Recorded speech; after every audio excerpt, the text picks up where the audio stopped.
In the morning when I'm driving, I really come alive when I listen to my Ronnie, I listen to my RonyiQ. They are rare and they are few who can compare with RonyiQ. So grab a chair, she's coming through. She's on the air, it's time for RonyiQ.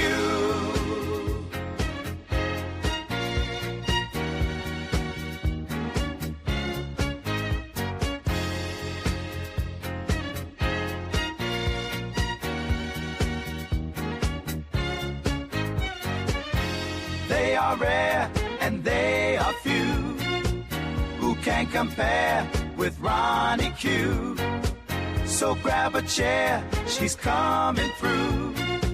She's on the air, it's time for RonyiQ. RonyiQ.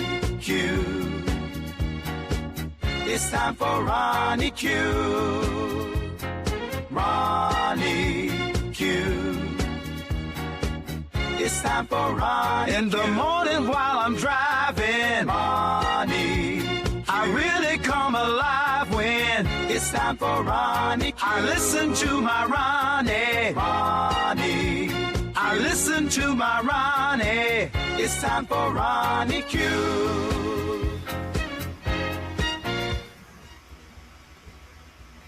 Grand Rising, Grand Rising. I hope you guys had a fabulous evening and a great night's sleep. Let's get into the morning news. Happy Black History Month, first and foremost.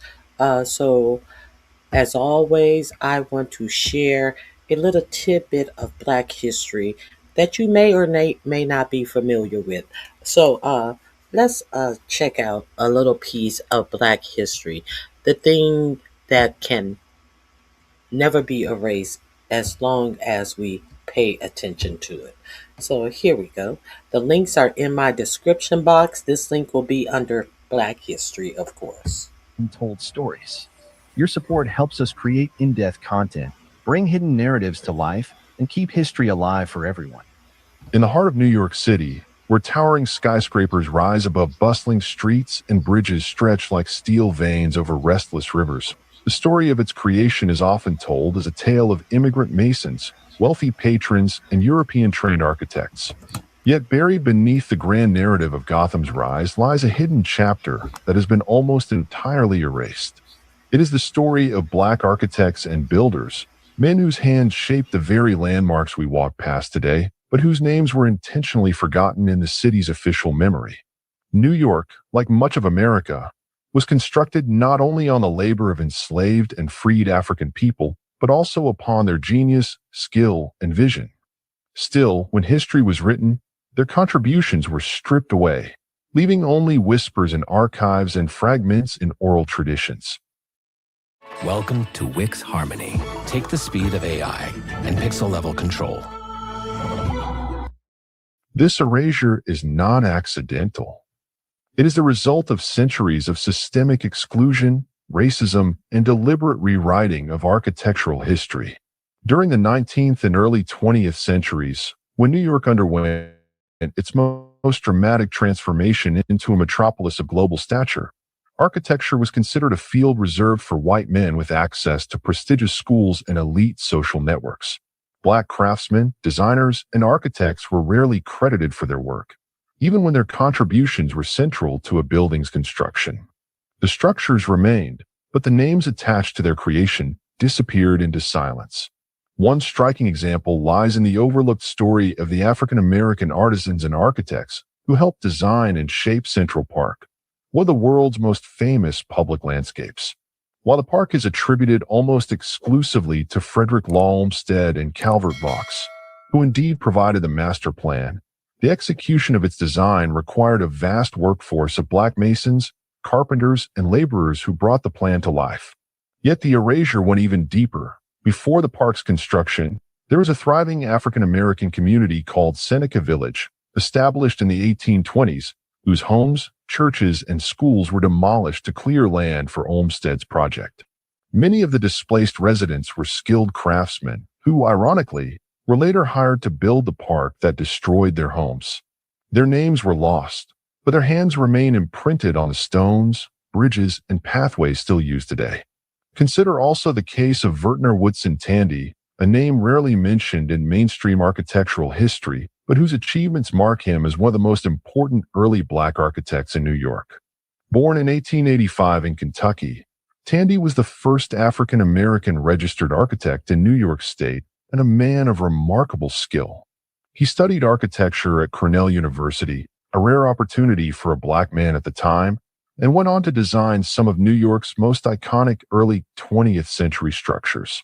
One of his most famous works was Villa Luro, the lavish Irvington-on-Hudson mansion built for Madam C.J. Walker, the pioneering Black entrepreneur and philanthropist. The mansion was a masterpiece of Italian design, and its grandeur rivaled the estates of the wealthiest white elites along the Hudson River. Yet despite Tandy's brilliance, his role in shaping New York's built environment has often been relegated to the margins of history books. Tandy's work extended beyond individual estates. He also contributed to the design of important institutional buildings, such as St. Philip's Episcopal Church in Harlem, one of the first major Black congregations in New York. His church design became a cornerstone of Harlem's cultural life during the Harlem Renaissance, standing as a physical and spiritual landmark for generations of African Americans who shaped the city's identity. Yet mainstream architectural histories tend to overlook these works, favoring instead the celebrated names of white architects whose buildings were often constructed with the help of Black artisans working in the shadows. The story of erasure is further tied to the long tradition of Black builders in America, a tradition stretching back to slavery when enslaved Africans were forced to master trades in carpentry, masonry, and ironwork. In colonial New York, enslaved craftsmen constructed much of the city's early infrastructure, including Fort Amsterdam, roads, and even parts of Trinity Church. Though their labor was indispensable, their contributions were credited to wealthy patrons and European-trained designers. This practice of erasing Black builders carried forward into the 19th century when free Black artisans continued to shape the city but rarely saw their names etched into its history. Evidence of this hidden history is scattered in archives. For example, records show that Black stonecutters and masons worked on early bridges, civic buildings, and churches, yet their identities remain unrecorded. One of the rare names that surfaces is that of Wilson Brown, a Black stonecutter who worked in New York during the early 1800s. Though not celebrated in textbooks, Brown was part of the team of skilled craftsmen who provided the masonry that defined the architectural character of the young city. These fragments remind us that entire communities of Black builders were once central to New York's growth, even if their legacies were deliberately obscured. The erasure of Black architects and builders in New York was not only about race, but also about power. Architecture is more than stone and steel. It is a language of identity, prestige, and cultural memory. By denying Black people credit for their contributions, the gatekeepers of history reinforced a narrative that depicted African Americans as laborers but never creators, as hands but never minds. To acknowledge their genius would have disrupted the myth of white cultural superiority that underpinned both the city's social order and the broader ideology of the United States during its rise. Still, the truth cannot be completely erased. Scholars and activists have worked to recover the stories of these forgotten architects and builders, piecing together their contributions from fragments of evidence. For example, in Harlem, historic preservationists have begun to highlight the role of Vertner, Tandy, and other Black designers in shaping the neighborhood's architecture. Similarly, researchers have uncovered the profound impact of Black craftsmen on Central Park, leading to new recognition of Seneca Village and its legacy. These efforts are part of a larger movement to decolonize architectural history and to restore the memory of those who were intentionally silenced. It's time to ask more of our... Okay, you can see the end of this Black History video.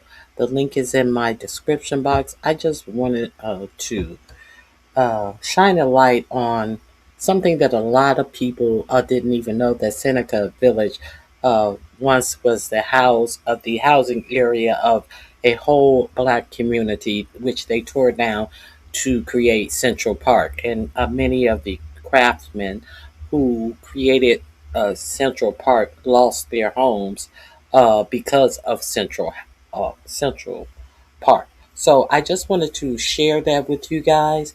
I also wanted to let you see that what this administration is doing by trying to take black people, black history, black excellence out of museums, it is furthering the erasure of the memory of great black inventors and creators. So we are still, and whenever you see this, you should understand that some people cannot stand to see the greatness in all people. They can only try to uplift some type of supremacy message to the masses. That's why you had 4547 depicting Barack Obama and Michelle Obama as apes. So understand, these are old playbooks, and we have an administration that is playing by the oldest of the old and the most racist playbook that America has ever known. Hey, Gavin Newsom, I concur. I concur with you about that. So, we're going to talk about some things that are not being talked about in this administration. You know, there has been a lot of deflections. There's been a lot of information that has come out about this administration. So, there was a congressman, I forget his name. He came out and said that they should investigate Bad Bunny for his illegal Super Bowl performance. They should also investigate the NFL. They should also investigate all of the stations that bought you the Super Bowl because of Bad Bunny's illegal Super Bowl performance. I think that the legality of the Super Bowl performance is that it was successful. It was a outright success. How was it an outright success? Because everybody watched it. Because the Turning Point USA alternative Super Bowl was an abject failure. Approximately 4 million people watched the Turning Point USA. You know them Christians. Those Christians. They had an alternative performance, and their headliner was none other than Kid Rock. You know, it's funny how these people who headlined Kid Rock could have Kid Rock up there. You know, nothing is stranger than the fact that this administration just happens to align themselves with people who have inappropriate relationships and champion inappropriate relationships with underage minors. Now, the complaint about Bad Bunny was something about his lyrics. I'm not familiar with Bad Bunny at all. I'm not familiar with his lyrics. I do not speak Spanish, but it was a complaint about his lyrics. Now, they have gone through and actually said that lyric in a particular song was not even mentioned or said. You know how they black out a word, that whatever word that they're talking about was not even used in this lyric. The a senator who actually made this complaint admitted that he did not even speak Spanish himself. but he wanted to have Bad Bunny investigated based on a lyric that was never heard at the Super Bowl. So let that sink in. And he's going to get Brendan Carr. You know Brendan Carr, who had Jimmy Kimmel pulled off the air? That Brendan Carr, who did something illegal in his position as the FCC chair, now they're trying to threaten television stations. Does this sound like Russia media? Does this sound like America to you? Or does this sound like North Korea to you?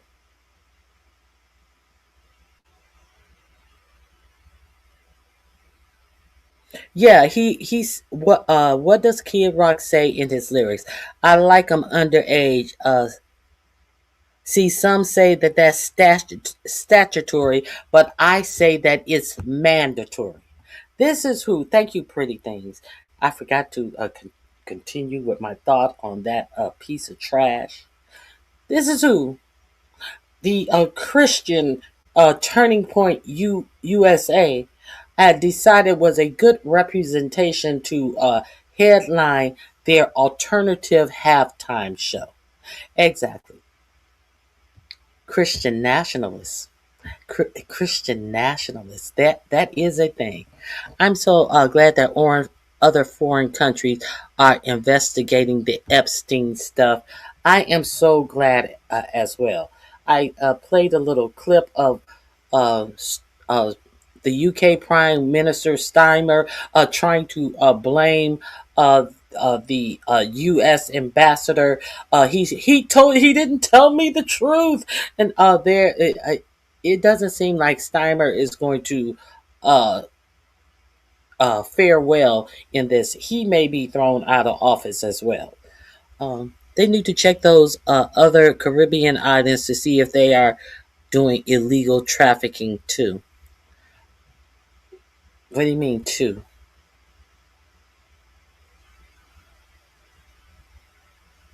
Oh, you mean like they were in St. Thomas? Grand Rising, Truth and Reason. It is always good to see you. Good morning, good morning, good morning.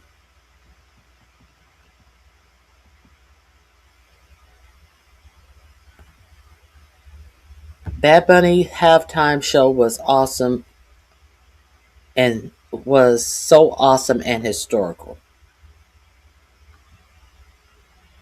Okay, so let's get into what was actually said. He doesn't understand Spanish, and he supported the Turning Point USA football alternative halftime show.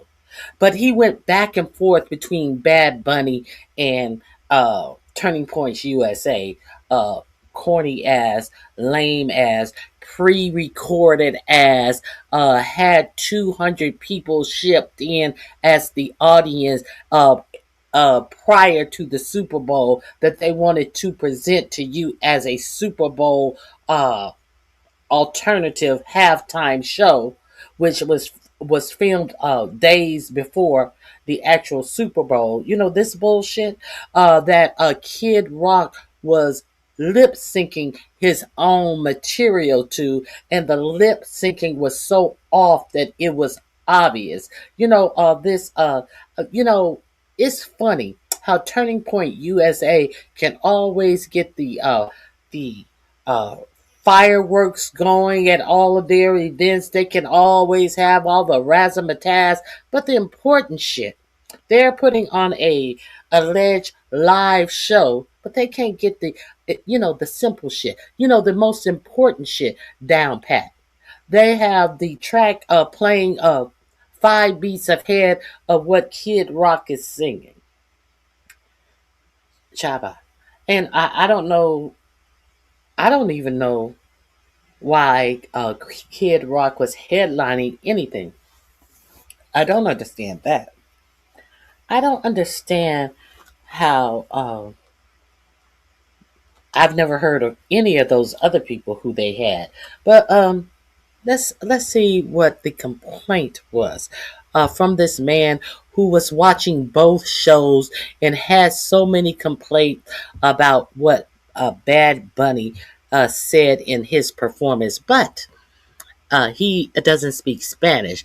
He can ask to go to the bathroom, but Bad Bunny needs to be investigated because of the things that he said in his halftime performance.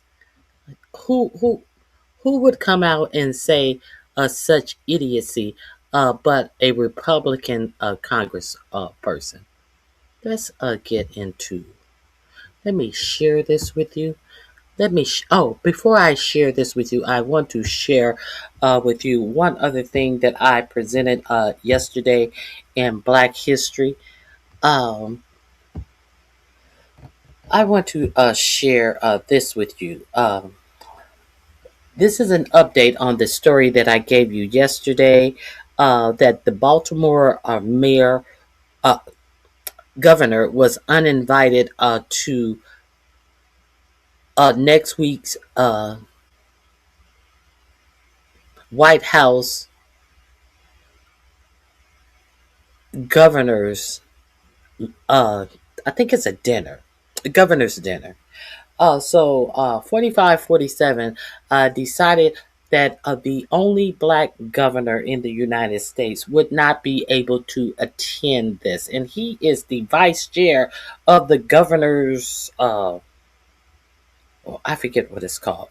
He's the vice chair. He is like one of the leaders of this governor's, what is it called? I can't recall, but he's the vice chair of this governor's committee that they have. But Donald Trump decided the only black governor was uninvited and could not sit with him at the White House. And then when it came out that he's doing this because he's black, then 4547 decided that the governor of Colorado, Jared Polis, was also uninvited. So when he got called on the carpet about it being about race, he decided to uninvite another governor. So the update is Democratic governors will skip the White House dinner in support of Wes Moore. 18 Democratic governors are refusing to attend a dinner at the White House with President 4547 next week, after Maryland Governor Wes Moore and Colorado Governor Jared Polis were uninvited. 18 Democrat governors are refusing to attend a dinner at the White House with President 4547 next week. If the reports are true, that's not all. If the reports are true, that not all governors are invited to these events, which have historically been productive and bipartisan opportunities for collaboration, we will not be attending the White House dinner this year, read the statement from the governors issued Tuesday afternoon by the Democratic Governors Association. That's what it is. Wes Moore is the vice chair of the Democrat Governors Association, and he was uninvited to the White House. The vice chair. Okay. A statement we will not be from the Democrat Governors Association. Democratic governors remain united, and we will never stop fighting to protect and make life better for people in our states. The nation's governors are expected in Washington, D.C. next week for a meeting of the Bipartisan National Governors Association. The events include a meeting with the White House as well as a formal dinner. Moore is vice chair of the National Governors Association. There it is. He's not the Democratic Association. The National Governors Association of both parties. He is the vice chair of, and he was uninvited. Do you wonder why? All this happens in Black History Month. Asked by a reporter on Tuesday if he was excluded because he was black, Moore said he couldn't say what the president was thinking. So I'm gonna add this to my link under Black History. You can peruse this. You can share this. Please tell a friend. This is what your administration has time to do as the economy is tanking, as jobs are tanking. So let's get into this requested investigation into the what they want to call illegal performance by Bad Bunny. We may as well go here. Let me share this with you.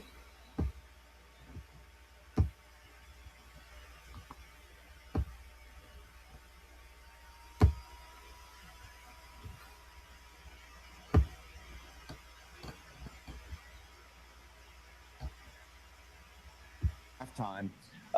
We are still investigating this. There's a lot of information that has come out about the lyrics. I saw the halftime show and was switching back and forth with the TPUSA halftime show. The lyrics, from what we have seen from Bad Bunny, are very disturbing. And if it holds, the lyrics from what we have seen are very disturbing. And I switch back and forth. We are investigating the lyrics. The lyrics that I have seen so far are very disturbing. But first of all, did they print the lyrics on the screen? How did you see the lyrics? How were you seeing the lyrics? I think you mean the lyrics that you heard. But you cannot even say that because you're going to have to admit in this announcement that you don't even speak Spanish. So where's the problem? Let's continue. It's true that I don't speak fluent Spanish. Okay, I know how to ask where the bathroom is, but these lyrics, if it is true what was said on national television, we have a lot of questions for the entities that broadcast this, and we'll be talking with Brendan Carr from the SEC about this. But this could be much worse than the Janet Jackson wardrobe malfunction. Let's put it that way. But at least that was a malfunction. I mean, this was apparently intentional. This was intentional, yeah. Yes. And they could not have said this were it in English. So just the fact that we're at a place in our country. This was intentional, but they could not have said this if it was in English. She doesn't even know what they are accusing him of saying. What is this it that they could not have said? There is no specification of any lyrics in any of this announcement. And this bitch is sitting on here saying that they couldn't have said this if it was in English, as you have your president talking about shithole countries, saying fuck them and fuck this and fuck that. Could they not have said this? What is this? Notice the bullshit of it all.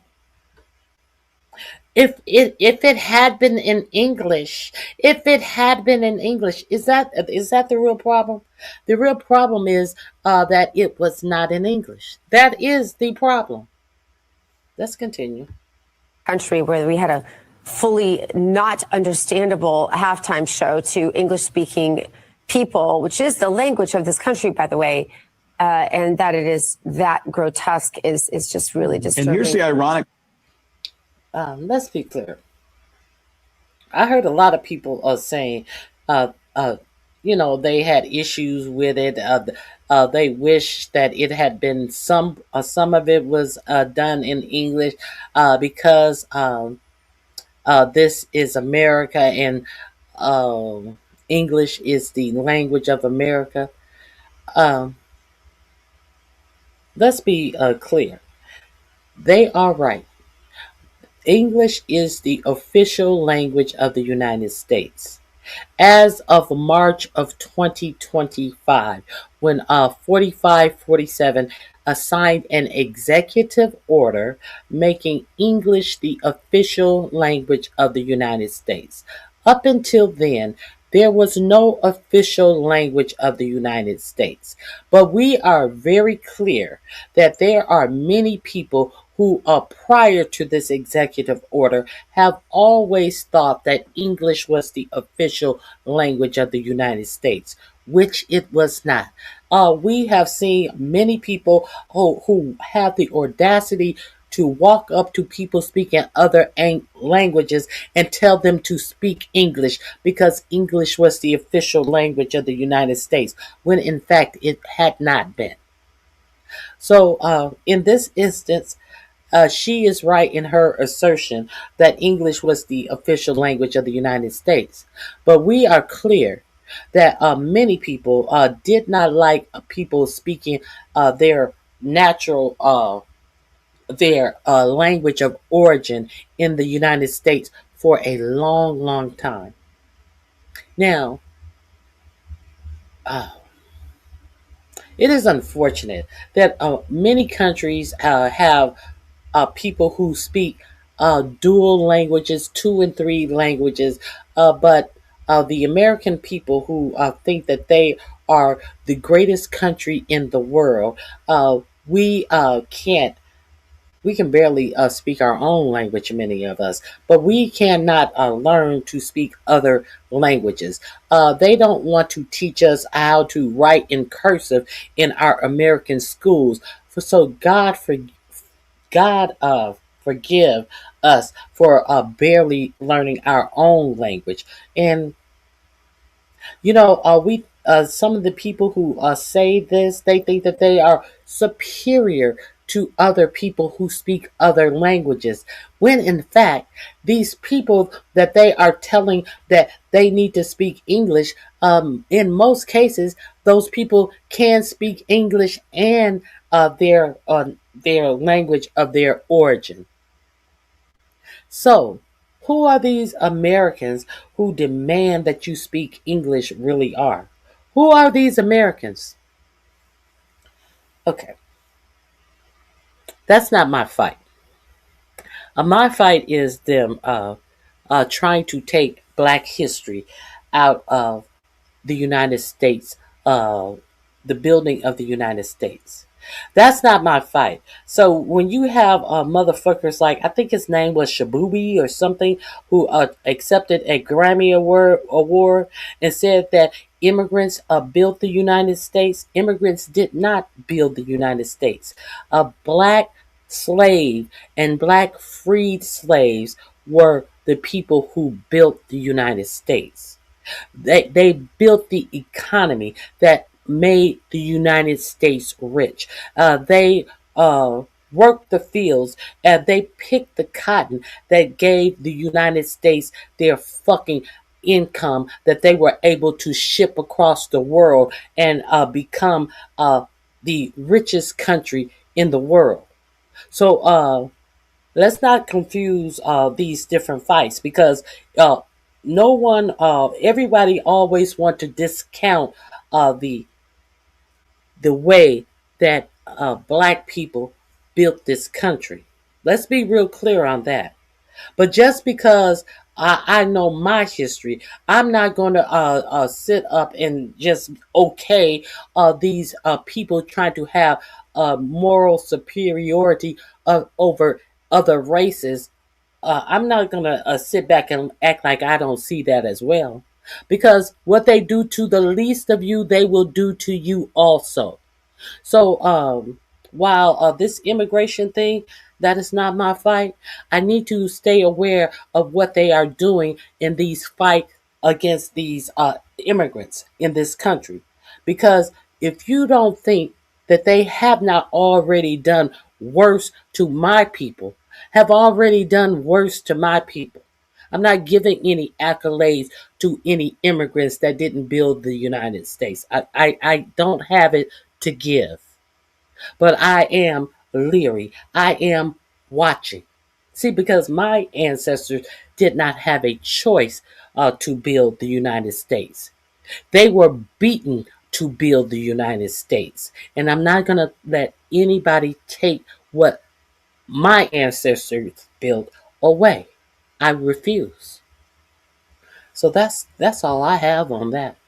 Let's hear this one more time in its completeness. Part, Dr. Gina. Yeah. The NFL purposely wanted a Hispanic star basically to perform at halftime because they're trying to attract more of a Latin America audience. And this is what they delivered. Yeah, trying to pull them away from the football that we call soccer, right? Yeah. I don't think this was Let me replay this.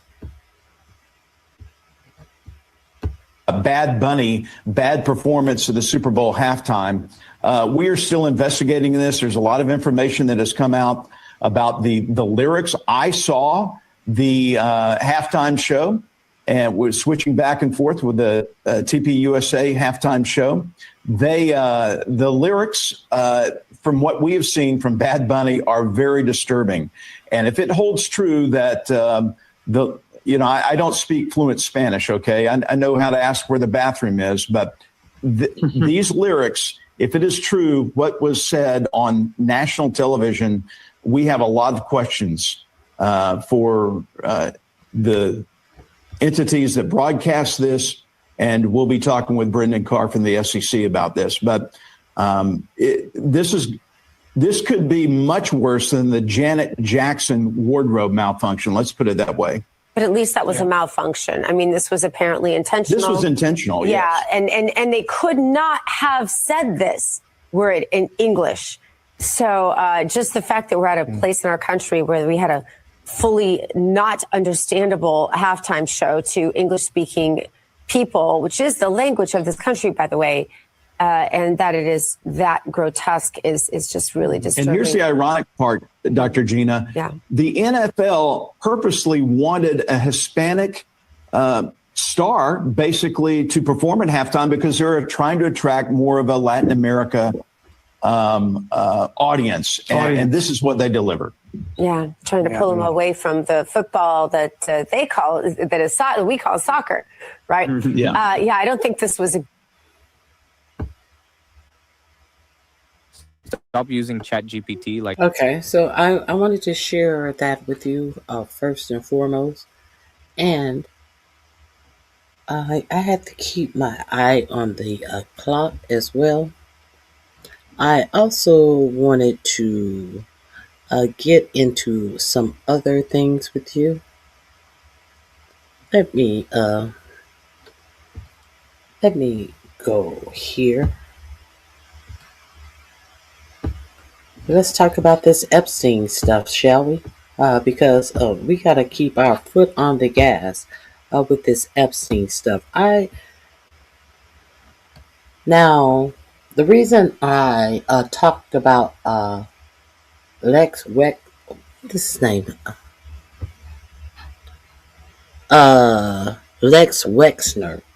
is because Lex Wexner is someone whose name was found in the Epstein files. But we have a senator talking about an illegal halftime show and investigating an artist who had the audacity to do his show in Spanish. Okay. But there has been no investigation into Lex Wexner, who was found to have been named as a co-conspirator in the Epstein files. Make any of this make sense? So we're gonna get into. Let's get into some of this Epstein stuff. Now, if you recall, 4547 tried to say that he actually reported Epstein to the police. He reported Epstein's actions to the police, and he also told the police that they should also look into Ghislaine Maxwell. Well, if that is true, why is 4547 refusing to say if he will give Ghislaine Maxwell a pardon? If you want to believe that he was the one who put the police on to Jeffrey Epstein, as he said. None of that is true. Let's get into this.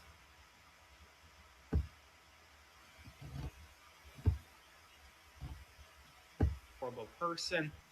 Everyone knew what he was up to, the evil things, that Maxwell was Epstein's operative, that she was evil. And well, MAGA ran with it.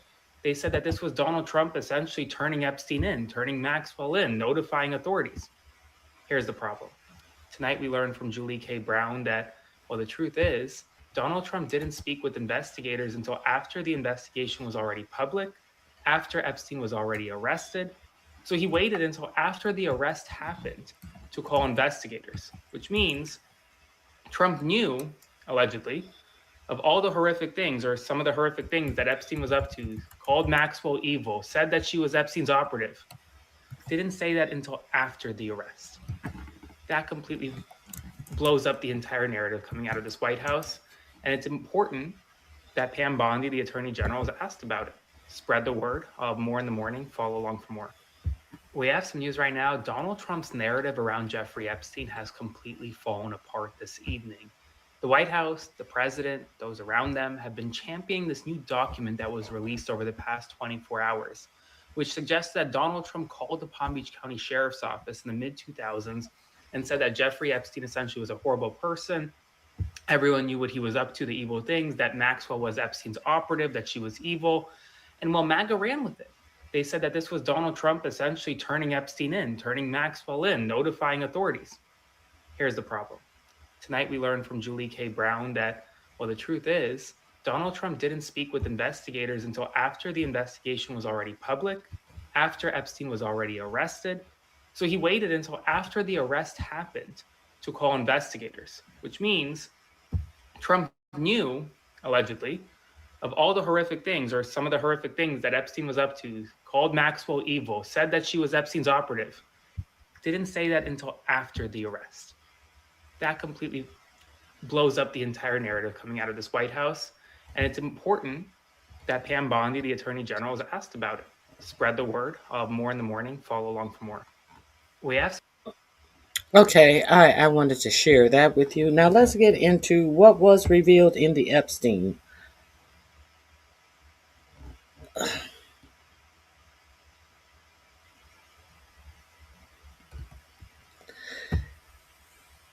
Okay, so where are your facts? Where are your facts?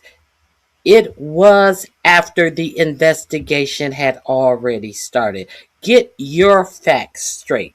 That the facts that I just showed you did not come from me. It came from investigating the fucking Epstein files. So you can tell me to get my facts together. Where are your facts coming from? Where would your facts be coming from? Oh, nowhere? Okay.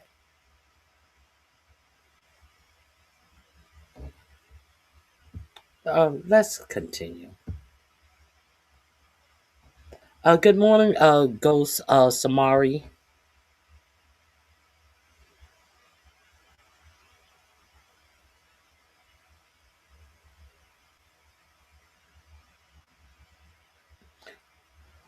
What did they do? Nothing. They they could not release the Epstein files once again for those in the back because Ghislaine Maxwell had a pending appeal on her conviction, and the evidence that convicted her was part of the Epstein files. Let's continue. Merrick Garland, he definitely could have done more.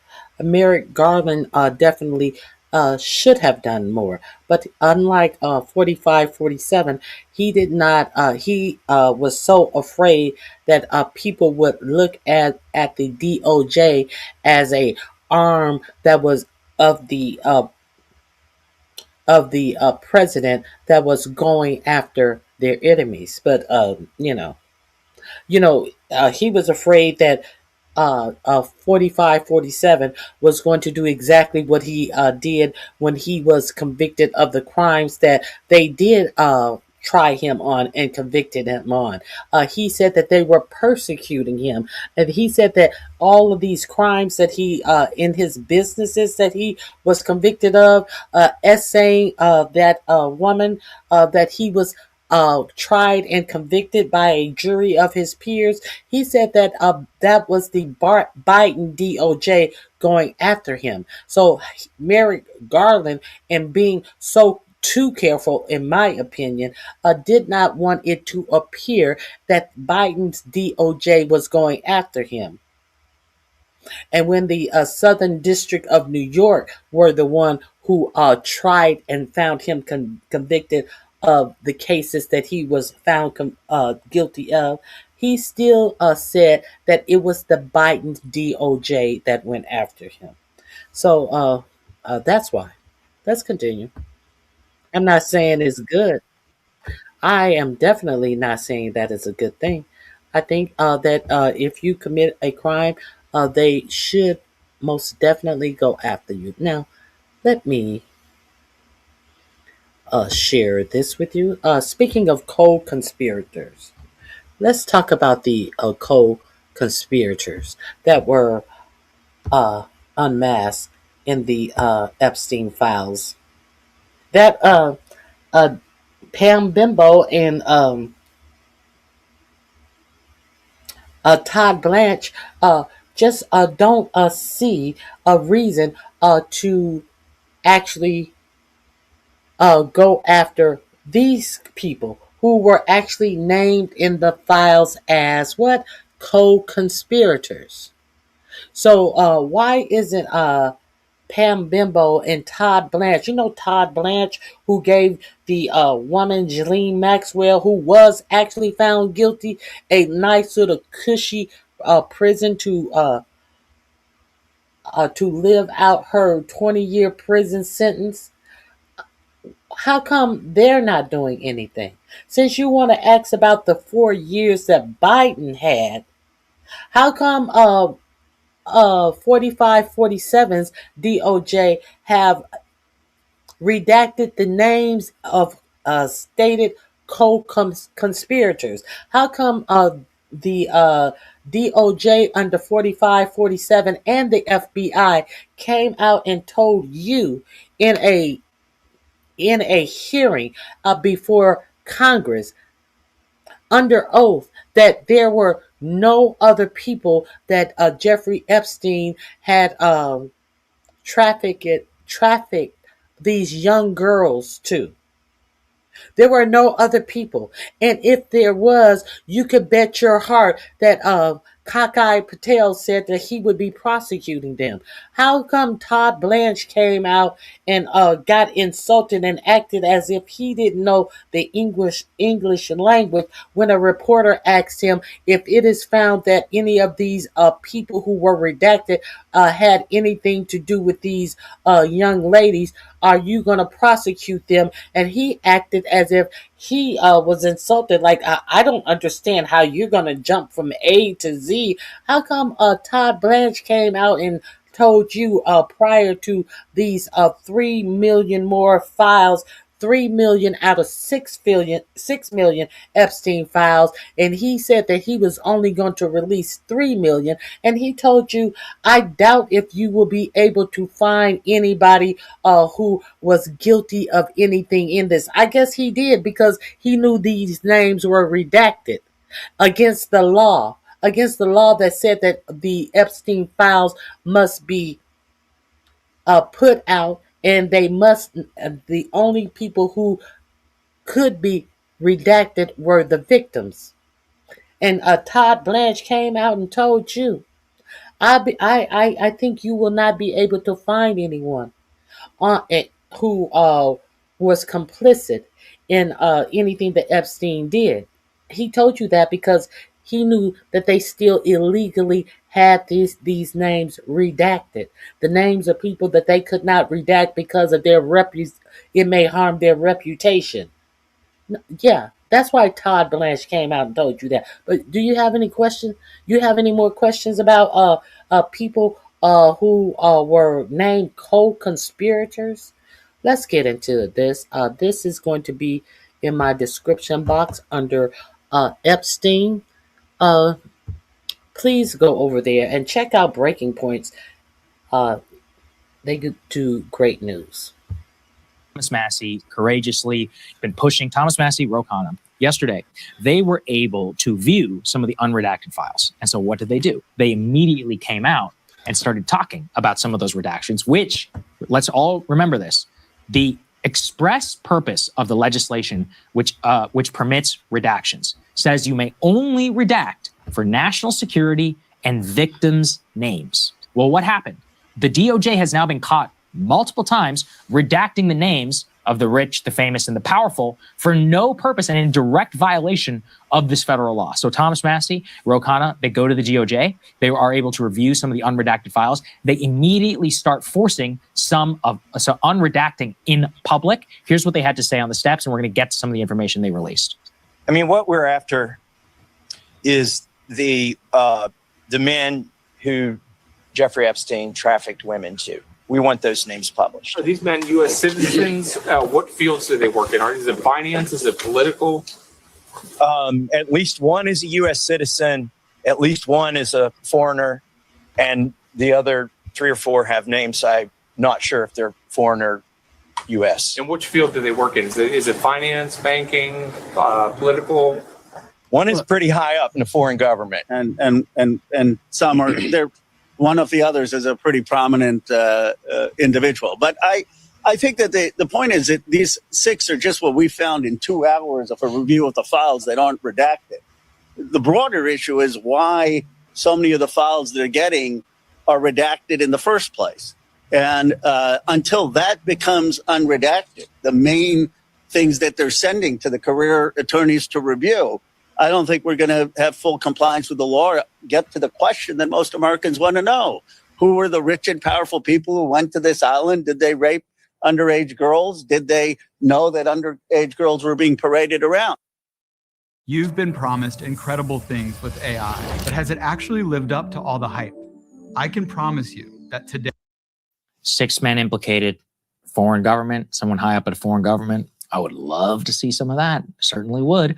Immediately afterwards, Thomas Massie actually started tweeting out very specific redactions, which they had been made, which violated, again, the very law that they authored and were passed through Congress, signed by the president. And the DOJ had to start immediately unredacting said files as part of this request. Let's put this next one up here on the screen. Thomas Massie, in response to my posts today, the DOJ has now unredacted an FBI file that labels 2 individuals as co-conspirators. They have unredacted a file that lists several men who be implicated, and they have tacitly admitted Sultan Ahmed bin Sulayam was the sender of the torture video.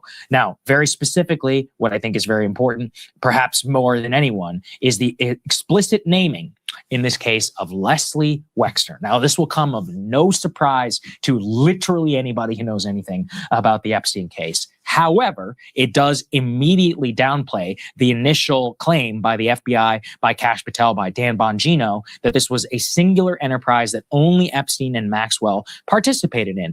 Wexner was explicitly listed as a potential co-conspirator here in the DOJ documents. It also just makes common sense. The former CEO of Victoria's Secret, who is the source of Epstein's wealth and initial entree into high society, is the person who drew boobs in the birthday book, is a potential co-conspirator in this entire scheme.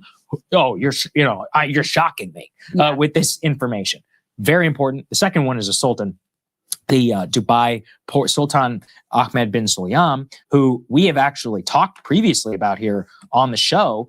This is the guy who is the chief executive officer of the Dubai ports. Now, Ryan and Mortaza Hussein over at Dropsite have written ad nauseum stories about the Sultan and Epstein's relationship and the way that they were working as a financial conduit in the Middle East. And that was real power, like real money stuff that was going, that seems to have been financing some of the stuff behind the scenes for the intelligence deals and other things that we've talked about previously. But just to show you also that their own relationship here with the alleged torture video in that infamous email.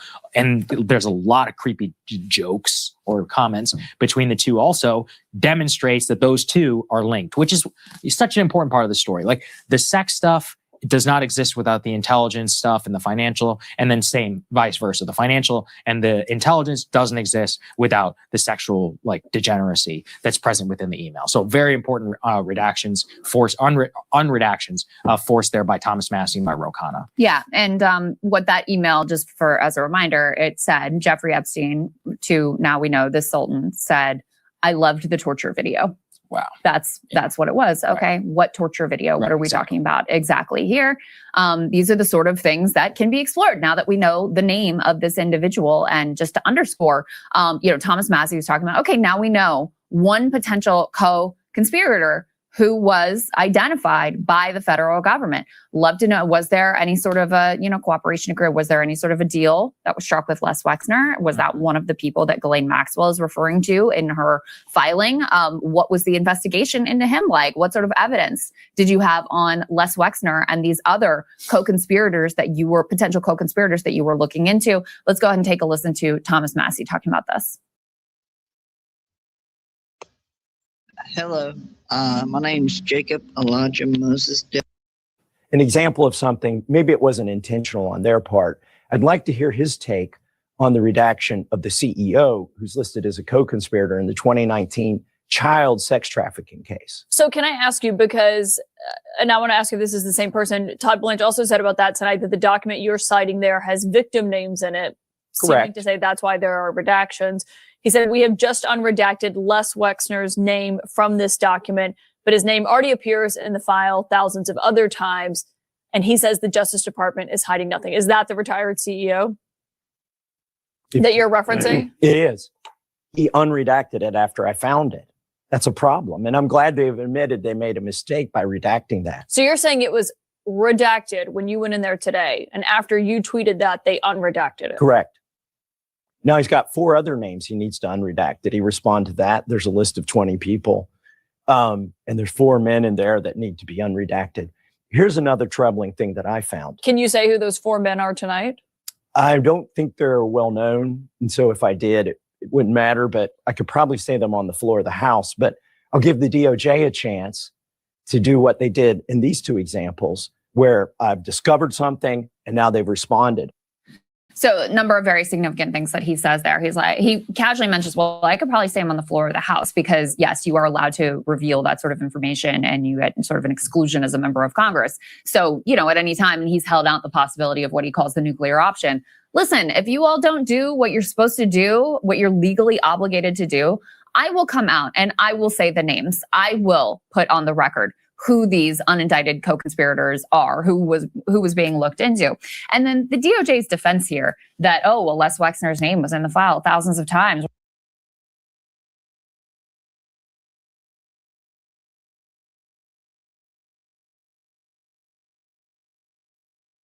Yes, Lex Wexner's name was in the file thousands of times, but this particular time when it was redacted, Lex Wexner, what is his name? Wexner was identified as a co-conspirator. So let's keep it a buck.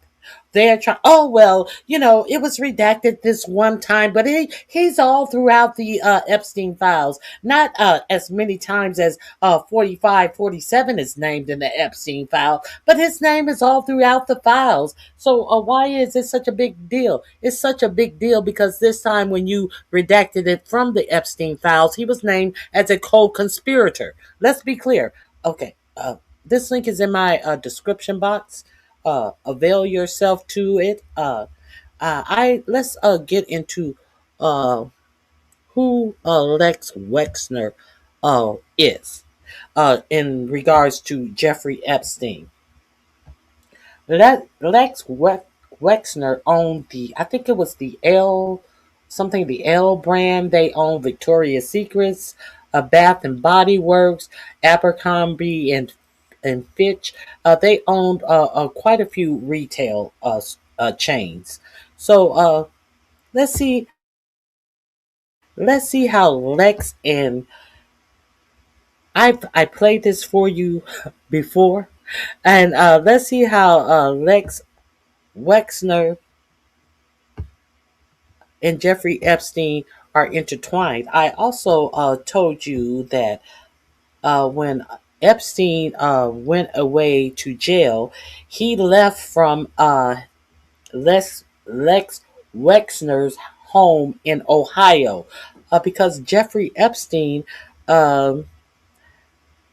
lived in what they call Wexner's guest house.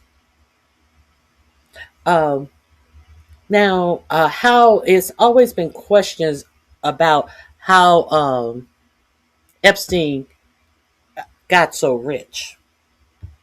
Let's see what Lex Wexner did for Jeffrey Epstein. Oh my goodness! Hold on, hold on 1 second. 1 second. Let me reboot this screen.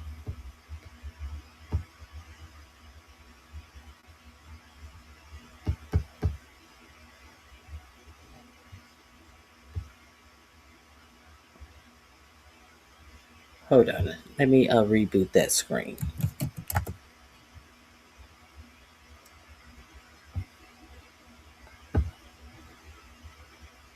Let's see their connections. It's very interesting.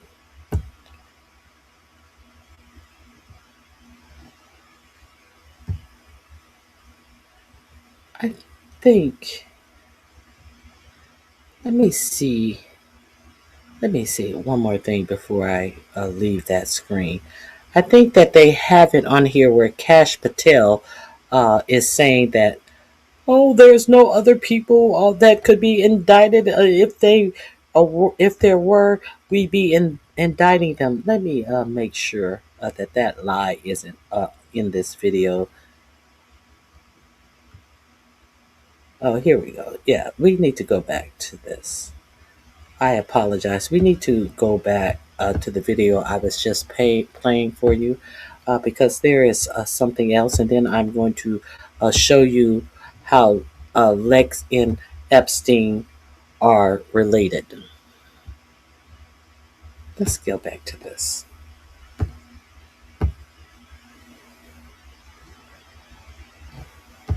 in whatever way that they possibly want. And you could, this is again the smallest, tiniest glimpse. I still think it's just like the eye of the needle in terms of what really is out there. Yeah, that's exactly right. And I mean, it's just so wild to me that the first instinct of like Mandelson when they're deliberating about how to respond to the financial crisis is like, I got some confidential info. Let me send it to Jeffrey Epstein. That was like the first instinct there, allegedly, and being investigated currently. You also found, Sagar, some more information about potential Epstein CIA ties, courtesy of his former bodyguard. That's right. I'll tell you this. I was not aware. I'm pretty deep, and I'm ashamed to say I was not aware of this lore. Let's go and put this up here on the screen. Credit to Tara Palmieri. We've talked to her before. She has her own Substack. You can go and subscribe to it if you're interested. She also is very similar background. She was part of the mainstream media. She went independent, and she actually did a pretty deep dive into the Epstein case years ago when it was not all that popular. So I really trust her. Very legit reporter, Tara. For sure. Exactly. Yeah, and that's why dogged. Anybody who came to this before it was popular, those are the people I respect. These are like the Julie K. Browns, Tara Palmieris,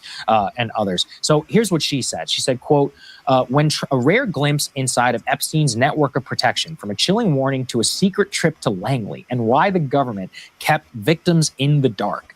And so this was apparently traces back to an interview that she did with Brad Edwards. He was a lawyer for Epstein's victims. It is a conversation that Edwards had with Epstein's bodyguard of 5 years, Igor Zinoviev, who warned him to back off, quote, because of Epstein's shadowy connections to the U.S. government. Zinoviev said, "You don't know who you're messing with. You need to be really careful. You are on Jeffrey's radar and somebody that Jeffrey pays a lot of attention to, which is not good. You don't want to be on his radar." And quote, I said, "Give me some examples. Who am I messing with?" Edwards recalled. And that's when he looked across the table and whispered 3 letters, CIA. And he talks actually about how while Epstein was serving his 2008 sentence, how he actually was sent there on multiple information trips, like to pick up information from Langley. He didn't seem to fully explain some of this, what was going on. And again, this is kind of hearsay. It's Brad, the lawyer for the victims, who's talking on behalf of a conversation he had with Zinoviev. But, I mean, nonetheless, that is very extraordinary. I do believe that Tara did either FOIA or call the CIA press office and, quote, have not received any confirmation or denial of these mysterious visits in 2008. But nonetheless, it does back up. Like, you have a bodyguard basically warning off a lawyer. Here's the thing, whether it's true or not, there was enough of there, at least, for him to be credibly trying to make that threat of like, hey, you're messing with some very powerful people when you're getting involved here. And then all of these talks about trips to Langley, Virginia back in 2008. So again, I was not aware of this particular part of Epstein lore, and just to add, another feather in the cap for the case. Yeah, well, we also have more pieces that sort of fill out the way that he schmoozed politicians to get whatever he needed from them in Virgin Islands in particular. There needs to be more exploration with regard to New Mexico as well, because I do think the ranch is an undercovered part of the story. Let's put this up on the screen. This is backed up by some of the emails. So this is from 50 Shades Away. By the way, shout out to him. He's been doing a good job going through files, and we've used a bunch of the stuff that he's pulled here. Epstein was paying tuition for the children of the governor of the U.S. Virgin Islands. The former First Lady of the U.S. Virgin Islands sent Epstein multiple tuition invoices. He goes on to say, are these bribes why they turned a blind eye to his many crimes and gave him huge tax breaks? And you can see the email here. And by the way, Seton Hall confirmed that these tuition payments were in fact made for the children of the then governor of the U.S. Virgin Islands. So, in addition to campaign contributions, that wasn't enough. He's giving personal financial perks. Hey, don't worry, your kid's tuition, college tuition at this expensive university, I got you covered, not a problem. And email exchange that appeared to show the royal sharing, quote, visit reports after a Southeast Asia trip.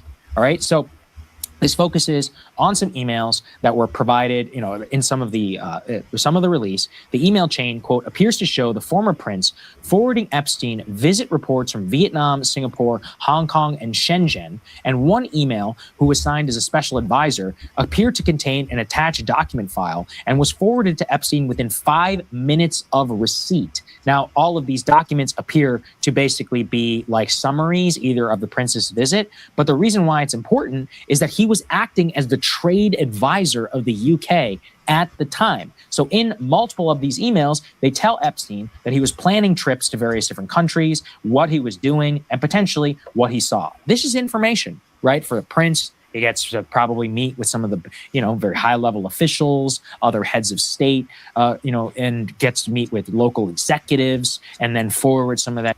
Virgin Islands, the former First Lady of the U.S. Virgin Islands, sent Epstein multiple tuition invoices. He goes on to say, are these bribes why they turned a blind eye to his many crimes? Quote, Mr. Mountbatten Windsor's conduct. That's how they... Full-blown crisis. It may take down the monarchy, and the monarchy must survive. And that's why the king himself, very willing to strip his own brother of titles, completely throwing him under the bus. Let's go to the next one and put this up here on the screen. King Charles releasing a new statement, profound concern and complete cooperation with the police authorities over, quote, Mr. Mountbatten Windsor's conduct. That's how they... Mr. Mountbatten Windsor is what they call Prince Andrew now. Mountbatten Windsor. Refer to his very own brother. While the specific claims are in question for Mr. Mountbatten Windsor to address, if we are approached by the Thames Valley Police, we stand ready to support them as you would expect. The Valley Police are confirmed it is assessing now whether there are grounds to investigate a complaint by a group which reported that Mountbatten Windsor is suspected misconduct in public office and a breach of official secrets. So I did talk a little bit about this yesterday. So he was traveling and contacting Jeffrey Epstein. Let me see. I think this is it. I think that's it that I wanted to share with you on that. I really want to get into the connection between Wexner and Epstein. Let me share this with you.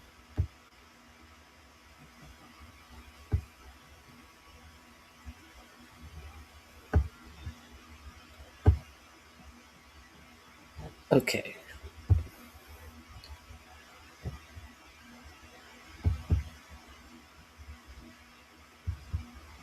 Let me share.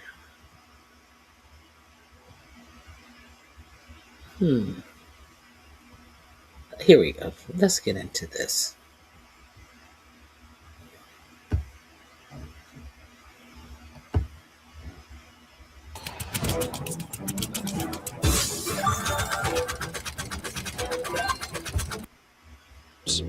I think about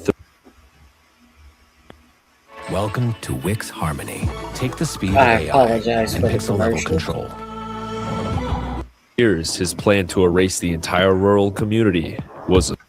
Before the 80s, this little farming community had a population of under 500 people.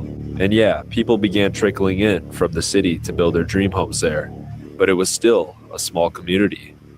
At least it was a community. That was until a billionaire named Les Wexner moved in. Working with Jeffrey Epstein, he had a plan that none of the residents were aware of. A plan that would cause street after street of people's homes to go abandoned. Some had just moved in when they got a knock on the door. It was quick. It caught people off guard. In just a couple years, his plan to erase the entire rural community was a success. He started out small and had to do things slowly, get certain people out first. But then, the last 3 years, the change was unimaginable.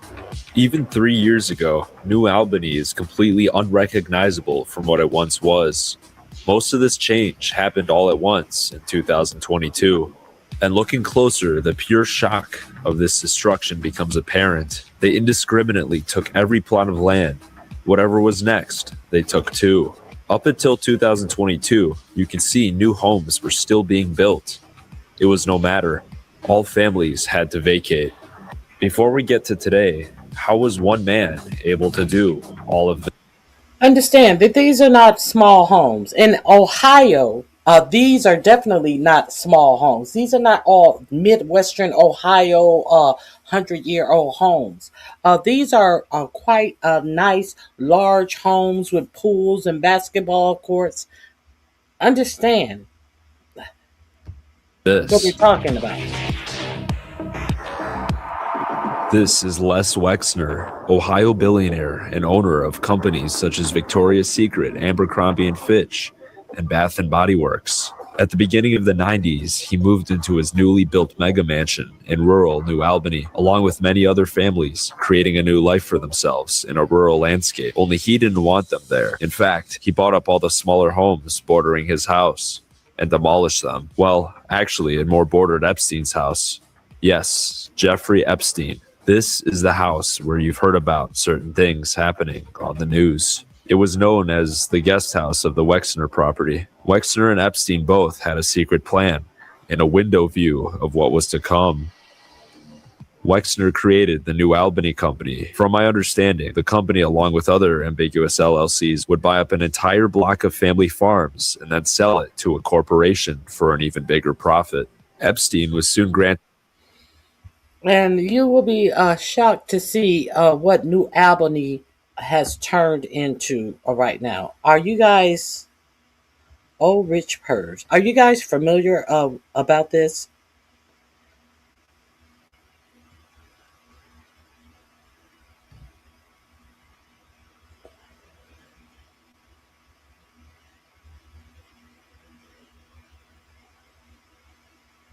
Okay, you're out of here. You are out of here. Hey, Vibrant, it's good to see you.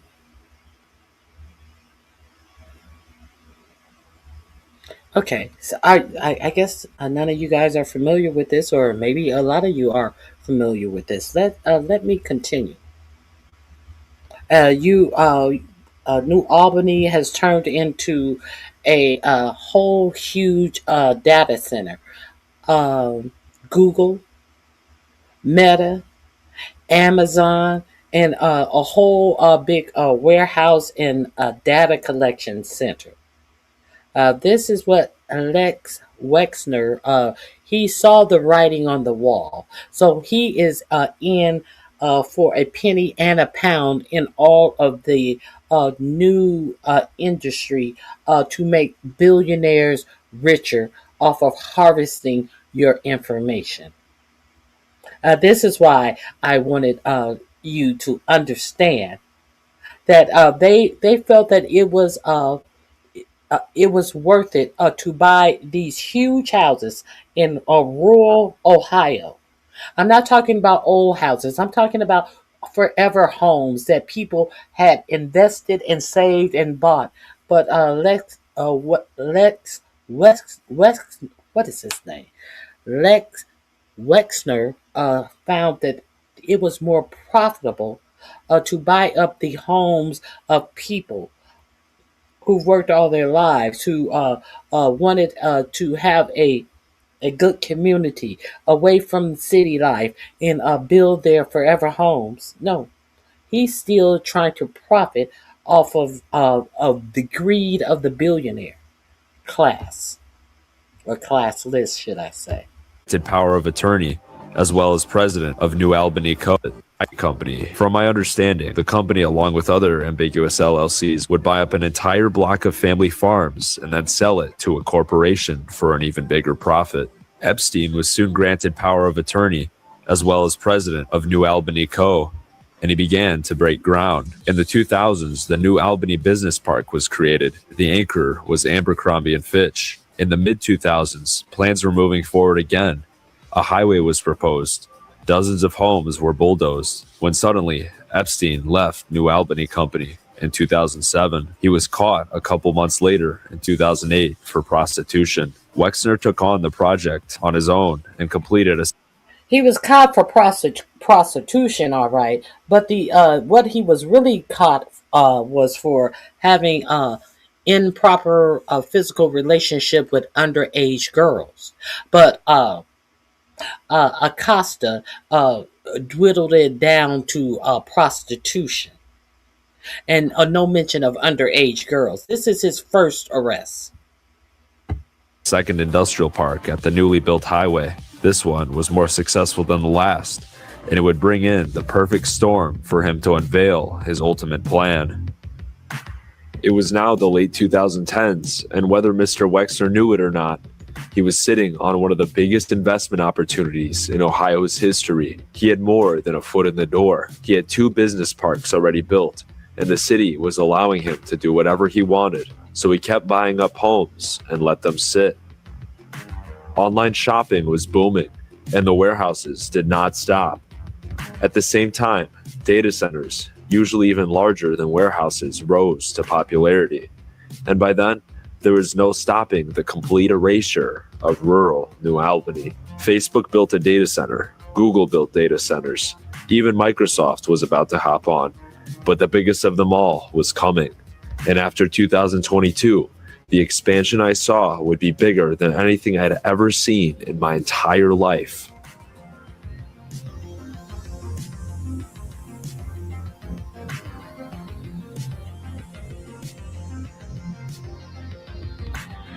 If you travel 20 miles east of Columbus, Ohio, you'll find 1,000 empty acres of land. That's where Intel, the American company that helped build Silicon Valley, is going to build a $20 billion semiconductor megasite.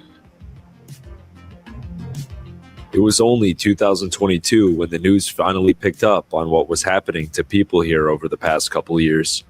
And for them, it was not empty acres of land as described by former President Joe Biden. It wasn't just Intel, a chip manufacturing facility. In all different directions, New Albany Company was buying up homes every single day. Even today, it feels like there's no end in sight, but many of the families who were vocal about the opposition have been bought out. Today, the stark contrast between rural and industrial is obvious, but only a few years ago, nobody knew they would have to abandon their homes. Nobody has been forced to sell, but having a towering industrial park on all sides of your house when you've moved out here for country views a couple years ago is not the better option here. In today's episode, we'll be showing you the abandoned homes of New Albany and what it's like to live through all of this.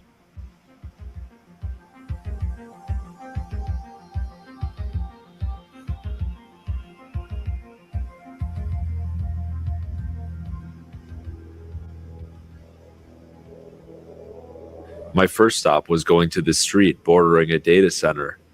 There sat a very grand mansion with a guest house and a pond. Unbeknownst to me, the satellite images on my phone were outdated, and the homes were demolished over a year ago for the Microsoft Corporation. The day I arrived, however, it appears Microsoft has backed out. Maybe the land will be sold to someone else. Bordering that was a neighborhood of mansions, with the last one being built in 2018. It is not in New Albany's plans, and the neighbors I spoke to don't think it'll happen to them. But from what I've seen, it's very possible. Of course, I'd have no way of knowing it's happening besides flying out here again. So if any locals would like to keep me informed, my information is below. The next spot I had predicted would go abandoned was this huge square of homes. Many of these were vacated 2 weeks ago. I'd come at the perfect time. As you can see just how quickly they demolished these houses. Across from that is a neighborhood of 36 large homes. I think about 3 have been purchased by New Albany, but they're all rented out. With time, this entire neighborhood may go too. I wonder when. Not even the people living here know when things will happen, but when it does, they'll be out in about 3 months. So guys, I just got here. Okay, so that is the business that Lex and Epstein got into. They go into these houses. If you want to check out the insides of these empty houses, they go into these houses.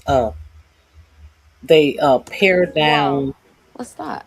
They pare down, take out the granite, take out certain things, but some of these houses are like turnkey houses that they are tearing down for big tech. So I just wanted to share that with you. Let me see. Now, he goes back for an update. When was this video created? This video was created 9 months ago. He does go back for an update. I'll play. If you live in rural New Albany, Ohio, and surrounding towns, this is what you'll likely see in your backyard. But before you can even complain, you'll be packing your bags too. It's all mostly thanks to Les Wexner, owner of Victoria's Secret. Wexner and Jeffrey Epstein have been buying up homes here since the 90s to sell to mega corporations. Jeffrey Epstein even had his own house at Wexner's estate, which we'll take a look at today. I just saw him. Oh my gosh, I just saw Les Wexner, bro. Now, I made a video that got pretty popular, and I decided to go back here just to see how quickly new homes are going abandoned, being bought up by Wexner's companies. If you haven't seen the video, he'd buy up entire blocks of farms, some houses even brand new, and he'd tear them down to sell to companies like Amazon, Google, and Facebook to build data centers and warehouses. Now, I was just in the area passing through. Coincidentally, I figured I'd take a look just to see the progress. I was overwhelmed. Once again, an astounding amount of new homes had been vacated, only about a month since my last video. So we are back out here in New Albany. So you can go over and check that out. But what we're going to do now, we are going to take a field trip now. Guess who is sitting before the Senate?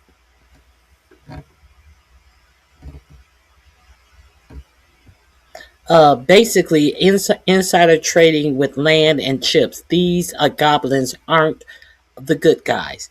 They definitely are not. So, hey, the Bushes. Hello, everybody. Welcome for joining me. Please hit the like button.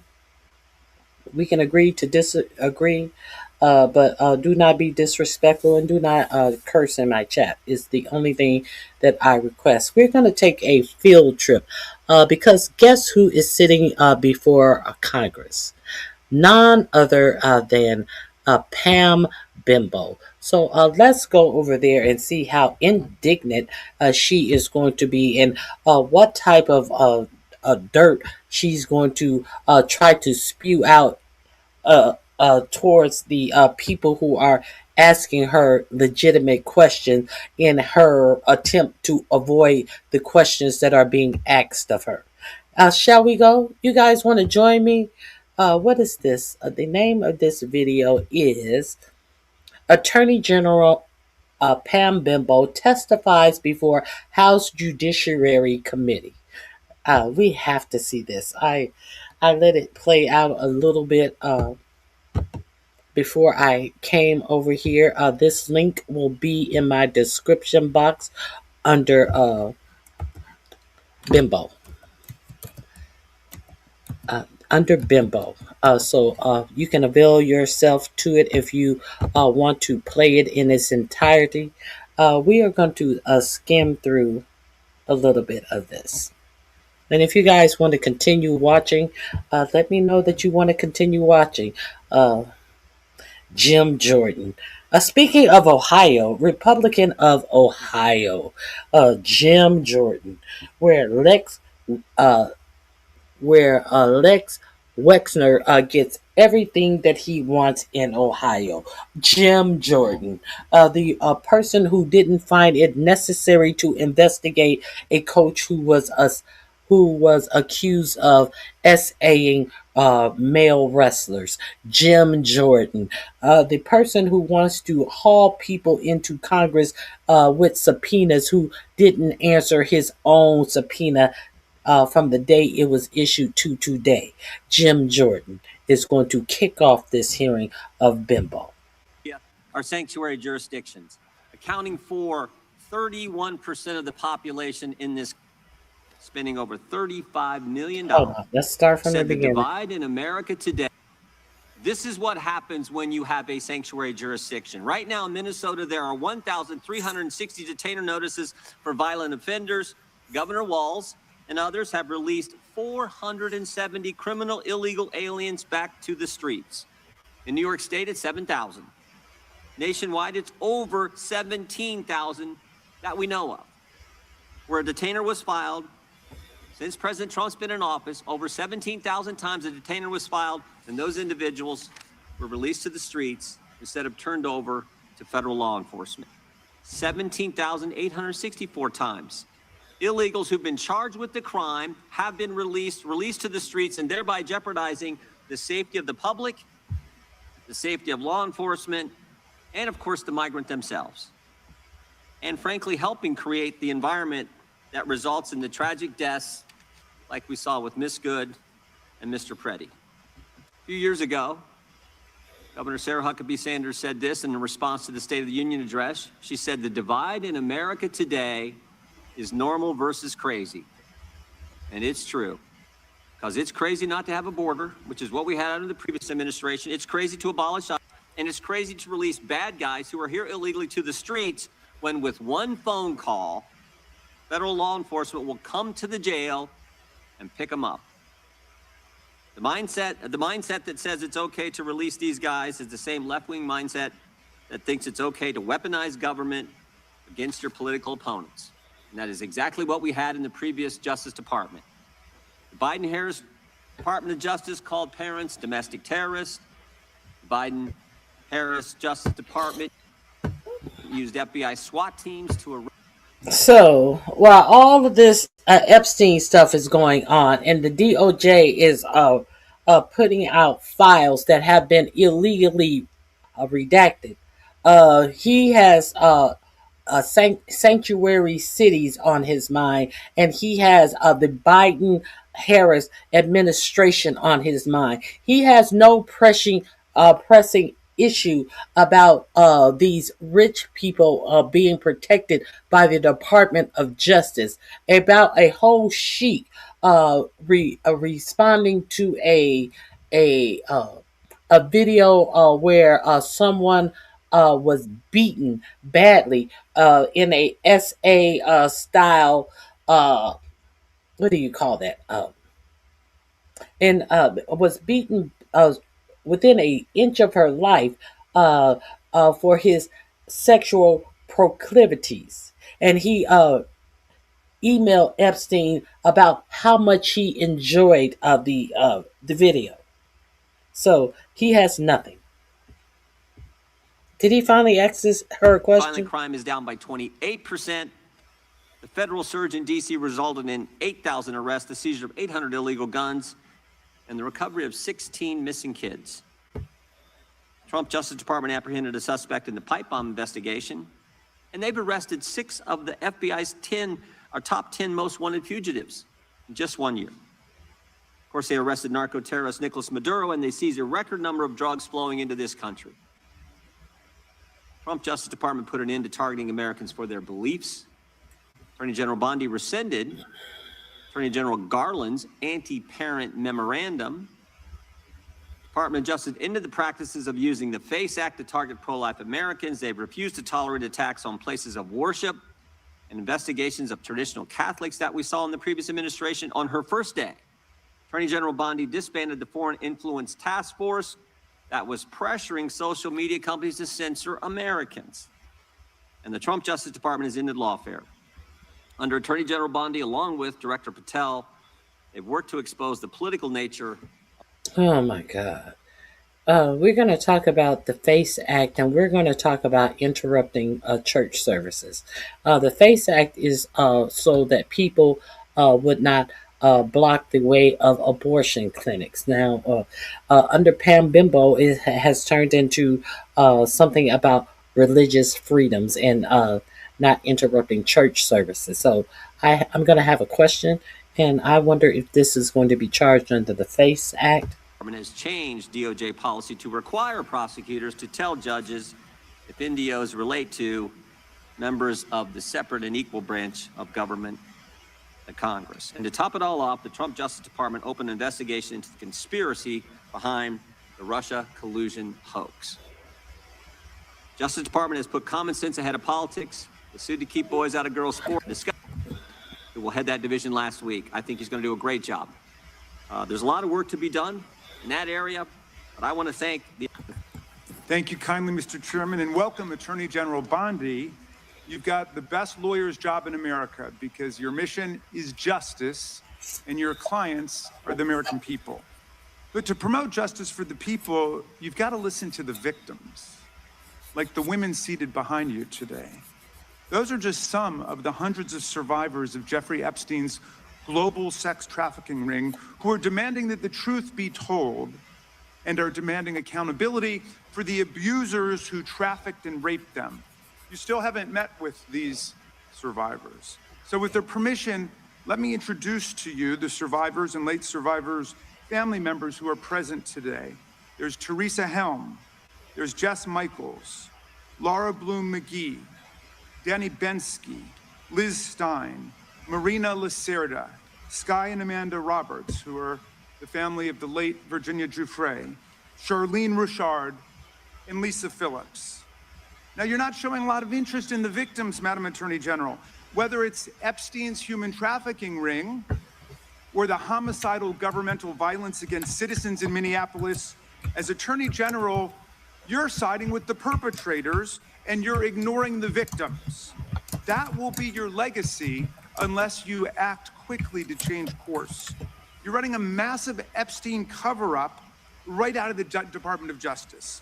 You've been ordered by subpoena and by Congress to turn over 6 million documents, photographs, and videos in the Epstein files, but you've turned over only 3 million. You say you're not turning over the other 3 million because they're somehow duplicative, but we know that there are actual memos of victim statements in there, and you also took down the Department of Justice's prosecution memo from 2019. So it's clearly not all duplicative, but even if it were, why not release it? Just release all the duplicative stuff.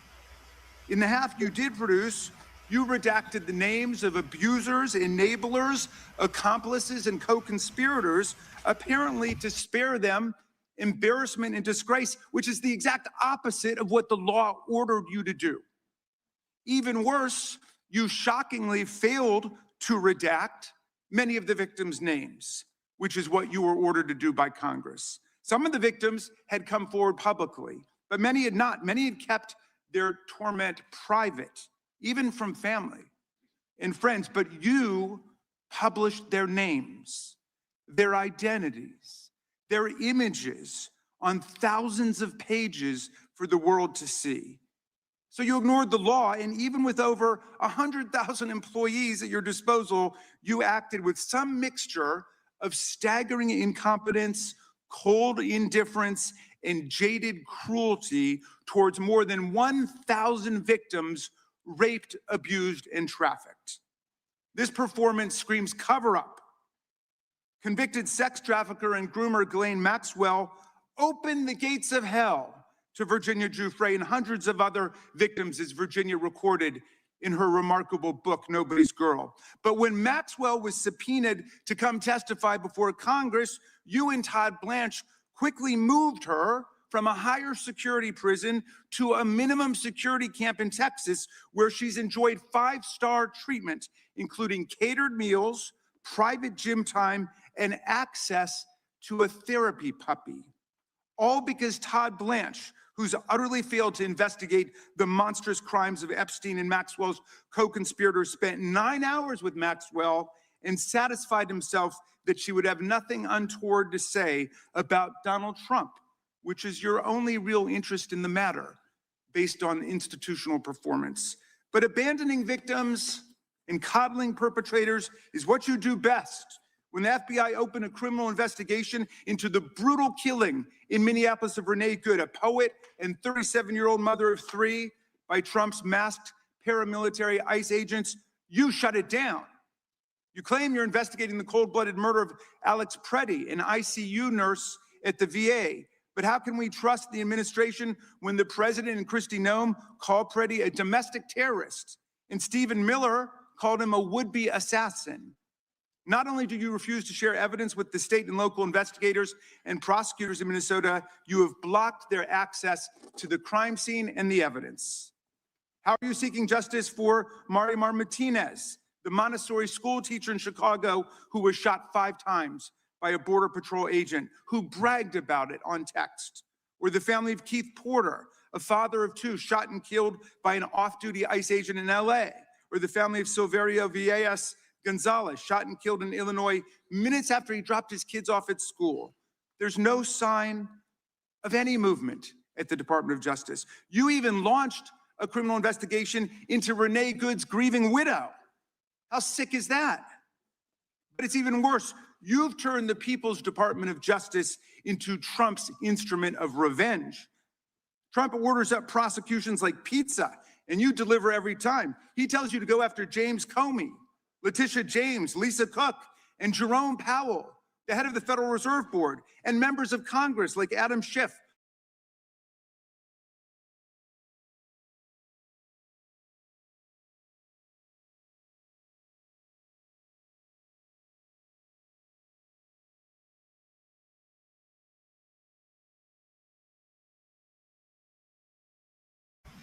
Hold on, I don't know why that stopped sharing. Let me reshare this.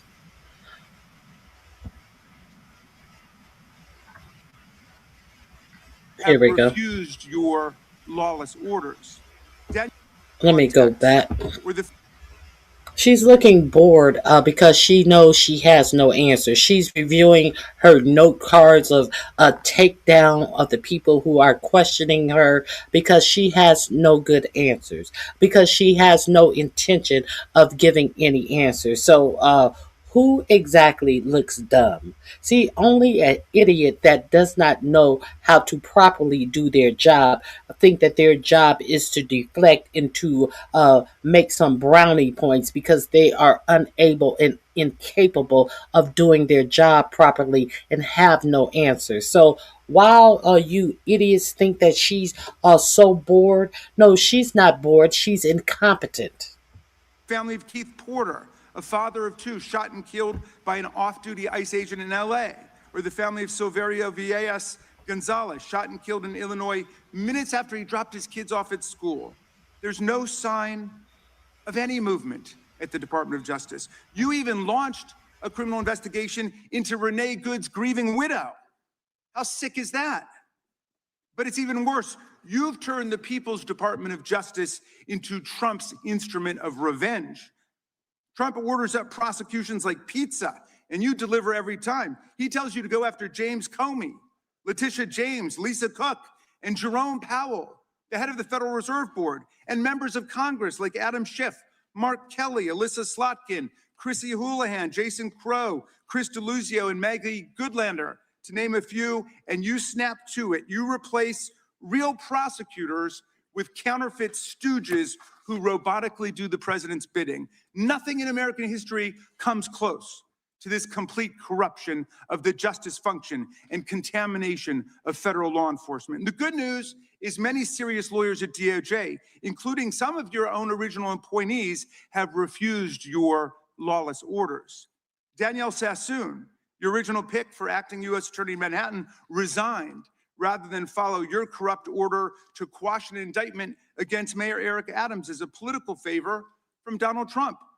A Federalist Society member who clerked for Justice Scalia, U.S. Attorney Sassoon refused to participate in this blatantly corrupt scheme.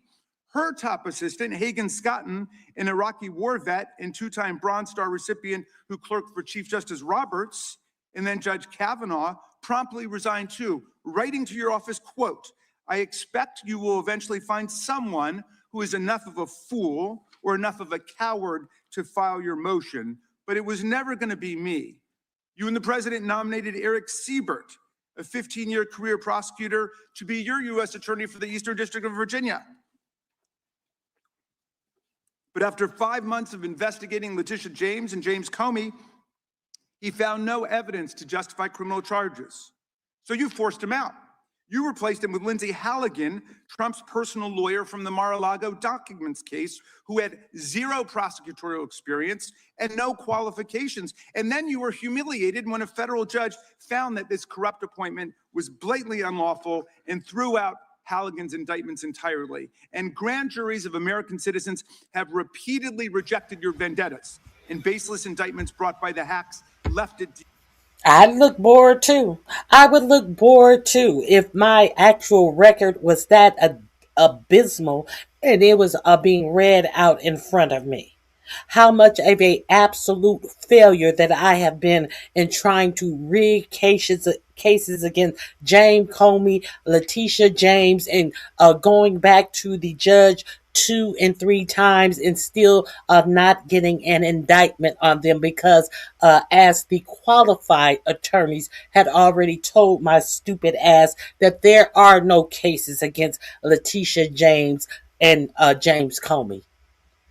I would be fiddling with my papers too to try to look like I have the upper hand when I am a whole absolute failure at my job. I would too.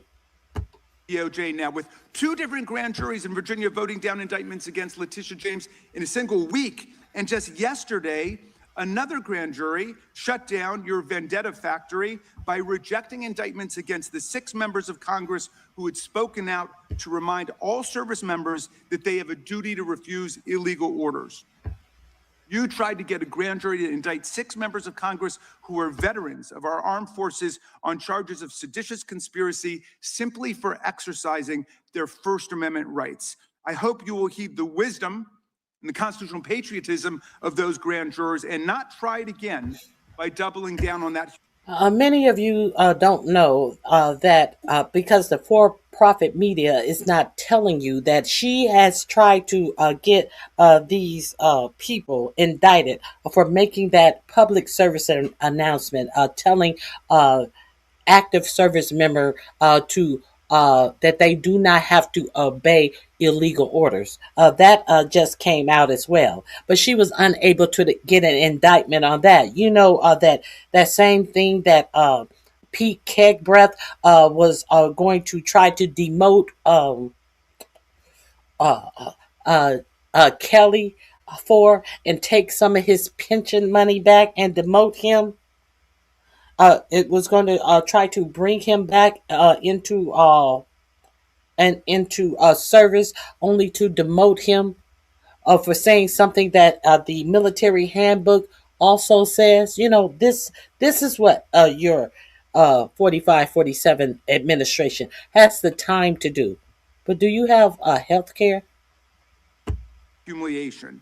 As your best lawyers are sacked for having participated in the January 6th case, or just flee for the exits now, Your new lawyers keep lying in court. In dozens of cases, they've been excoriated for lying to federal judges. Chief Judge Boasberg, right here in D.C., suggested your Department of Justice perpetrated a fraud on the court. Other judges found your statements to be, quote, inexplicably misleading, patently incredible, totally inconsistent, and so disingenuous that the court is left with little confidence that the government can be trusted to tell the truth about anything. Now, as ranking member, I asked the chairman to add a few extra rounds of questions today because we each have 5 hours of questions, not 5 minutes, but we're stuck with 5 minutes. That's clearly insufficient to give voice to America's victims and survivors and to demand answers about all the corruption and cover-ups that we see at DOJ right now. We've got just one round, so we ask you politely but firmly, Madam Attorney General, please do not waste 1 second of our precious time by evading questions, by changing the subject, or engaging in personal attacks against members of Congress. We saw your performance in the Senate, and we're not going to accept that. This isn't a game. In the Senate, you brought something with you called a burn book, a binder of smears to attack members personally for doing the people's work of oversight. Please set the burn book aside and answer our questions. And when you hear us reclaim our time, that means it's time for you to stop speaking. We only have 5 minutes, so when we reclaim our time, that means you stop. And if you don't, we will ask the chair to stop the clock and let you go on his time. The quality of justice in America depends on the character of our government.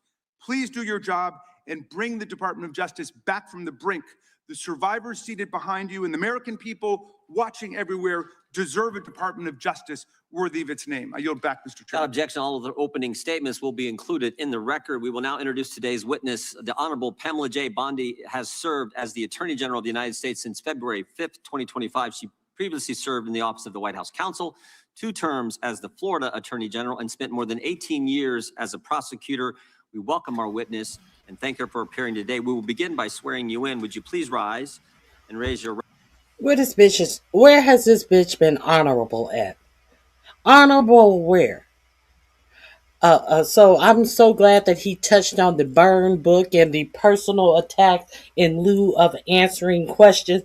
I'm glad that he expounded on reclaiming my time so this bitch could shut her motherfucking mouth instead of trying to drag the people who are asking her questions in her attempt to evade questions.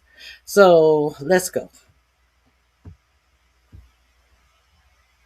Today, I'm grateful for the opportunity to answer your questions, highlight the work of our department, and discuss the most important topic of all, keeping the American people safe. A little over a year ago, I was sworn into office as the 87th Attorney General of the United States. I came into office with the goal of refocusing the Department of Justice on its core mission after years of bloated bureaucracy and political weaponization. The Department of Justice's core mission is to fight violent crime, protect the American people, and defend the rule of law above all else. While our work is never done, we have made tremendous progress to make America safe again. In 2025, we saw the lowest murder rate in 125 years. That's nothing short of historic. If you compare 25 to 24, here's what you'll find. The murder rate is down 21%, robbery down 23%, carjacking down 43%, gun assault down 22%, ag assault, burglary, could go on and on. Crime. Weren't these the same? Isn't this the same data that that was going on when 4547 declared that he had to put the National Guard in DC because Big Balls, the 19-year-old who has gone through all our government data information under Doge, got a bloody nose from a 14 and a 15-year-old child. Wasn't this the same data about crime going down when this man put the National Guards on the street? Let's continue. Crime is declining. This did not happen by accident. The numbers tell an important yet straightforward story. President Trump has given us the resources, the support, and the leadership to protect the American people. President Trump's policies have saved lives. I cannot think of a policy outcome more important. Okay, so she starts in lying, and Democrats have no leading candidates. The DNC is doomed until at least 2040. Well, if the DNC is so doomed, how come Democrats have been winning all special elections, even elections that 45, 47 districts that he's won by over 20 points, and the Republicans are losing to Democrats in all of these special elections? Tell that to somebody who don't know what what you're talking about. The facts are showing. The facts are showing that the Republicans and their tactics and their bullshit is being rejected all over this country. Let's continue. Do not write bullshit in my chat. Than protecting the lives of American citizens. Can you? This trend has been especially clear in Washington, D.C. and in Memphis. These are two iconic American cities that spent years in the grip of horrific violent crime. The Department of Justice surged law enforcement resources, and the results came quickly. Crime plummeted in both cities. And I want to make one point loud and clear. We achieved those results by working with Democratic mayors. Public safety does not have a party registration. When your constituents call 911, they don't ask for... Excuse me. You'll write whatever you want where? Write something now. Since you think that you're going to come in my chat and write whatever you want, write something now, silly. Let's continue. For political views of the responding officer, they ask for help. I have federal agents in each and every one of your districts. They're here to help, and I am here to help. Many cities and states have worked with us and taken advantage of our federal support. Some have not. Meanwhile, a few elected officials have declared that they are, quote, at Kamala was supposed to win in a landslide back in 2024. But she didn't. And we have been stuck with this buffoon. And since we've been stuck with this buffoon and his policies, it does not change what I just said, that Democrats are winning in all of the special elections, even in areas that this buffoon has won by over 20 points. What does 2024 have to do with what I just said? Make it make sense. When you speak, you need to make sense. Let's continue. These guys, they don't want to hear what the bimbo is saying. Let's hear, well, it doesn't matter what the bimbo is saying. She's lying at this point. We're going to get to the questions very soon. war with the federal government and acknowledgement of our federal support. Some have not. Meanwhile, a few elected officials have declared that they are, quote, at war with the federal government and encouraged widespread obstruction of law enforcement. This has resulted in avoidable clashes on the streets, as you've all seen. We've seen rioters storming a Christian church. Citizens and law enforcement officers have both been endangered by... When did we see rioters rioting in a Christian church? When did that happen? Okay. When did any of that happen? And if that has happened, how come your prosecution of these rioters isn't going so well? If these were truly rioters, how's your prosecution of these riots going? These riots that never happened. Everything is a riot.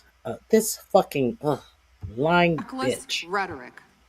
We have made dozens of arrests in and around Minneapolis so far, and many of them could have been avoided by simple compliance with federal law. Of course, our efforts reach beyond our urban centers. We are striking crucial blows against terrorist organizations such as MS-13, TDA, the Sinaloa cartel, and Antifa. And as we sit here, I think you've seen the news this morning. The news is reporting that cartel drones are being shot down by our military. That's what we all should care about right now, protecting America. You hate us libtards, but since you're here, JRDD, please hit the like button before you leave. Since you hate us so much, I imagine you're on your way out. Hit the like button on your way out. As we seek to dismantle these drug trafficking networks that poison Americans, in 2025, our DEA agents seized more than 47 million fentanyl pills and more than 9,800 total kilos of fentanyl. That represents 369 million potentially deadly doses.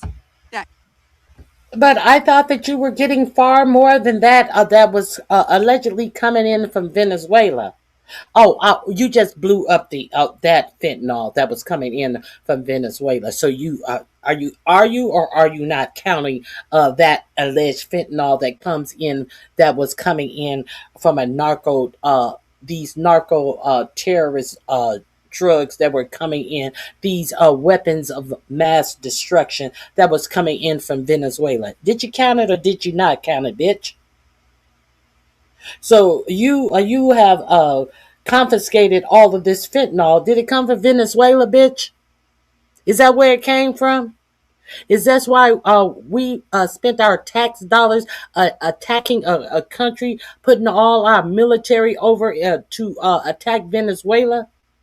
Did we get get back what we paid for? No, we ain't get shit because 4547 is taking the oil, selling the oil, and putting the money in an offshore account in Qatar. But you ain't got shit to say about that, you dumb hoe.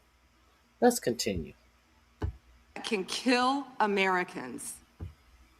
Meanwhile, our attorneys are fighting for President Trump's agenda in courtrooms across this country. This administration has been sued 627 times. We've fought through a nonstop flood of bad faith temporary restraining orders from liberal activist judges across this country. America has never seen this level of coordinated judicial opposition towards a presidential administration. It is not only an unlawful attack on the executive branch's authority, but a serious attack on the democratic process. In spite of this unprecedented judicial activism, we've attained 24 favorable rulings at the U.S. Supreme Court, their emergency docket, and even more to come. We've done so while ending the weaponization of the prior administration by dropping FACE Act prosecutions, exposing the Arctic frost scandal via congressional disclosure, thank you, Chairman, and restoring one tier of justice in this country. To address the Epstien files, more than 500 attorneys and reviewers spent thousands of hours painstakingly reviewing millions of pages to comply with Congress's law. We've released more than 3 million pages, including 180,000 images, all to the public, while doing our very best in the time frame allotted by the legislation to protect victims. And if you brought us a victim's name that was inadvertently released, we immediately redacted it. All members of Congress, as you know, are invited to visit DOJ to see for yourselves. I want to take a moment to acknowledge the Epstein survivors who are here today. I'm a career prosecutor, and despite what the ranking member said, I have spent my entire career fighting for victims, and I will continue to do so. I am deeply sorry for what any victim has been through, especially as a result of that monster. If you have any information to share with law enforcement about anyone who has hurt you or abused you, the FBI is waiting to hear from you. Candy Joe is no longer here. Joe may be here, but Joe can no longer type here. I said what I said. No one is chained to this chat. Okay. I want you to know that any accusations of criminal wrongdoing will be taken seriously and investigated. The Department of Justice is committed to holding criminals accountable to the fullest extent of the law. In 2025, the FBI arrested over 1,700 child predators, a 10% increase from 2024. We also located 2,700 victims of child exploitation and shut down 3.8 million dark web pedophile accounts. 3.8 million. So please, if you have information to share that needs to be investigated, contact the FBI. Today, I look forward to discussing further our shared obligation to protect the American people, uphold the rule of law, and keep this nation safe. Thank you. Thank you, Madam Attorney General. The chair now, we now proceed under the 5-minute rule. The chair recognizes the gentleman from California for 5 minutes. Thank you, Mr. Chairman. Madam General, thank you for your extensive remarks, particularly on your continued investigation of those responsible over the years in the Epstien debacle. Obviously, you have an amazingly full docket between civil rights, between criminal, between so-called white-collar crime, and doing. They're not investigating white-collar crime in this administration. Are under attack. They have held off investigating white-collar crime in this administration. So how are her hands busy doing that? Agents and FBI and others are under attack when they try to enforce the law. I personally want to apologize for those who would embolden, support, or even stand with those lawbreakers that sit on this and other daises here in Congress. My job generally is to talk about patents and trademarks as the chairman of that subcommittee. I'll forego that today because one of my other jobs is the creation and maintenance of Article 3 judges. And I work with the Chief Justice on that, and we're trying to expand the court. But currently, there are only 677 district court judges. They have very full dockets as well. But you create a tremendous amount of judges, particularly immigration judges. You do so in order to save the court that, but adjudicate, as is requirement, each of those people who claim a right to be here in the United States. And that has been going on under Republican and Democratic administrations for years. What's unique about the Trump administration this time is that you and President Trump have managed to reduce the backlog of people seeking that for the first time in decades. You are getting ahead of that tremendous backlog that caused, for better or worse, the release of millions of people with little pieces of paper saying, come back later when we call you, and often to no avail when you call. So I want to congratulate you on that because it's an accomplishment you might not take credit for and the other side would never give you credit for. But I hope you can continue to do that and do more.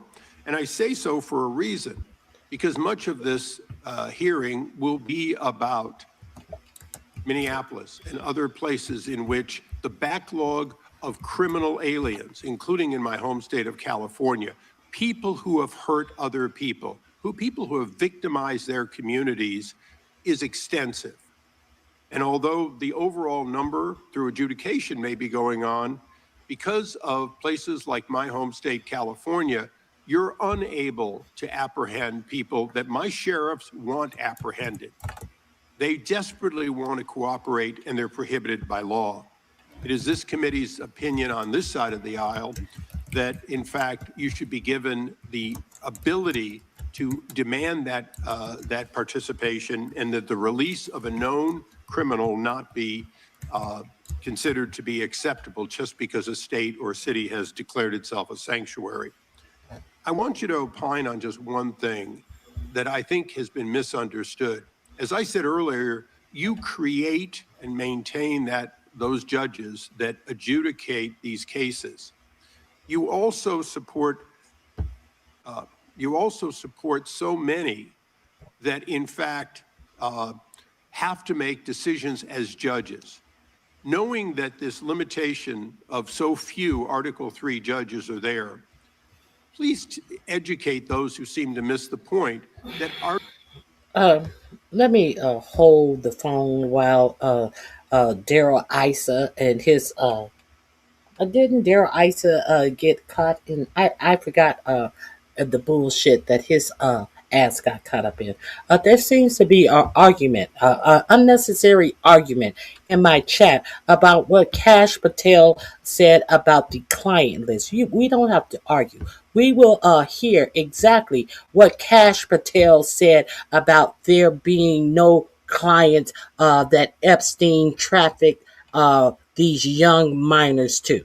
We don't have to argue about it. Let's listen to it for ourselves. The fuck out of here. Don't come in my chat lying. This is a place for facts. And none other than Foghorn Leghorn from Louisiana was the one who asked him the question. Are you telling me? I said, are you telling me? Who else did he traffic these young women to? In terms of what the investigation, again, going back to 2008, Mr. Acosta, who limited the investigation and limited the search warrants and limited the parameters of the investigation, the only thing we are able to speak to publicly, because he was given a non-prosecution agreement by Mr. Acosta, is that first time period from, I believe, don't quote me on this, 97 to 2001-ish. And then when the Trump administration courageously reopened it. Excuse me for interrupting, but I'm going to run out of time.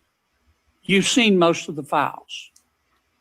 Who, if anyone, did Epstein traffic these young women to besides himself? Himself. There is no credible information.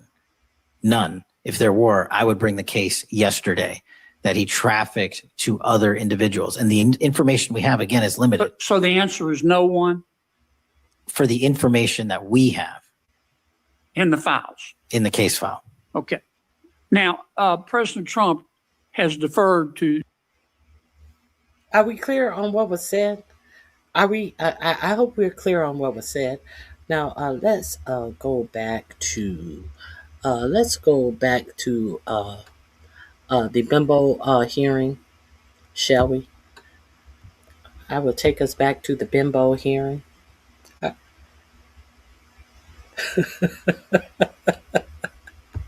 Let's go back to the Bimbo hearing. Here we go.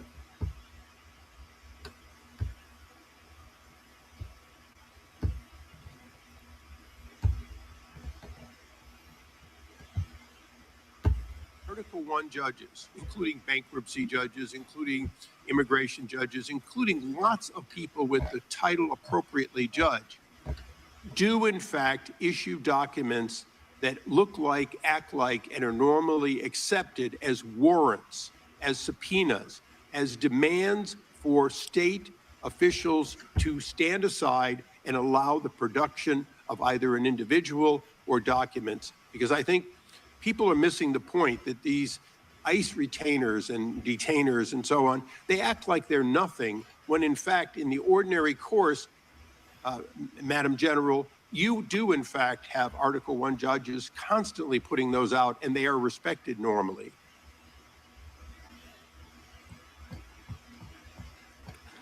Thank you, Congressman, for talking about all the great judges. And if I could add one thing to that, we are always recruiting and looking for judges. So please reach out to our office for these judges who are handling all these very important matters. We've even added some JAG officers as immigration judges. Thank you. And so we're continuing to do that, but we're always seeking qualified lawyers as well to be part of that. And thank you for highlighting that, Congressman. Thank you. I yield back. Gentleman yields back. The gentlelady from Washington is recognized. Thank you, Mr. Chairman. Good morning, Attorney General Bondi, right here. We are joined in this room by some of the thousands of survivors from Jeffrey Epstein's horrific sex trafficking ring. They have shown such incredible courage in speaking out, in demanding accountability to bring the predators and pedophiles to justice. The Epstein Files Transparency Act required your Department of Justice to disclose the perpetrators connected with Epstein's criminal activities and to redact the information of survivors to protect their identities. Let me show you what actually happened. First, in violation of the law, your department has shown a pattern of redacting the names of powerful predators. Here behind me is one example of an email from Epstein to a man whose name was redacted. The email reads, quote, "Where are you? Are you okay? I loved the torture video."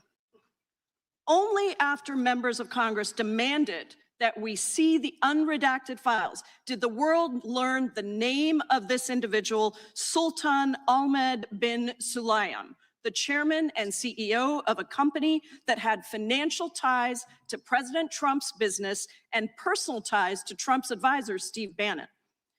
Second, the survivors were not similarly protected, also in violation of the law.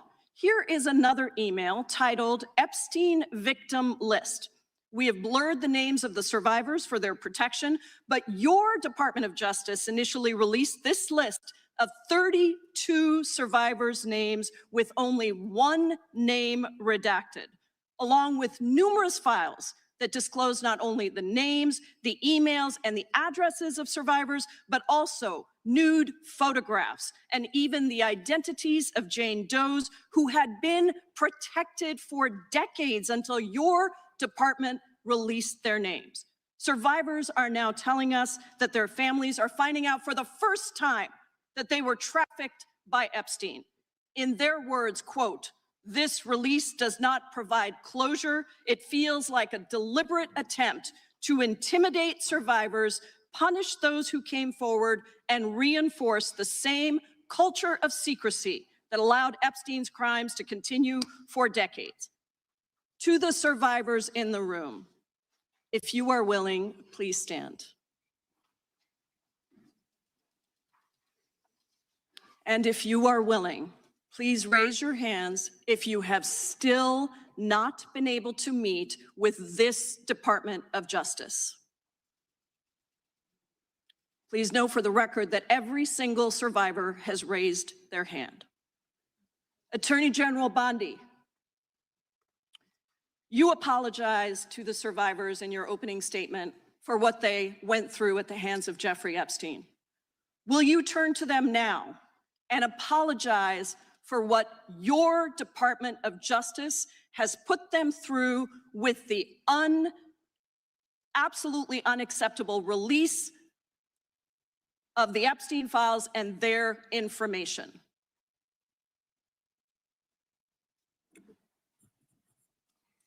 Congresswoman, you sat before Merrick Garland sat in this chair twice.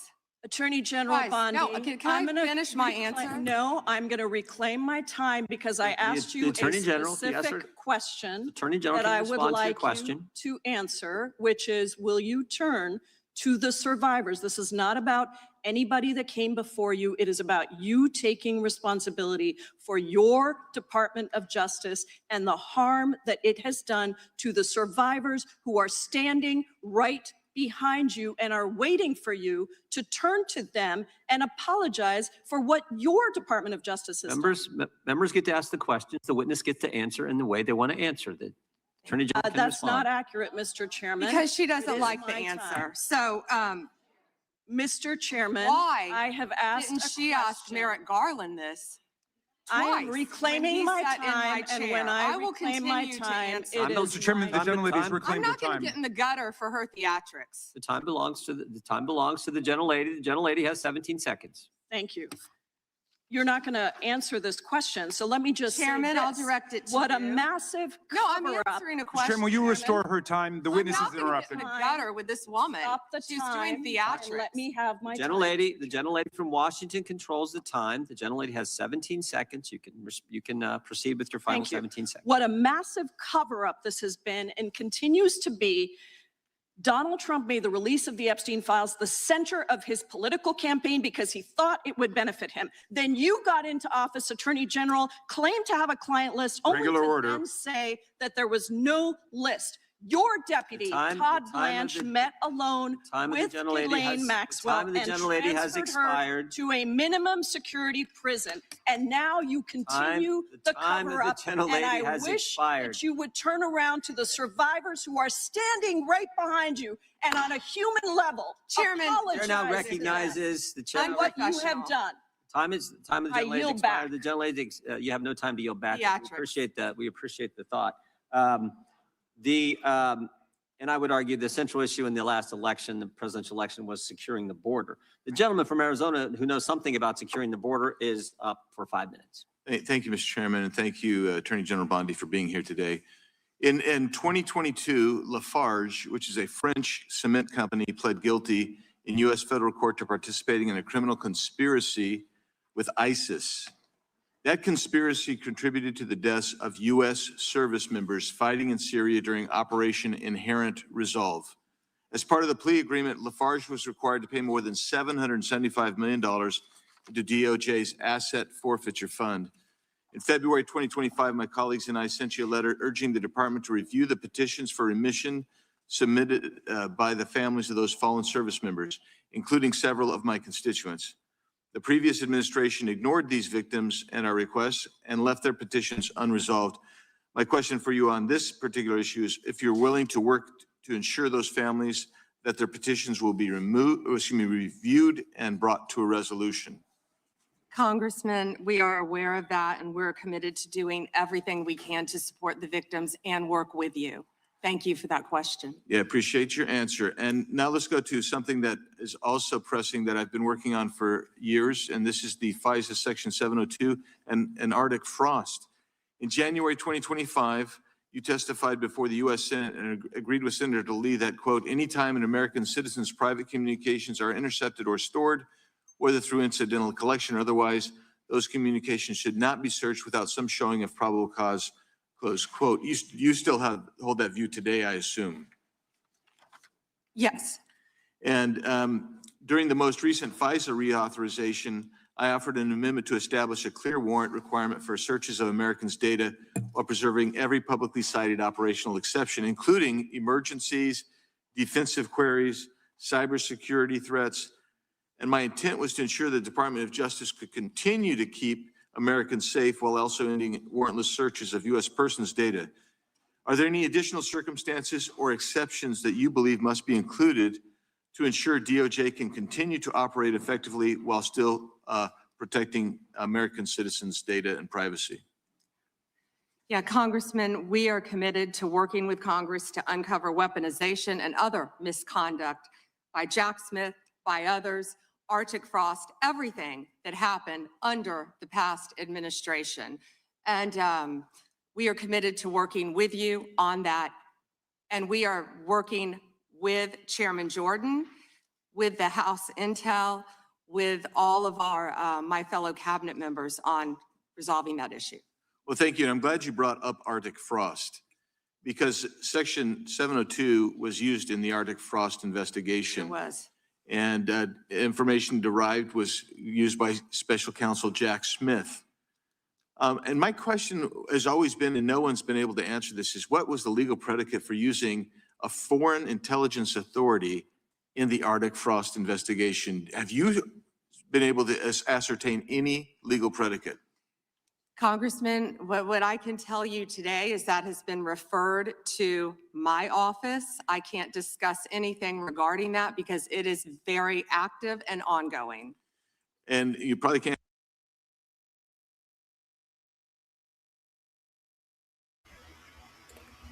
fuck Arctic Frost. Did you notice that she did not answer the question if she would be making sure that your data is secure? No, she did not answer that question. She went back to the past administration and said that they are working on everything in the past administration and omitted answering the question if she will make sure your data is not being harvested, because she knows damn well that Palantir and the Department of Homeland Security with their ICE agents are doing exactly that. They are using their facial recognition software uh, to go into all of your private information. Why do you think ICE agents have these phones up? Why do you think that an ICE agent told a woman who asked him, "Why are you taking pictures of me?" He said, "Because you are now in a database of a domestic terrorist." You notice she did not answer that question. If you didn't notice, let's go back, because the bitch didn't tell you that the DOJ is putting out a list of suspected domestic terrorists based upon you showing up to a protest, something that the Constitution guarantees that you are allowed to do. She didn't mention the FBI tip line, where she is trying to promote it more freely so that American citizens can report their own neighbors or people who they want to submit as being an enemy of the state. Did she mention any of that to you? No, she overrode that whole question, and I am so glad that Christian Gillibrand ripped this bitch a new asshole with her bullshit. Let's hear the question again, and let's hear the answer. $75 million into DOJ's asset forfeiture fund. This $170 million of asset forfeit funds that the Biden administration ignored. And what was her answer? Yes, I'm very aware of that, and we will be. You're very aware of that, and you've done nothing either. That was your answer to that question, bitch. You are aware of it, and you're trying to make it, and we will do everything possible. You've been in there a year. You had plenty of time to work on that, but you've done nothing either, bitch. In February 2025, my colleagues and I sent you a letter urging the department to review the petitions for remission submitted by the families of those fallen service members, including several of my constituents. The previous administration ignored these victims and our requests and left their petitions unresolved. My question for you on this particular issue is if you're willing to work to ensure those families that their petitions will be reviewed and brought to a resolution. Congressman, we are aware of that, and we're committed to doing everything we can to support the victims and work with you. Thank you for that question. Yeah, appreciate your answer. And now let's go to something that is also pressing that I've been working on for years, and this is the FISA Section 702. So you got the letter, and you're willing to work with him. What work have you done since you've gotten the letter? None. And Arctic Frost.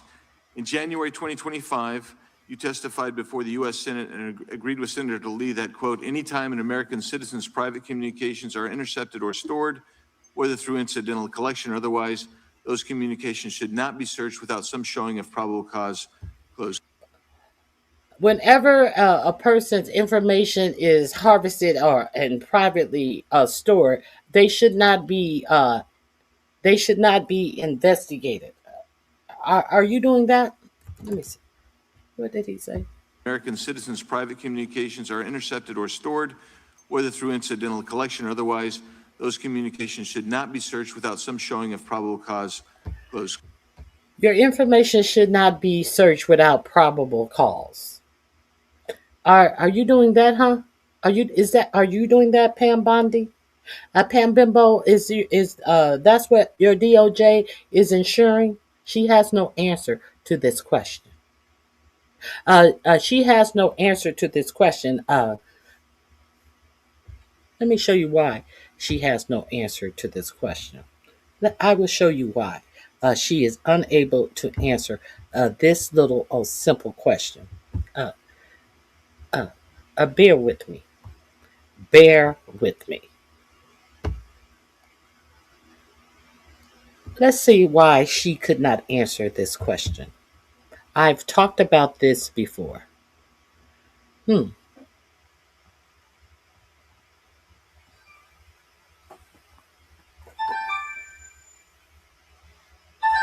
Hold on one second.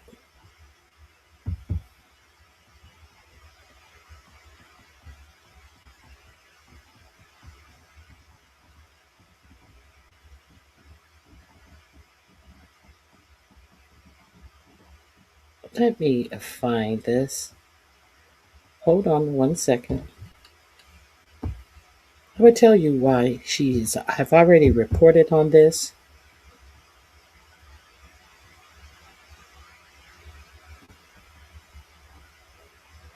Let me find it.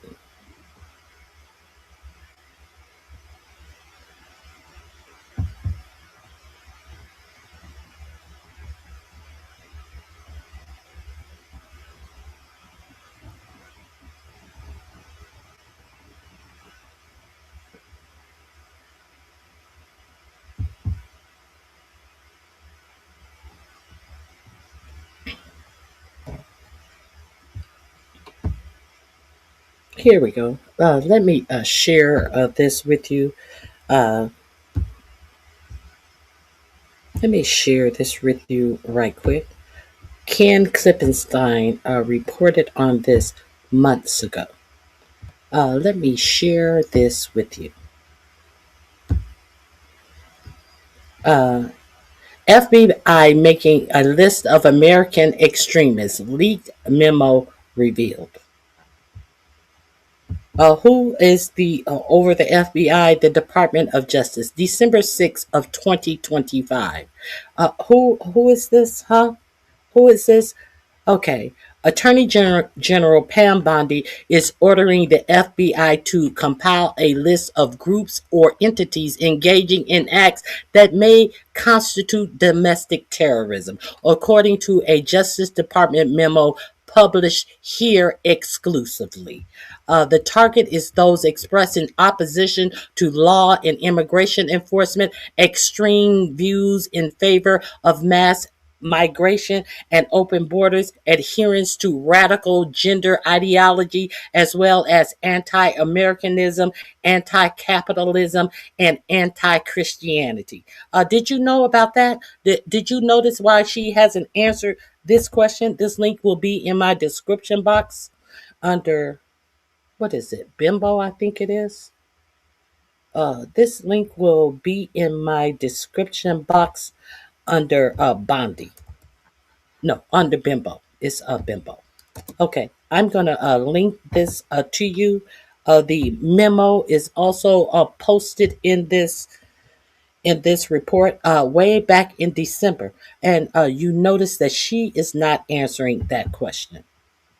That language echoes the so-called indicators of terrorism identified by President 4547 Directive National Security Presidential Memorandum 7, or NSPM 7, which the memo says it is intended to implement, where NSPM 7 was a declaration of war on just about anyone who isn't MAGA.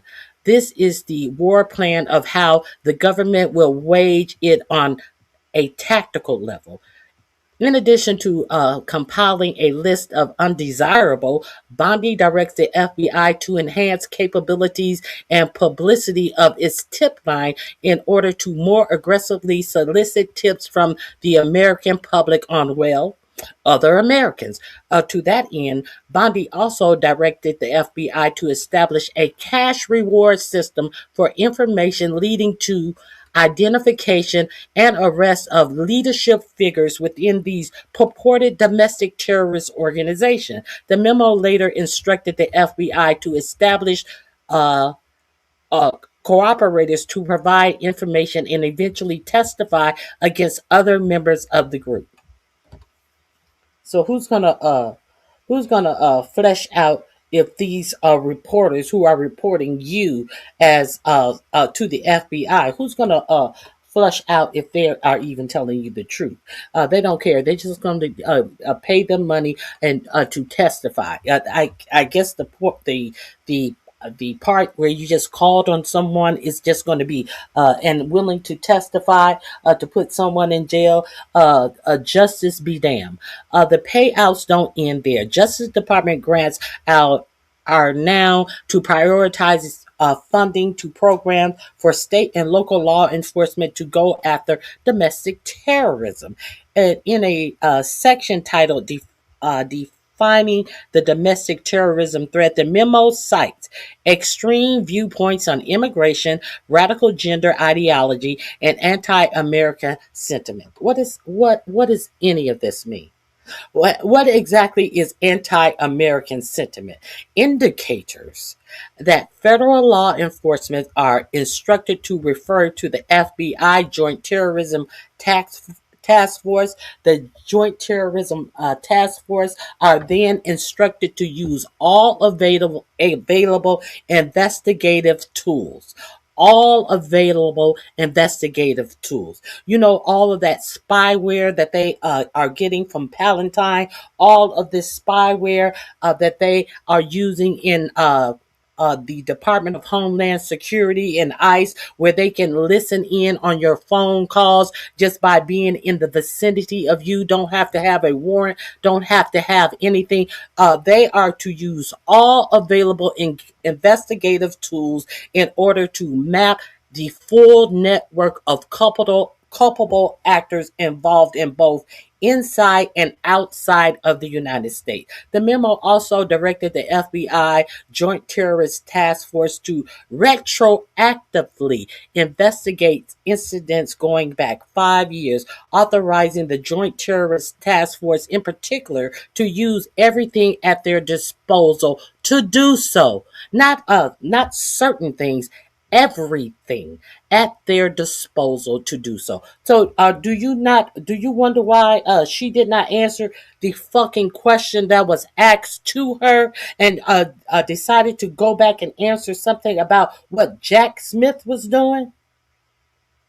Upon a receipt of these referrals, the Joint Terrorist Task Force shall use all available investigative tools consistent with law enforcement internal policies and statutory obligations to map the full network of culpable actors involved in the referred conduct inside and outside of the United States. The memo says, for months, major media outlets have largely blown off the story of the NSPM7, thinking it was all just Trump bluster and too crazy to be serious. But a memo like this one shows you that the administration is absolutely taking this seriously, even if the media are not, and is actively working to operationalize NSPM7. NSPM7 was signed in September, largely in response to the unaliving of Charlie Kirk.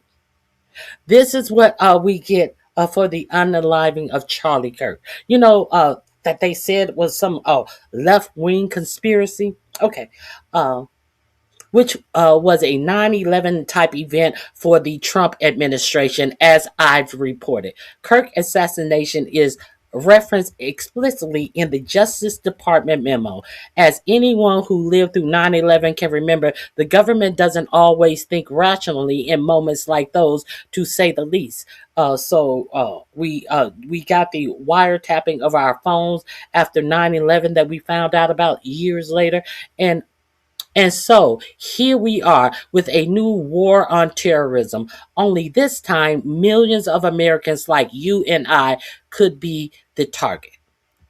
So let me drop this link in the chat as well. This link is also under Bimbo. If you are unfamiliar with this, go over there and read the NSPM7. Not only are they trying to find crimes that they can prove. They are also looking for indicators of crime. What is an indicator? Something to predict that based upon anything about you, you may possibly be someone who will commit a crime in the future based upon the data that they're collecting on you. So let me see. Okay, let me see. Let me see if I can find this. I've reported on this NSPM7 too many times. If you want to see the NSPM7, it is also on Ken Klippenstein's page. If you don't know, you better familiarize yourself with this. Let's get back to her ignoring the question.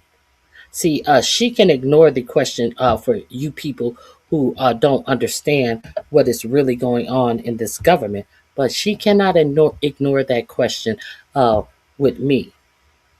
Let's get back to this.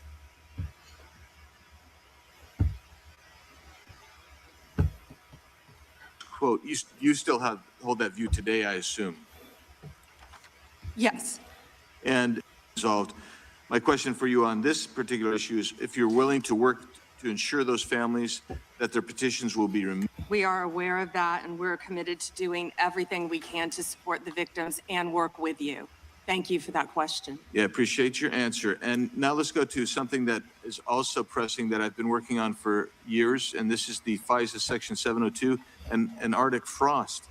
In January 2025, you testified before the U.S. Senate and agreed with Senator Lee that, quote, anytime an American citizen's private communications are intercepted or stored, whether through incidental collection or otherwise, those communications should not be searched without some showing of probable cause, close quote. You still hold that view today, I assume.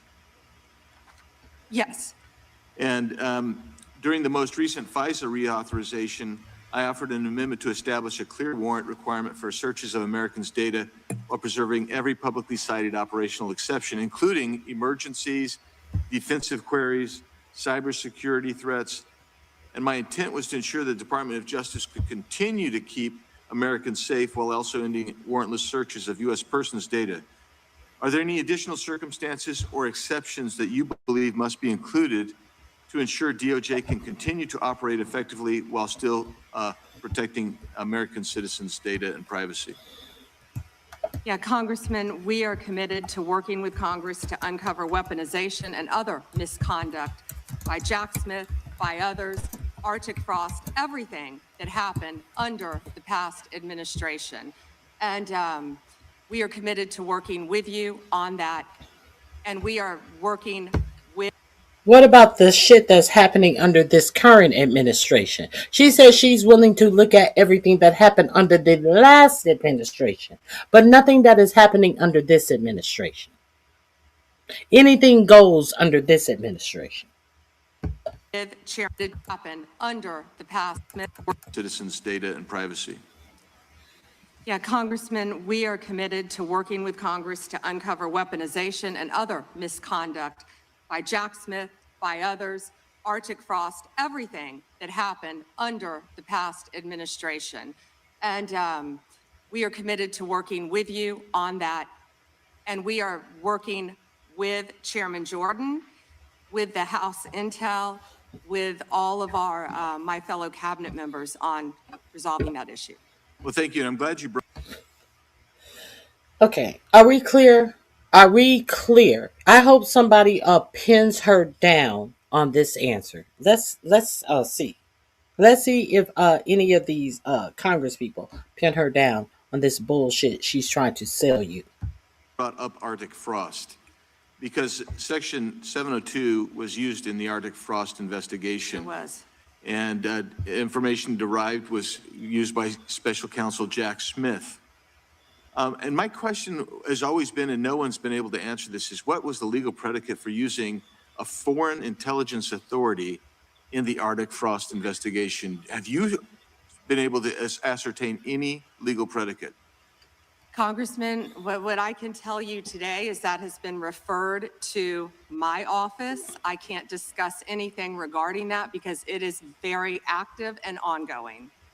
And you probably can't answer this one either, but I really want to know if Section 702 queries related to that matter involved members of Congress, which we know at some level it did, congressional staff, which we know at some level did.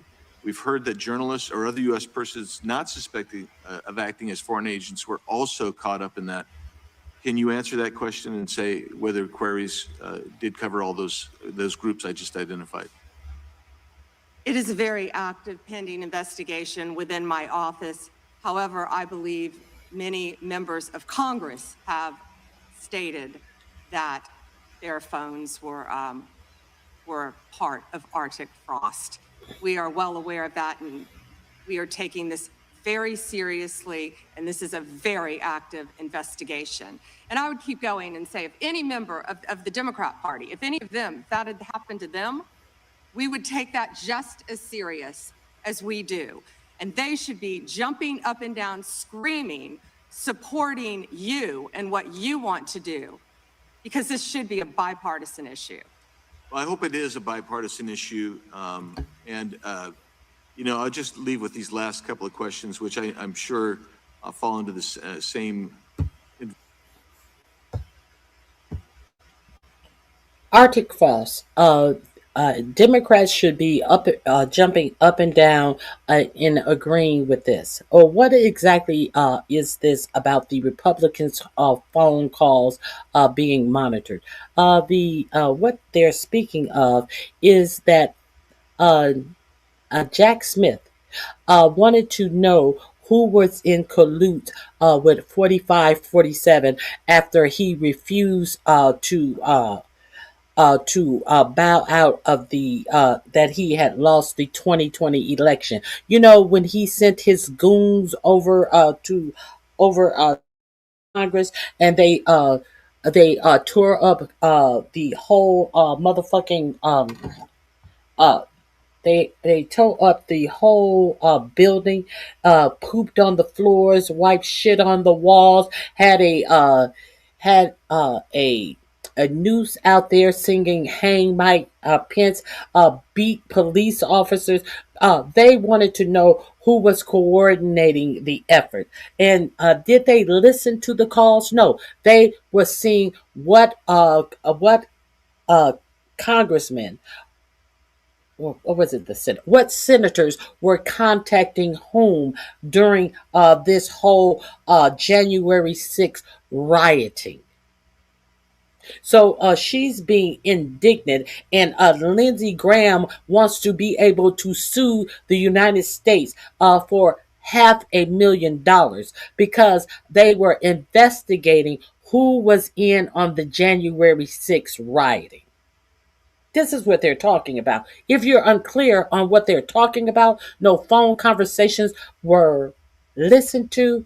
They were seeing who was calling whom during the January 6th riots. Okay. Are we clear? Let's continue.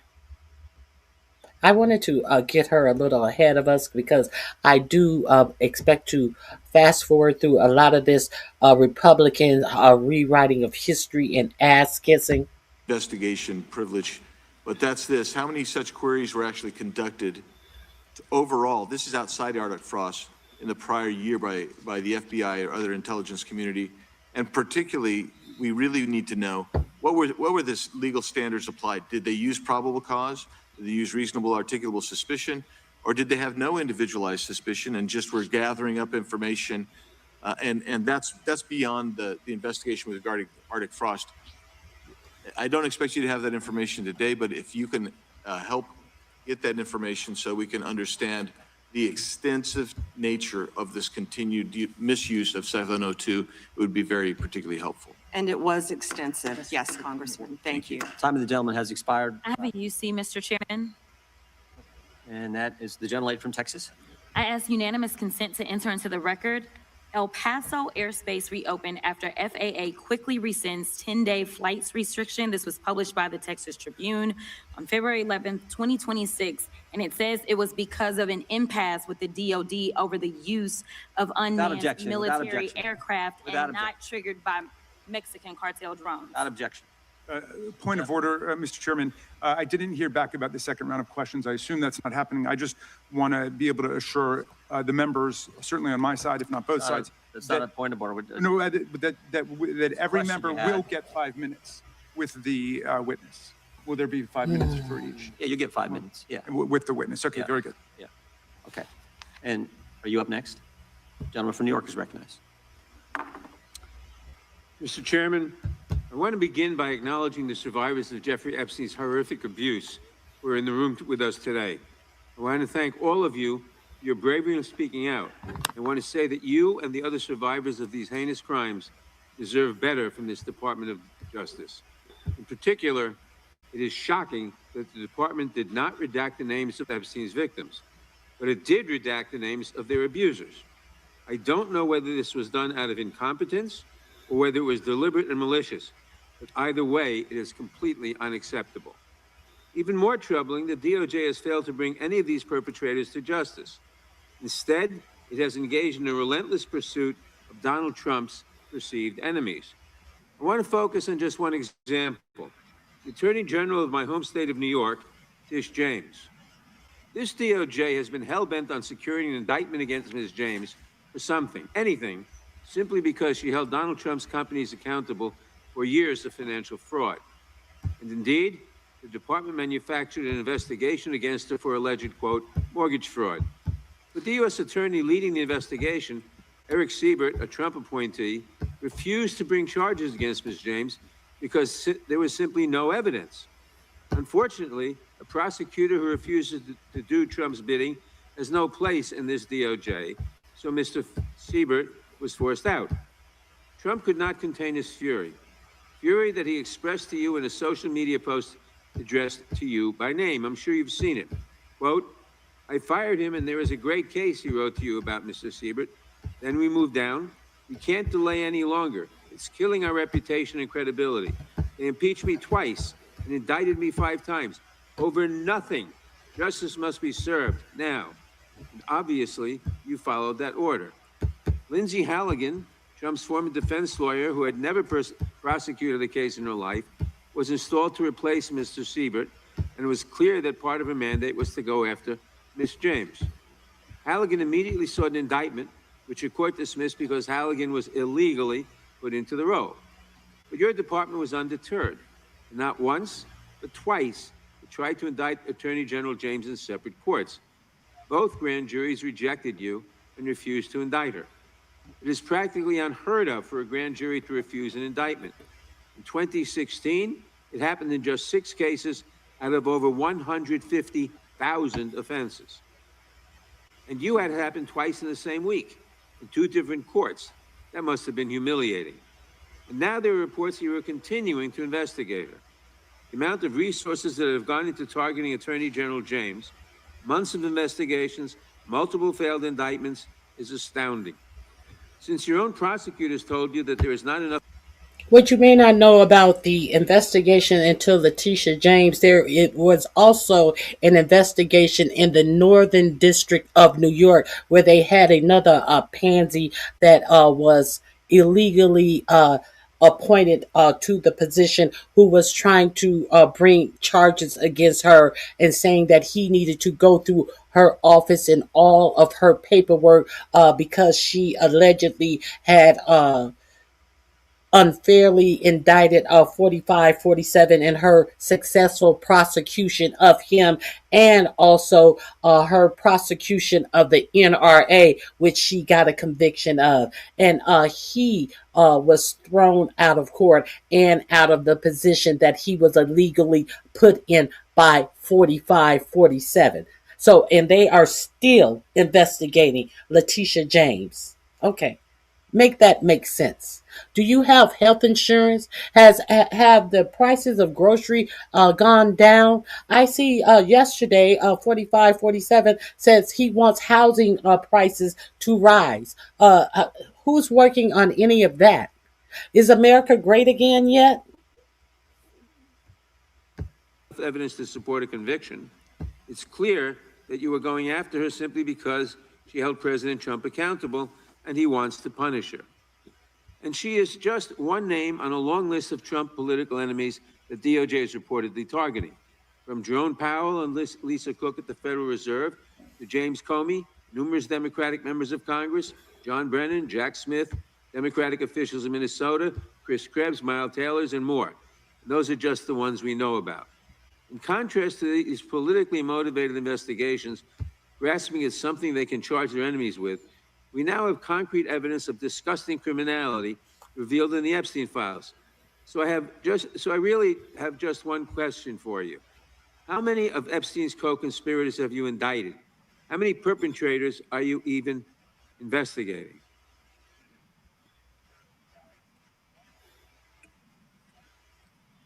First, you showed it. I find it. How many have you indicted? Excuse me. I'm going to answer the question. Answer my question. No, I'm going to answer the question the way I want to answer the question. No, Your you're going to answer theatrics the are question the way I ridiculous. asked it. Chairman Jordan, I'm not going to get in the gutter with these people, but I'm going to answer the question. How many have you indicted? Again, the time belongs to Reclaiming my time. The time belongs. I think it's very interesting. Reclaiming my time. I think it's very interesting And you can that reclaim he your talks time. about they indicted. The president said they indicted him twice. Mr. Chairman, please stop the clock and restore his time. Okay, here we go with these Committee will be in order. theatrics. The time belongs to the gentleman from New York. We will give you a few more seconds. We will do that. But when you ask a question, the witness gets to answer. You may not like the answer, but she gets to answer. The question was, how many of Epstein's... They don't like the answer, Chairman, my time. because it's honest. So he asked a 4-minute question. Restore 45 seconds, I am Mr. Nadler, going please, to Mr. Chairman. answer. You can let her filibuster all day long, but not on our watch. Not on our time. No way. And I told you about that, Attorney General, before you started. You don't tell me. Yeah, I did tell you because we saw what you did in the Senate. You're a lawyer, not even a lawyer. Committee will be in order. Time and I should get back at least 45 seconds. We will give you a few more seconds. I said that already. 45 seconds. We already know that this bimbo was going to try these theatrics, and she had already been warned. But she wants to do what she wants to do because she has these talking points that she wants to be shown on this conservative media to do their favorite thing. They own the libs, but they don't notice that this bimbo has no answers to pertinent questions that really mean something to this committee. And it should really mean things to the American people. But she want to show her ass. Seconds. Okay, I'm timing right now, Mr. Nadler. Go All Reclaiming my time. The answer to my question, how many of Epstein's co-conspirators has she indicted, is 0. You have been the Attorney General for a whole year, and your DOJ fired the lead prosecutor of this case, sat on evidence this entire time, and claimed falsely last July that there were no more leads. It took an act of Congress for you to finally release part of the Epstein files, and when you did, you included personal information about the victims while protecting the names of abusers. Time of the gentleman None has of the perpetrators have been expired. brought to justice, but enormous resources Time of the gentleman has expired, and obviously clear that under your leadership, the Department of Justice there no was longer no works question in there. It works to for Donald respond to. Trump. I yield back. The gentleman yields back. May I answer? I think our next questioner, Madam Attorney General, is going to give you time to respond to Thank you, Chairman. all kinds of things. So we will turn to the gentleman from Texas for 5 minutes. Ms. Bondi, you go right ahead. I'm over here. The time is yours. Thank you. First, he brought up the president saying they indicted me twice. They sure did. They tried to impeach him twice. And you, Mr. Nadler, were one of the leads on the impeachment. I was on the other side. I lived that with you. During impeachment, you said the president conspired, sought foreign interference in the 2016 election. Robert Mueller found no evidence, none, of foreign interference in 2016. Have you apologized to President Trump? Have you apologized to President Trump, all of you who participated in those impeachment hearings against Donald Trump? You all should be apologizing. You sit here and you attack the president, and I am not going to have it. I'm not going to put up with it. You know, all they want to do, all the American people need to know this. They are talking about Epstein today. This has been around since the Obama administration. This administration released over 3 million pages of documents, over 3 million, and Donald Trump signed that law to release all of those documents. What does Obama have to do with any of this? This has not been around since Obama. I think he first went to jail in 2008, served the agreed time that, what was his name? Served the agreed time that was given to him and allowed to be out of prison for 12 hours a day under Acosta, Robert Acosta, who then was rewarded at the petition of the Labor Secretary in 45-47's first administration.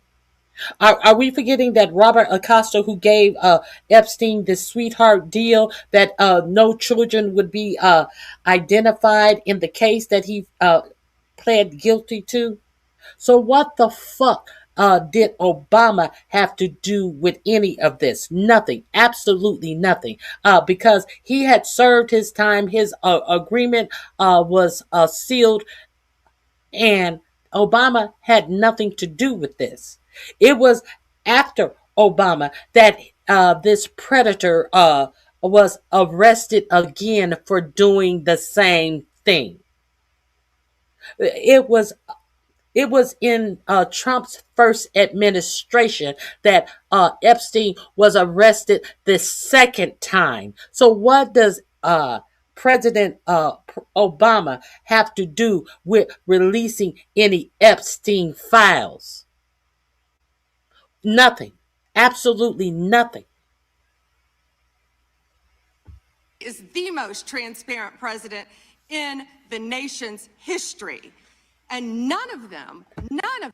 How would Obama release 3 million Epstein files when the files were not created until after his presidency, when the second time that he was convicted, because the person that 45-47 decided to make the labor secretary gave him such a sweetheart deal that he offended again. And this is when the Epstein files were in full-fledged, and millions of paperwork were created based upon the number of victims, and during the second trial. Come on, are we serious? Did this bitch say something about Obama? This fucking bird brain. Ask Merrick. Donald Trump signed that law to release all of those documents. He is the most transparent president. He signed the law to release all the documents. So, well, why did Todd Blanche say when he released 3 million documents that there are still 3 million more documents that you're not going to release? And why, when the documents were released, they were not released in a timely fashion, which the law gave you 30 days to release them, and you were about 2 months late releasing them? And why, when you released them, they said that they could not have any redactions to save for personal reputations, but they were redacted to the high heavens? And you're talking about the Trump administration is the most transparent administration. When he was bringing Marjorie Taylor Greene and Lauren Boebert up to his office, and he said that he was going to make sure that someone primary Marjorie Taylor Greene out of her seat because she had agreed to sign the petition that Massey and Ro Khanna was putting forth to force the release of the Epstein files. He brought Lauren Boebert into his office to try to talk her out of signing the petition. And once he realized that they were going to sign the petition anyway, he decided to give in, because he knew he had no choices, because he knew that there were enough votes with Marjorie Taylor Greene, Lauren Boebert, and Thomas Massey to force the release of the Epstein files. So, bitch, he ain't did shit that he didn't have to do. Let's be clear on that. President in the nation's history. And none of them asked Merrick Garland over the last 4 years one word about Jeffrey Epstein. How ironic is that? You know why? Because Donald Trump, the Dow right now is over. The Dow is over $50,000. I don't know why you're laughing. You're a great stock trader, as I hear, Raskin. The Dow is over 50,000 right now. The S&P at almost 7,000. And the NASDAQ smashing records. Americans' 401ks and retirement savings are booming. That's what we should be talking about. We should be talking about making Americans safe. We should be talking about, what does a Dow have to do with anything? That's what they just asked. Are you kidding? Yeah, what does the Dow have to do with anything? Are you the Treasury Secretary, or are you the DOJ? What the fuck are you talking about the Dow and us at the stock market and 401k savings? Were you talking about 401k savings when he tanked the stock market and everyone lost their 401k savings because of the tariffs that he was going to act in on April 1st? Were you talking about the stock market then? I'm pretty sure millionaires and billionaires were able to rebound. Well, what about the people who were at retirement age or in retirement or close to retirement? Have they rebounded their money that they lost based upon this announcement of tariffs, and they lost all of their money in their 401k savings, bitch? How many American people are even trading stocks in the stock market? What does that have to do with the majority of Americans? Absolutely nothing, ho. Mr. Jordan, Mr. Jordan. Committee will be in order. Mr. Jordan, am I going to get an extra 45 seconds added to my time? The committee will be in order. The time belongs to the gentleman from Texas. Ms. Bondi, the Attorney General can respond. Thank you. The Dow has shattered 50,000 for the first time. This is crazy. They said it couldn't be done in 4 years, yet President Trump has done it in 1 year. National median rents have fallen to a 4-year low thanks to Donald Trump. That's why they want to focus on Epstein and our most transparent president in the nation's history. The murder rate, as I said, has plummeted to a 125-year low thanks to Donald Trump. Notice she's talking about everything except for what she was asked about. Talking points. Bullshit. She's an embarrassment. I concur with the person in the chat that says she is a total embarrassment. For an unprecedented 9 straight months, there were 0 illegal border crossings at the southern border. That's what we should be focused on. All the great work that this... You are not the committee. You are not the oversight committee. Is this the oversight committee? This may not be the oversight committee. You are not the arbiter of what... House Judiciary Committee. You are not the House Judiciary Committee. So therefore, you do not set the agenda of what should and is going to be focused on in this committee, you stupid bitch. This president has done and will continue to do. to keep America safe and to make Americans safe. Thank you, Attorney General Bondi. I agree with you totally. I think you've done a fine job. I think that Democrats, in fact, should be apologizing to the Epstein victims for doing nothing during the 4 years that they were running the government. We did not hear about this, and it took you and President Trump to finally provide transparency and give answers to the American people, and I want to thank you for that. I want to thank you also for standing up for truth today and for fighting back against the theatrics and the time waste that you will endure over the next hour or two. I want to apologize on behalf of my colleagues on the left. They're not all that bad, but they've got to put on a show. And I'm sorry that you have to go through that. And I would like to yield the last, I'd say. Ass kissing. They are putting on a show. Okay, let's continue. 40, even 40 is 80 seconds. The clock says 40, but I've got 80 seconds since I was so rudely interrupted, and I'll give all 80 seconds to Chairman Jordan. And I would just yield to the Attorney General if she has anything to add.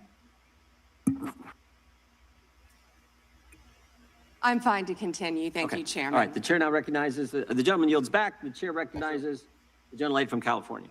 Thank you, Mr. Chairman. I would note that Mr. Nadler's question has not yet been answered, but I want to start by asking that out of respect for the American public and the Epstein survivors, some of whom, of course, are here today, that we can have a transparent conversation and get the public the answers they deserve. I want to briefly direct your attention to two documents I'm hoping we will put up on the screen. In the first, an individual emails Jeffrey Epstein asking whether a woman identified as M was pro or civilian, and Epstein responds that she was a civilian, Russian, and fun. In the second email, Epstein writes to Steve Tisch about a Ukrainian girl, noting that she was, quote, a little freaked out by the age difference and stating that he would try to convince her not to return to Ukraine.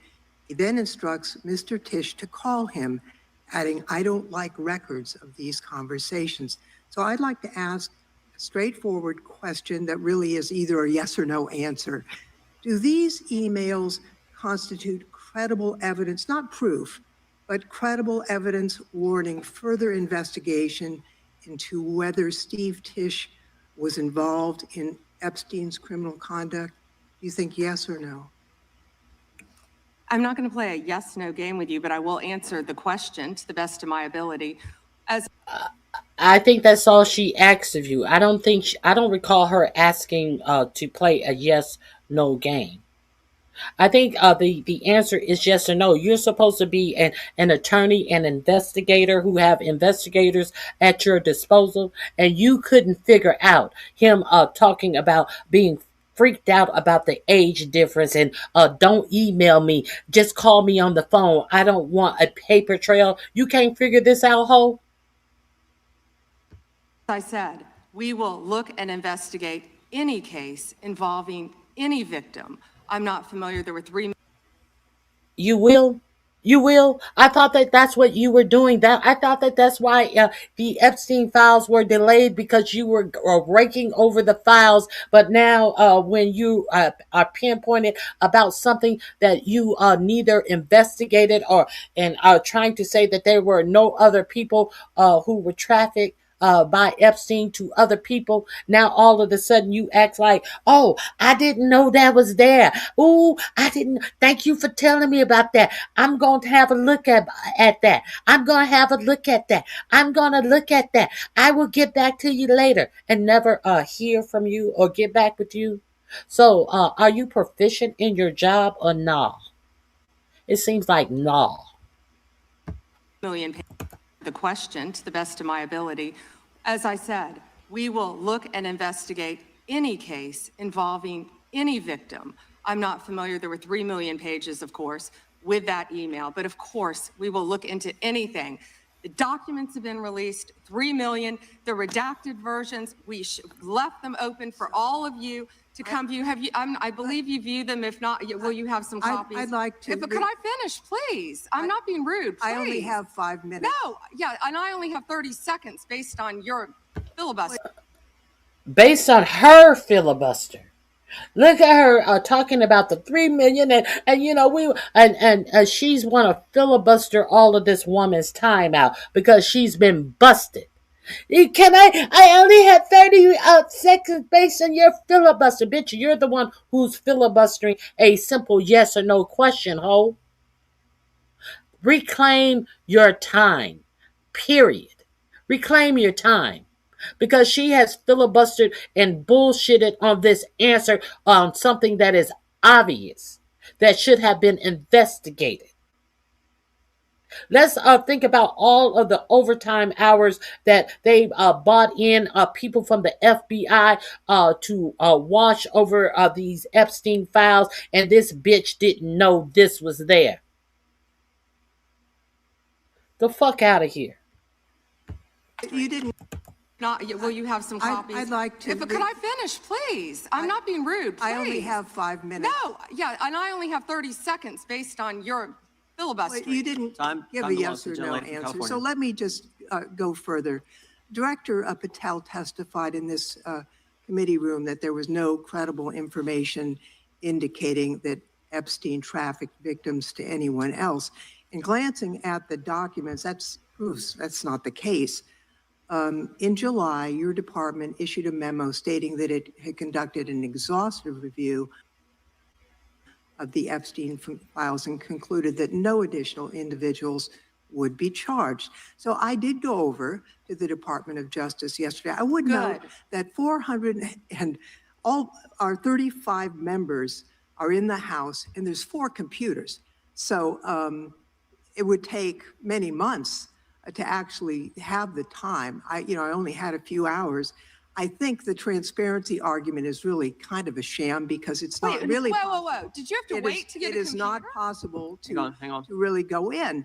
I did, however, see a U.S. attorney information for the Southern District of New York indicating that there were additional survivors and probable co-conspirators. Other members of Congress have uncovered likely co-conspirators whose names were blocked out. Now, the Epstein File Transparency Act, which all but one member of this House voted for and the president signed, requires the department to release everything except that it needs to be redacted to protect the victims or an ongoing prosecution, which apparently there is none from the testimony we have received. I am concerned that this act has not been fully complied with. When Director Patel came to the committee, he admitted that up to 1,000 FBI agents had gone through the files and redacted President Trump's name from them. And it's pretty clear that what has been transmitted from the FBI continues to redact President Trump's name, even though he is mentioned, thousands of times in these files. So I think the credibility of the department in terms of complying with the act has been damaged. And I think the department's credibility has been damaged in other ways. I think we all saw the horrible video of American citizens being killed by ICE agents in Minneapolis. And I think how the department has handled these cases raises a lot of doubt about the department. State and local police in Minnesota got a court order to get access to the crime scene to be sure evidence would be properly preserved by federal agents. But they took the agents defied the court order, and in a departure from general policy, the DOJ is not collaborating with state and local law enforcement on these homicides. So I really think that is a disgraceful approach to the homicides of American citizens, and really does nothing to bring credit to your department. And Mr. Chairman, I would yield back. Gentleman yields back. May I answer? Attorney General can respond. I find it interesting that she keeps going after President Trump, the greatest president in American history. And if they could maintain their composure, this isn't a circus, this is a hearing. I find it interesting she keeps going after Donald Trump. She doesn't say how much money she took from Reid Hoffman, did you? And nor did Mr. she Chairman, post regular anything. order, please. She Regular posted order. nothing on her X account, on her Twitter account. during the Biden years. Gentlelady. Yet now, all of a sudden, question she's asked. going after Committee will be in point of order. There was no Committee will question be in asked order. of the Attorney General. She doesn't just get to speak. Committee will be in order. I have a point of order, Mr. Chairman. Committee will be in order. Point of order, Mr. Chairman. Gentlelady can state her point of order. When a witness attacks, Not a valid point of order. You got to state. She hasn't completed her point of order yet. Please let her speak, Mr. Chairman. Let's have some regular order here. Regular order is you got to state the rule. And she I am didn't do it. trying to make a point of order that the witness, What rule are you referring to? The point of order is you don't give this bitch a opportunity to answer when there has been no question asked. That's the point of order, you dumb motherfucker. She asked her no questions. She made a statement. So therefore, it is not indicative of you to allow this bloviating fucking protector of people who abuse children to talk to her about some Reid Hoffman bullshit that nobody gives a fuck one damn fuck about. You know what the fucking point of order is. That's why it's just disgusting to have these motherfucking sycophants up in here allowing this illegal bullshit to continue in this country. And that's why under this administration, the American has become the laughing stock of the fucking free world because of these fucking airheads. Ugh. responding to a question has attacked me personally. I think it's pathetic that she can't answer the questions and First instead time is that attacking is not even close members to a of the point of committee. order. The gentleman from Wisconsin is recognized. In August of last year, I sent a letter to the Department of Justice asking for assistance in seeking compensation for the town of Lac du Flambeau. Town of Lac du Flambeau is in my district, and your office replied that it was an ongoing matter and unable to comment on it, which I understand. It's just fine. I want to set this up just as a reminder. So 3 years ago, it was at this time of year that 4 roads were blockaded in the town of Lac du Flambeau, and the temperature was 25 below zero. People had to park their cars at a neighbor's place, take the snowmobile across the lake to get their car, and then be able to drive into town. There were people 80 and 90 years old that could not, were very concerned that they'd be able to get emergency medical services.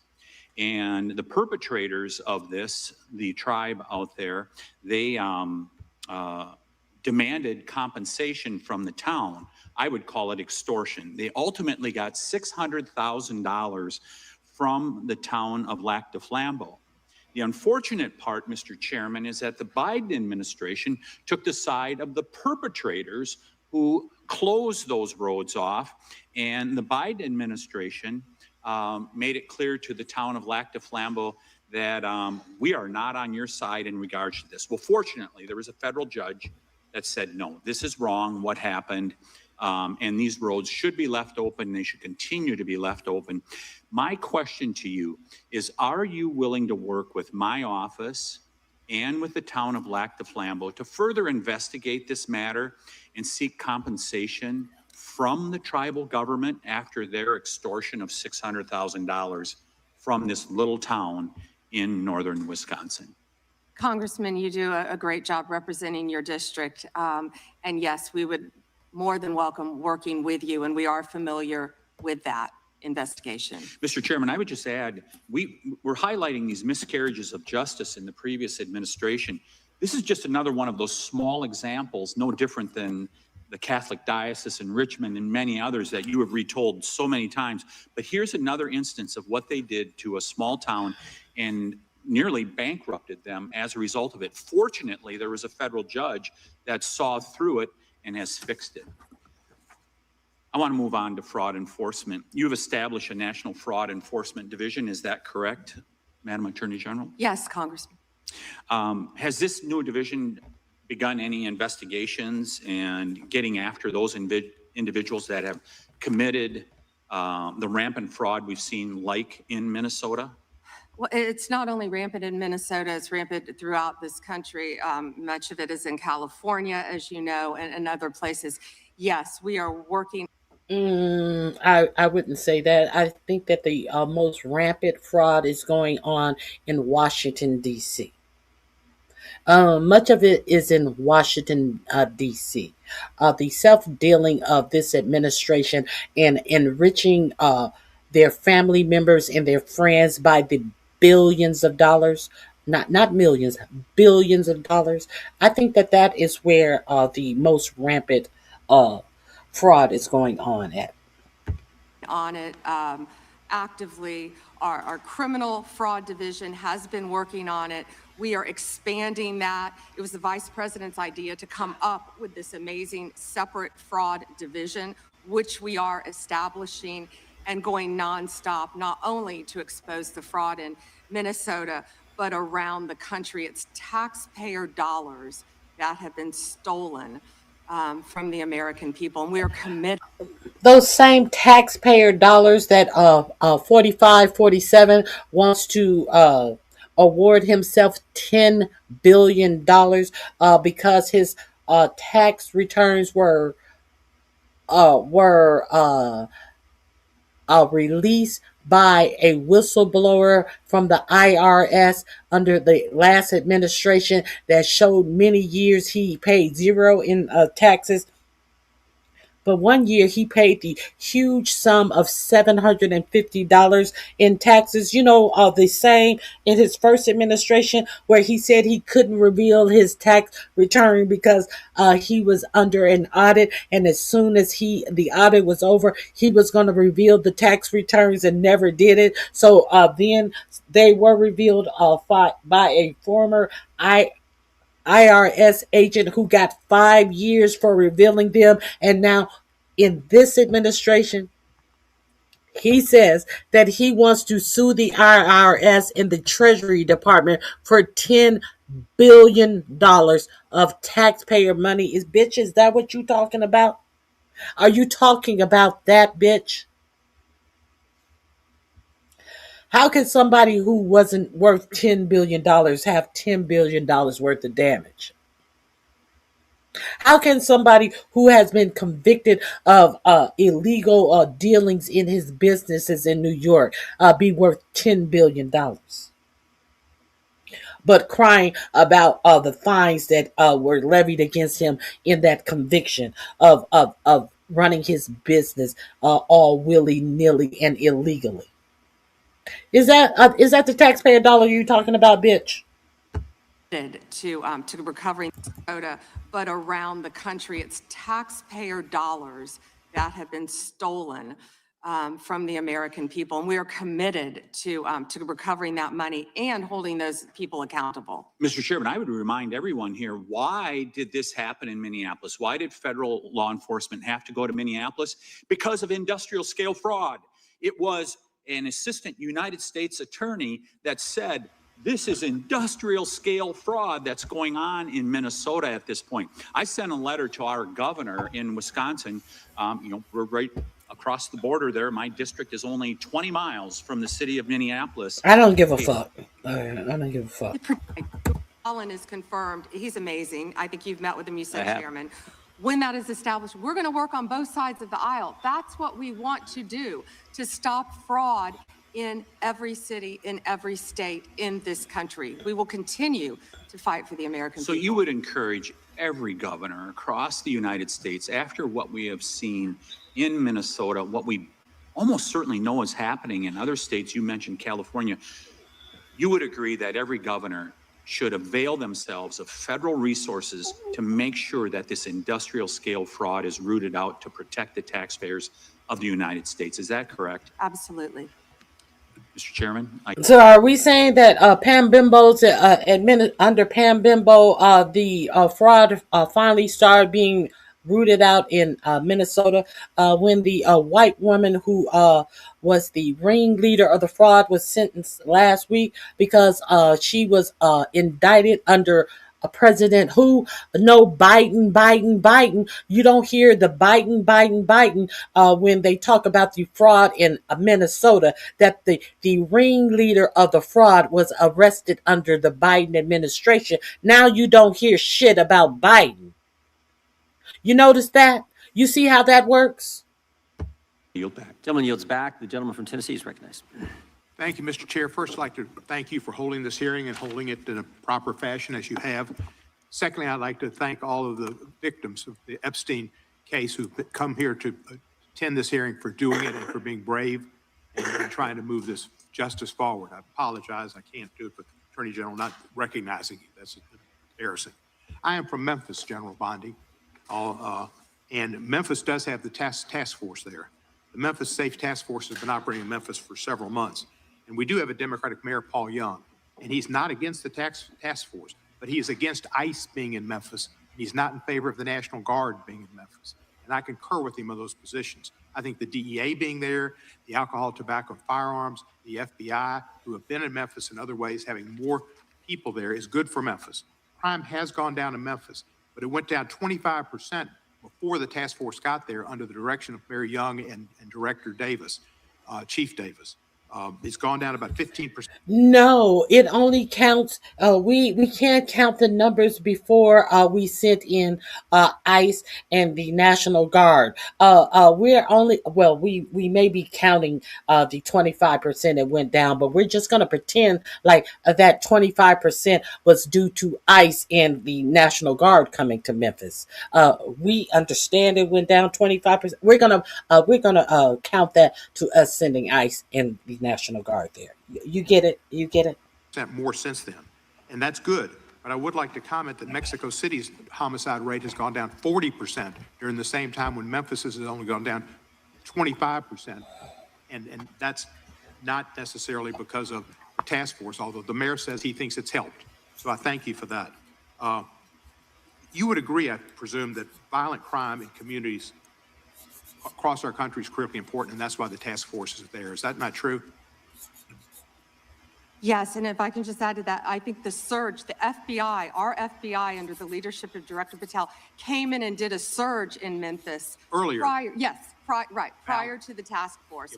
And thank you for saying that about Mayor Young. He's been great to work with, and thank you. He's a good guy. He's a very good guy. One problem I've got with where we are in priorities here. A recent Department of Justice, National Institute of Justice report based on arrest records in Texas and in California found that undocumented immigrants were less than half as likely as U.S.-born Americans to be arrested for homicide. And this pattern holds for assault, sexual assault, robbery, burglary, theft, and arson. Half as likely to be arrested for drug offenses.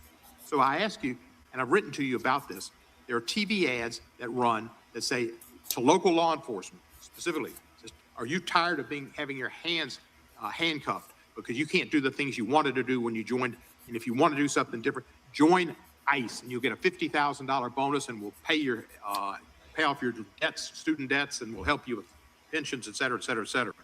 So they're encouraging local law enforcement to leave local law enforcement and go to work for ICE. We need people working in the front lines of local law enforcement to protect our citizens from the worst of the worst. The worst of the worst are not the immigrants. The worst of the worst, records show, are native-born Americans, and they are committing crimes that hurt our citizens and our cities. And you're working against it, and thank you for that. But by trying to get our local law enforcement, where we have an undercount of officers in Memphis, to leave Memphis and go to work for ICE to deport people is a wrong priority. Why are we trying to get people, policemen who are working on the front lines, to leave the front lines, take the $50,000 and go to work for ICE, and instead of working to fight the worst of the worst? Let us bastardize the name Laken Riley once again. Let's bastardize Laken Riley's name and use her death as fodder against the will of her family, who has asked this DOJ and this administration to quit waving her name up as some type of symbol of what they are doing, everything that they are doing in fighting undocumented immigrants and their crimes. Congressman, I have not yet seen that commercial, that ad. I would argue that we need strong people in both local law enforcement, state law enforcement, and all of our federal agencies working together. I've seen some of the worst violent criminals who were in this country illegally. We both know that. And in Memphis, working hand in hand, I want to stick with Memphis and your mayor and what you discussed, because there have been nearly 6,000 arrests as of February 8th, and I think you agree with this, in your district, and almost 600 gang members. What we found in Memphis, a lot of the gangs are local gangs. But 600 gang members were taken off the my time, streets. because I've only 40 seconds. I'm going to agree with you. 148, yeah, I thank you for that. and 148 missing children He said he's going to reclaim his time, bitch. were recovered by all of us working together. And Reclaim your time. I'm sorry, 1,000 Reclaim your illegal time. You're guns not were sorry. seized You're a as bitch. I would result like to of us reclaim my working time. together. And I don't disagree with some of the things you said, but there are questions about those children, but it's a different thing. The fact is, ICE is running rampant, and you are not investigating them. When they killed Mr. Prete, and Miss Good, that was an execution, and you did not investigate it. And you tried to investigate Miss Good's widow, and you tried to investigate Mr. Prete. They were executed, like Kristi Noem executed her dog. And that was wrong. And you should investigate those people, and you should investigate anybody that uses a weapon, in federal official or not, for civil rights violations. I yield back the balance. Gentleman yields back his time. Madam Attorney General, anytime you need a break, just let us know. If not, we'll just. You don't want to answer that non-question. You don't want to. Can I answer a non-question, a statement? You don't want to answer to that statement after he has run out of time. What you got to say about that? Oh, you don't have nothing to say about not investigating American citizens that are being shot dead in the streets? American citizens, white people. You ain't got nothing to say about not investigating that. Let's continue. We'll just keep going. The chair is now recognized for 5 minutes. Madam Attorney General, you're not allowed to exercise your constitutional rights in a way that tramples on someone else's, are you? No. No, you can't do that. I mean, you have a right to petition the government under the First Amendment. That doesn't mean you can come into this. I'm smart enough to be banning you. I am smart enough to be banning you. No offense. Okay.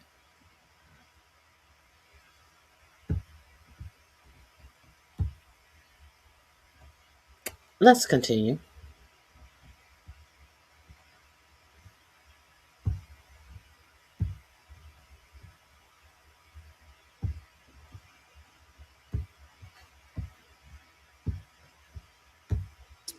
This room and start screaming at Mr. Raskin or me or anybody else and disrupt a congressional hearing. You have a right to protest on the street, but that doesn't give you a right to go into the Capitol and disrupt Congress. Something these guys talk about every day. You can't do that. So when Don Lemon said that he was exercising his First Amendment free press rights, freedom of the press rights, that's not really accurate because he was trampling on other individuals' rights. Is that true? Chairman, we will always protect our churches and the freedom of religion.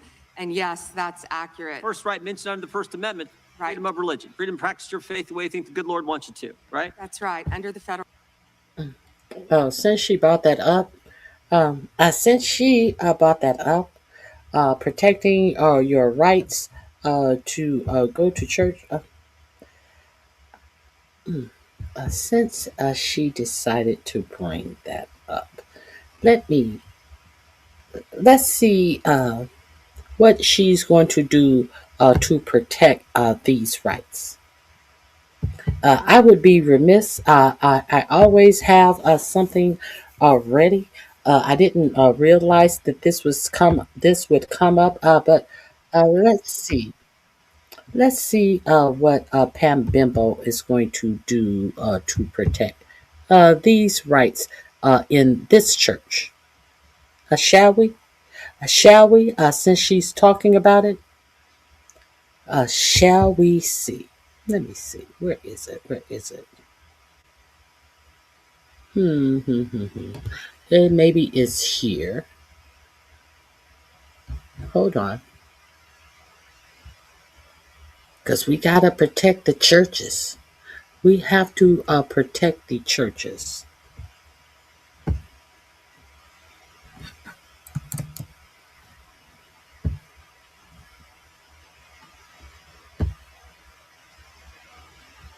Let's see what's going to be done to protect this church.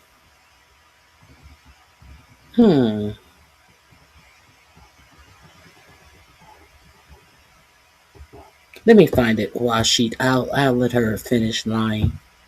Let me find it. Government. And isn't it true that Mr. Lemon met at a shopping center with the rioters who entered City's church in St. Paul, met with them prior to marching to the church? He did meet, and this is a pending case right now, so I will only stick to what is in the four corners of the unsealed indictment, if I could, Chairman. Yeah, I'm There's focused a lot more that will come out. But under the four corners of the indictment, yes, he did. They had an operation called Operation Pull-Up. They said they were gearing for a resistance. They met in a parking lot and they caravanned to a church on a Sunday morning when people were worshiping together. Mr. Lemon said that he live streamed before entering the church with the rioters. Who are these they? Who? Like my mom always say, who is they? Are you saying that Don Lemon caravan to this church? Let's be clear on who these they are. Are they the woman who your department decided to make darker in the photograph that you put out with her? And make her skin darker and make her appear as if she was crying. Is she one of the days that are so we can take your word as bond? Is who are these days you speak of? The one that you Photoshop her picture to make it appear she was crying and she was darker than she was. You know, the old tactic. You know, the darker they are, the more criminal you will automatically make them. And look at her. She was bold then, but she's crying now. And in fact, she was not crying at all. Your Department of Justice decided to lie on that edit picture of the woman that you arrest. But who are these they? Are you saying that Don Lemon was a part of this protest, or was Don Lemon doing exactly what we saw Don Lemon do? Are you trying to blur the lines about what the media has been doing? Didn't he say we're going to head to the operation? Didn't he say this he said this on camera, is that right? Yes, Chairman, Yeah. and more. That he was in Minnesota and that, as you said, they were gearing up for an operation. So you can't do that. This is why this is, I think, so important. As you said, he said we're gearing up for an operation. But did you hear him say we're gearing up for an operation? He's repeating what she said, that what she is alleging. Now, we know that all of these allegations that have come from this administration, from the woman who was shot 5 times with 7 holes in her body, the official line that came out of the Department of Homeland Security is that 10 cars had box ICE agents in, and the woman hopped out of her car and raised an automatic weapon at them, and they shot her in defense of themselves when absolutely none of that happened. They were the one who crashed into her car, shot her up 5 times. Let's continue. Important that this guy be held accountable, and I think why you guys have charged him and indicted him. Moving to the second subject here. Well, John, for an operation.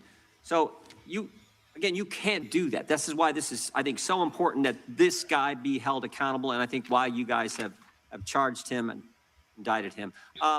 Moving to the second subject here. Will John Brennan be indicted? Mr. Brennan. This guy should be held accountable. Let's see. Let's hold the phone there. What did she call it? The FACE Act, to make sure people are safe in their churches and their church services cannot be disrupted. Has this guy been charged? Pam Bimbo, I want to know, has this guy been charged? White preacher storms Pastor Jamal Bryant church to disrupt services. So, has this guy been charged? And let's listen to the things that this guy says in this church about the parishioners in this church. Has he been charged? The Lord Jesus Christ is going to destroy this church. The Lord Jesus Christ is going to destroy this church. Really? The loving God that I know is going to destroy this church. Why? Why is the loving God going to destroy this church? Jamal Bryant gets a warning from God in his church. He's going to destroy this church. And if you're in it when he does, he'll destroy. And if you're in it, he's going to destroy you. With it. It's time to repent. It's time to repent. Is it? Maybe that's why they're in church. Maybe that's why they're there to repent. Of your wicked ways. It's time to repent of your wicked ways. Race baiting, stirring hate. Race baiting, stirring hate among the children of God. Among the children of God. They're in their own church of their own church, and he's talking about their race baiting and stirring hate among the children of God. Has he been charged under the FACE Act? People that would come to Christ. People that would come to Christ. You're keeping people away that would come to Christ because you're race baiting. And I'm going to come and meet you at your church to tell you that you are keeping people away from church. And won't because you make his name a laughing. And you are keeping people away from church and they won't come because you are making his name a laughing stock. You blaspheme. You blaspheme the name of Jesus Christ. The name of Jesus Christ with your harlotry, with your harlotry, whorishness. With your whorishness. You blaspheme the name of Jesus Christ with your harlotry and your whorishness. These are people who are going to worship the Lord in their sanctuary, in their own church. And they are met with this blasphemous asshole who professed to be a Christian pastor himself. I would say a Christian nationalist himself. Your wickedness. How did he know any of these people to be wicked? How do he know any of these people at all? Filthiness, your prayers don't even reach the ceiling. Your wickedness, your filthiness, your prayers don't even reach the ceiling. So you are incapable of even praying properly. I talked about this the other day with the defiant lawyer. We're going to get to that as well. You pray to demons. You pray to demons. What you say? Who is charging him with the FACE Act? Who? It's time to get right with God. The God of the Bible is going to destroy you unless you repent. Your materialism. The God of the Bible is going to destroy you unless you repent of your materialism. Oh, so you think that they have too much and they are little too uppity, and God is going to destroy them because they make you feel bad about yourself. The material things that they have makes you feel poorly about yourself. And your racism. And your racism. Okay, I got up on a commercial. It's so easy to become a podcaster with Riverside. First, go to Riverside and open an account. When you're ready to Where is the damn deacon board? Hold on. Let's see what Pastor Brian has to say about this. Here he is. I'm gonna put this in the description box. It will be under Bimbo under churches. Pastor Bryant responded. Here it is. This white evangelical nationalist pastor had the audacity, he and his wife, to get out of his car, as you just saw, and for propaganda and disturbance, filmed themselves coming into our church, using hate speech, condemning us with wrath, judgment, and correction completely out of order. And since you are against places of worship being disturbed, and this gentleman attempted to do it at a black church, I want to know, when is the arrest warrant? I don't know his name, but that picture should be clear enough for you to be able to track it down with the full spans of the FBI. Why didn't we have this same kind of calculated rage, outrage, and disturbance? You see, Don Lemon and other black leaders and black journalists are facing federal charges for showing up at a church service. The DOJ is making it a priority to prosecute black individuals who were standing up for righteousness and others who were simply there as journalists, documenting the historical event. But then this white male and his wife, they go to Pastor Jamal Bryant's church, New Birth in Atlanta. They go there. They create, obviously, a significant disturbance. There is no outrage from the Trump administration to utilize the same law equally and prosecute a white male for disrupting a black church. Why? Once again, doesn't fit the description. It's not the narrative. It's not the narrative they would like to push. All right. Okay. One more thing I want to remind you of in saying this. I shared this with you before I even knew that this had happened in Jamal Bryant's church. This is going to be under churches as well. This is the Defiant, I think it's the Defiant Attorney. The Defiant Lawyers Network.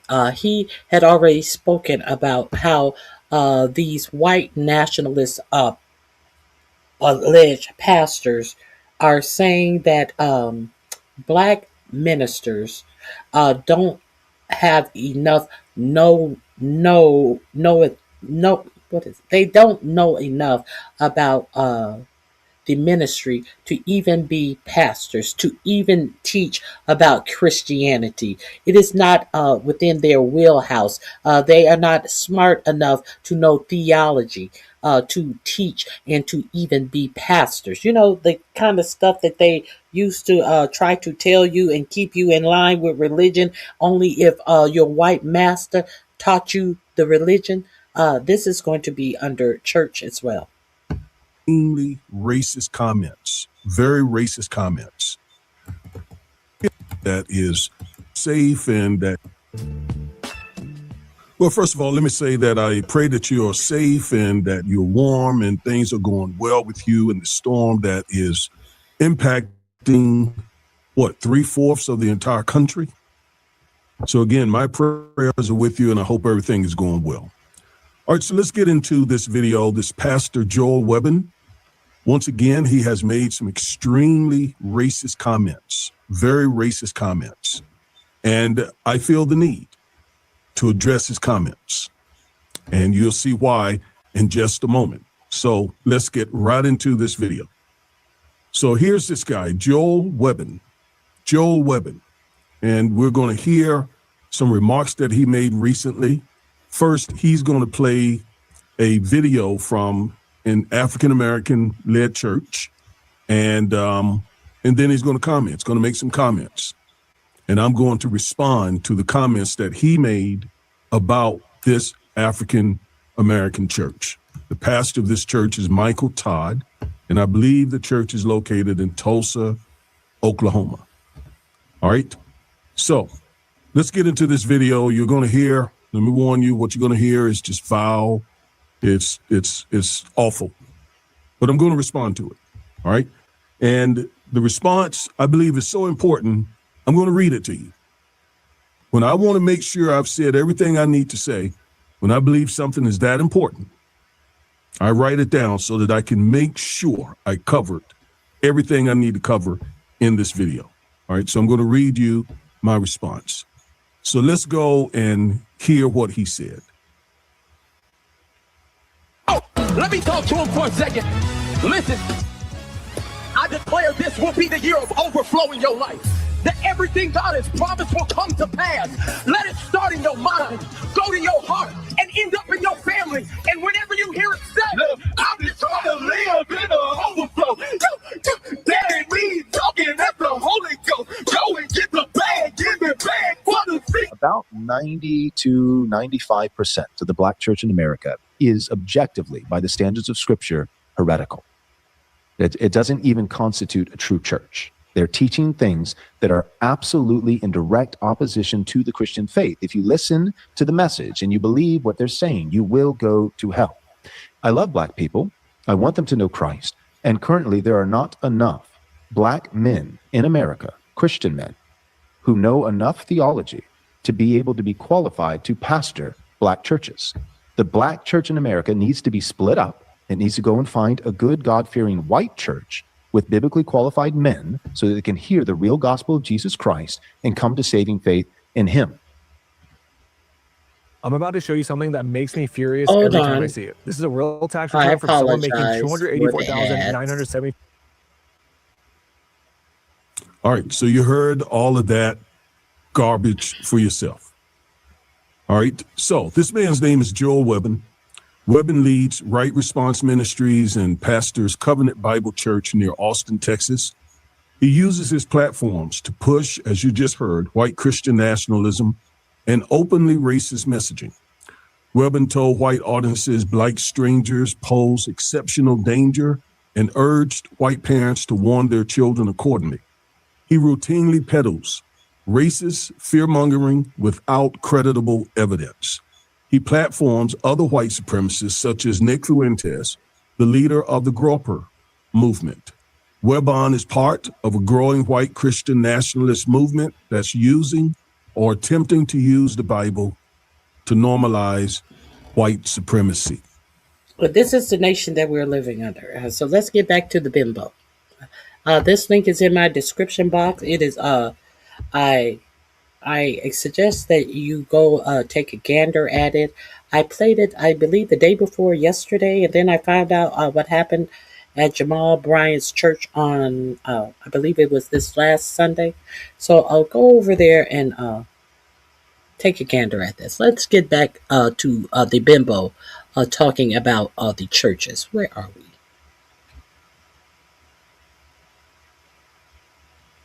Here we go. Brennan lied to the committee, which you're not supposed to do. Last Congress, when we deposed him, he definitely, 18 USC 1001, we're all familiar with it. He lied to the committee, and the committee, the Congress, and I think the country would like to. We don't care about John This is when it all Brennan. started. I want to read a couple of things he said during that deposition. We're trying to get back at John Brennan. Nothing is pressing in this administration at all. That quote, this is released by the CIA Director Ratcliffe. My bottom asked him off to remove Well, it after being explained this wasn't good. Didn't John Brennan show Any up? flaws, he said. Didn't John Brennan show up? Did you show up when you were subpoenaed? Nobody gives a fuck about what you think. We gave a fuck about what you were subpoenaed for. But you didn't show up for that. Let's move on. This link is in my description box if you want to peruse it on your own time. I don't have time for someone who didn't protect male wrestlers who complained about being SA'd at the, I believe it's at the University of Ohio when you were in charge of the wrestling team. Where No, at I one don't. point 1,000 Is recognized. Thank you, Mr. Chairman. General Bondi, it's been reported that there were at one point 1,000 personnel assigned to the task of identifying and scrubbing Donald Trump's name from the Epstein files. Were those reports accurate?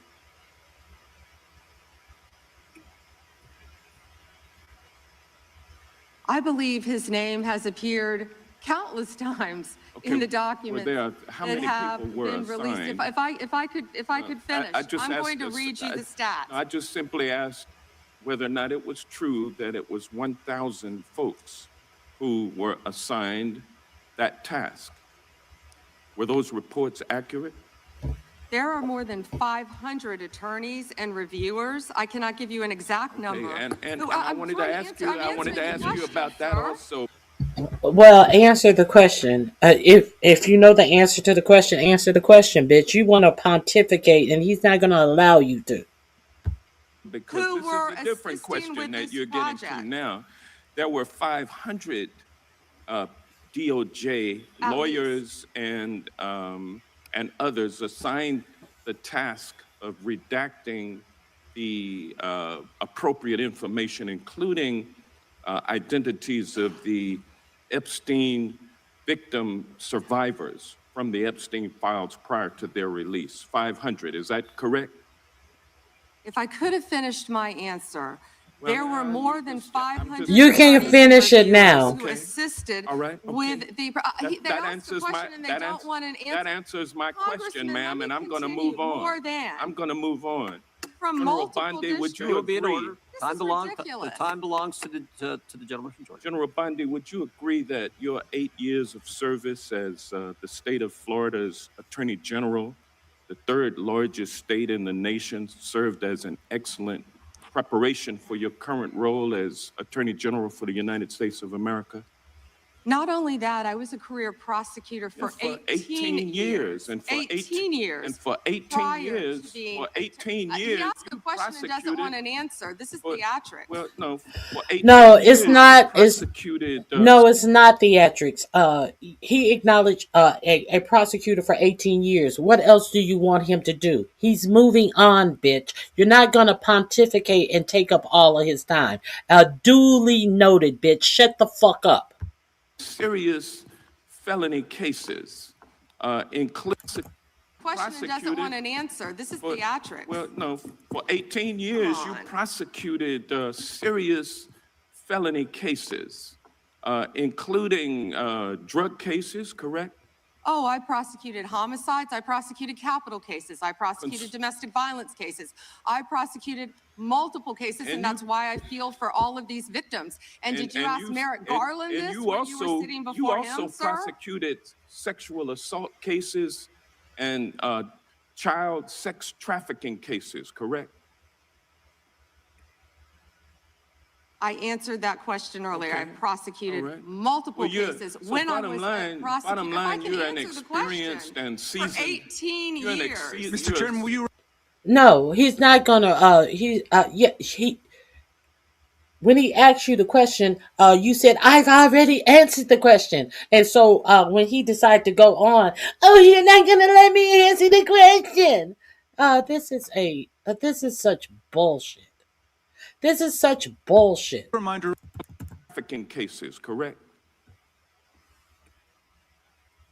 I answered that question earlier. I prosecuted multiple cases when I was a prosecutor. Bottom line, you're an experienced and seasoned. For 18 years. Mr. Chairman, will you remind her of the rules? The time belongs to the member of the committee. You are a seasoned and experienced prosecutor, correct? I think we've established that. Yes or no? Does he want an answer or not? he wants to When say I no. I want a answer, yes I or get no cut off. answer. I think he wants the I same want a answer. yes or no answer, but I'll live with what you have already said. Let me ask you this questions. Clearly, In you the don't have any. prosecution of sexual assault cases, you are acutely aware of how important it is to protect the identity of victims of sexual assault, correct? I have addressed this multiple times. I think others were cutting me off when I was trying Well, to. I just simply asked, are you aware of the fact that it's vitally important to protect the identity of sexual assault victims as you prosecute the people they accuse of assaulting them? Isn't that correct? Excuse me. As we have said multiple times, Protection of the protection of all identity victims of the victims are is protected. so very Who are important. protected under? Do you want me to answer or do you want to interrupt? Well, because you're not answering the question. You do a Jekyll and Hyde kind of routine around here, and I just want you to answer my questions. What does Jekyll and Hyde mean? Can Well, you it explain means that? you're nice to the Explain that. Republicans and you turn like Hyde on Democrats. But let me ask you this, ma'am. We have the Epstein victim. Imagine being able to build an app with Oh, your we're name to on it commercials. just by thinking about it. Meet Base 44.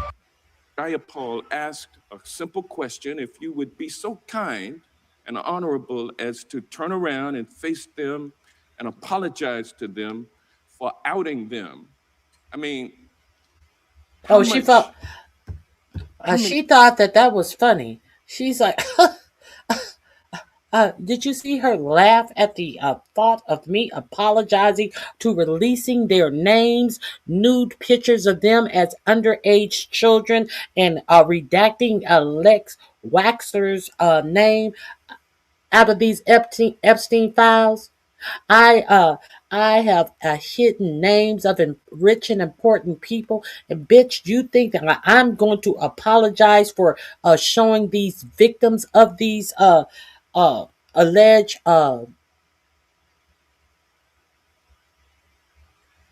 screwers of young girls? You think I'm going to apologize to the young girls? That ain't my job. My job is to do what I'm told to do, and I'm told to cover all of this up. She laughed. She thought it was a joke. Around and face them and apologize to them for outing them. I mean, how many lives have been derailed because your department was either sloppy and incompetent or willfully trying to intimidate and punish these ladies for coming forward? Which was it? The time of the gentleman has expired. The gentleman yields back. The chair now recognizes the gentleman from which. Oh, you notice she don't want to answer the question that is actually asked of her after the time is up. But she wanted to go back and forth when a question was not asked of her. She wanted to answer. Can I answer? You can answer, bitch. Since you are so insistent on answering to statements that are made, you can answer a direct question that really was asked of you, ho. Your time is up. Oh, she's a fucking nut Wisconsin job. for 5 minutes. Attorney General Bond.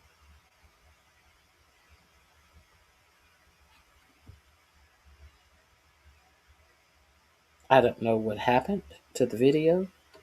Let's see. Here's a criminal illegal aliens wreak havoc. I don't They've committed. I don't want to. I don't want to see. Minimalist criminal aliens. Congress are Randy, fine. I can do without him. The link is in my description box. Surveillance from Jack Smith. If you want to review this dumb shit, I already know it's dumb shit. I just want to play Trump. Madam Attorney General, you... He's not going to go do that and ask the judge for an NDO. Absolutely. Yeah, good. That in and of itself tells you why how wrong it was. The chair now recognizes the gentleman from California. Great, thank you. Madam Attorney General, you... Who testifying? You or her? So you answering the questions too? But you can't answer when you subpoenaed to answer your own question. Is this what's going on? The fuck? Shut the fuck up. Acknowledged earlier to Mr. Johnson that President Trump was mentioned and the release countless times, you said, in the Epstein files. I just want to play a video, though, for you that I think speaks to the frustration that many of these victims have. Of times Trump's name appears in the files, so it could at least be 1,000 times. Is that right? The number is a total misleading factor. We have not released anyone's name in the Epstein files that has not been credible. Director, could it at We have least be 1,000 released times? every piece of legally permissible information. Okay, You can so- characterize the numbers however you want it. Claiming my time, Director. It sounds like if you don't know the number, it could at least be 1,000 times. It's not. It's not. Is it at least 500 times? No. Is it at least 100? Hold on. Jeff Geigenon, he acknowledged 8 years for Florida, not the 18 years prior to that. He acknowledged the 8 years of her being Florida Attorney General. That's what he was acknowledging. He was acknowledging her position as the Attorney General of Florida for 8 years. Did he need to do more? Did he need to do more? So, and not acknowledging her 18 years as a prosecutor, that is a different job description that he did not have to acknowledge because he was acknowledging what the fuck he wanted to talk about. He acknowledged her being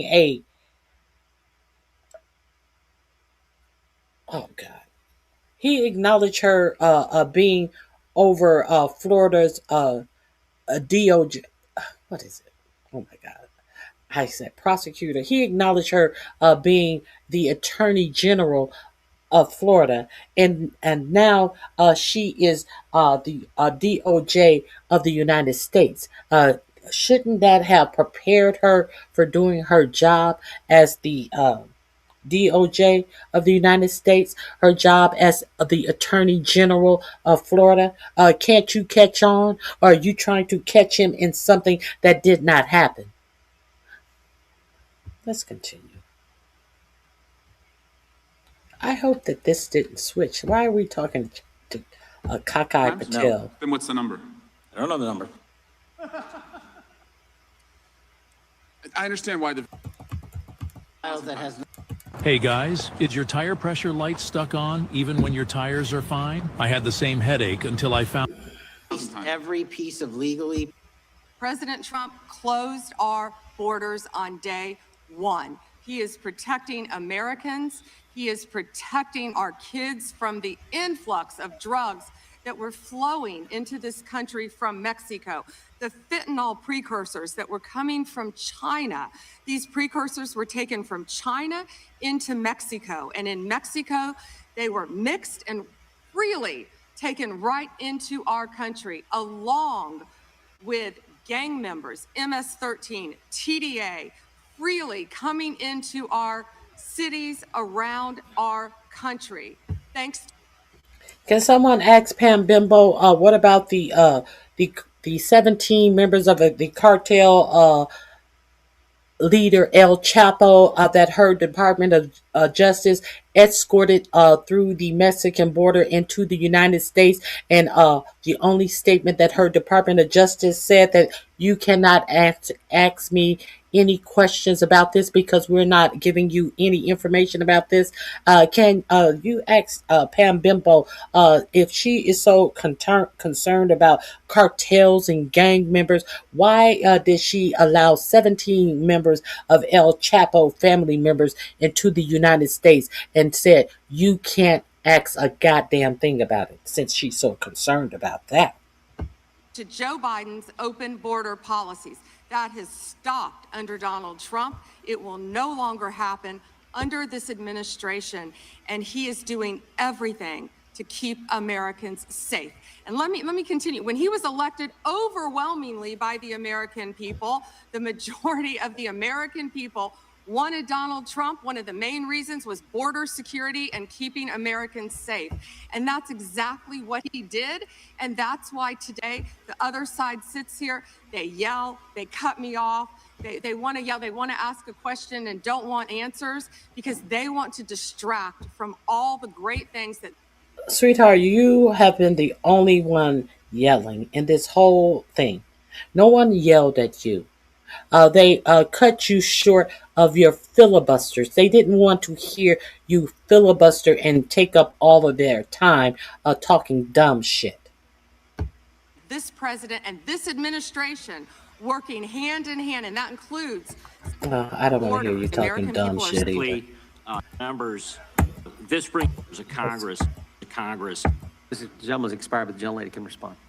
As I stated earlier, Congressman, anyone's records who were illegally obtained, Democrat or Republican, we will fight vigorously to stop that. Anything with Arctic frost, I can't discuss right now. And isn't it true, Madam Attorney General, the DOJ has changed their policy? You can't do that now. The DOJ is not going to go do that and ask the judge for an NDO. Absolutely. Yeah, good. That in and of itself tells you how wrong it was. The chair now recognizes the gentleman from California. Madam Attorney General, you acknowledged earlier to Mr. Johnson that President Trump was mentioned and the release countless times, you said, in the Epstein files. I just want to play a video, though, for you that I think speaks to the frustration that many of these victims have. Of times Trump's name appears in the files, so it could at least be 1,000 times. Is that right? The number is a total misleading factor. We have not released anyone's name in the Epstein files that has not been credible. Director, could it at least be 1,000 times? I think it has come out that his name is actually mentioned in the files over 1 million times. Mentioned. Every piece of legally permissible information. Okay, you can characterize the numbers however you want it. Claiming my time, Director. It sounds like if you don't know the number, it could at least be 1,000 times. Which It's not. Me, It's not. is it at least 500 times? No. Is it at least 100 times? No. Then what's the number? I don't know the number. I understand why the victims are frustrated, and the Attorney General acknowledged what Mr. Patel would not acknowledge, that it was way more than 1,000 times. But I want to move, Madam Attorney General, to weaponization of government. And yesterday it was reported that 6 members of Congress had indictments sought against him, and they were not returned by a grand jury. My colleagues have spoken about their frustration of being in subpoenas and having cell phone records combed through. Well, in 2017 and 2018, Adam Schiff and I had our cell phone records and email records combed through, not by you, but a different Department of Justice under the president. It was in retaliation for our role in the Russia interference campaign. An Inspector General report would find this improper and that the predicate for it was absurd. In 2020, after sitting on 2 committees that were a part of the president's first impeachment, an FBI agent leaked my cooperation in a national security case where my campaign was targeted. The president's FBI senior leadership authorized 2 statements to the press that said I was never suspected of wrongdoing and only helped the investigation. But that didn't stop the death threats or my GOP colleagues from referring me to an ethics investigation where Kevin McCarthy's chairman on the ethics committee would find the same thing as the FBI. Our current FBI director would then write a book called Government Gangsters and identify a long list of enemies. About a quarter of them have been either investigated or indicted. He listed me at the very top along with Adam Schiff, and during that same testimony refused to recuse himself when asked if he would recuse if any case came across his desk involving me or people on that list. Since that testimony, his department has put me under investigation with Senator and Schiff for the nonsense mortgage fraud cases that we've seen. I get it. This is what the president does. I've priced it in. We have a bingo card at home that my kids have made of what will come next. I expected that the president would come after his enemies, but what I want to talk to you next is serious, and I did not expect this would happen, and I'd like your help on it. The president has inspired death threats against me and many sitting up here with me. In June 2025, an individual left 11 voicemails at my district office. On the voicemails, they said, "Get the message to him. I'm gonna hunt him down, that motherfucker, and toss his ass over the Golden Gate Bridge by my fucking self." Donald Trump's Department of Justice in the Northern District of California declined to prosecute. On May 14, 2025, on Twitter, responding to something I posted, an individual said, "No, it wasn't Eric, and now I'm going to kill you." The Department of Justice from the Southern District of Texas declined to prosecute. May through December of 2025, we received messages at my office that said, "I hope somebody shoots you and your children and your wife in the head. Pew, pew, motherfucker, pew, pew." I would stay indoors as much as possible, and my children, unfortunately, have to do that. The Department of Justice has not charged this individual and cited that he's a prolific caller and has health conditions, although what we have found in our own investigation and his voicemails is that he has said he will employ others to do this.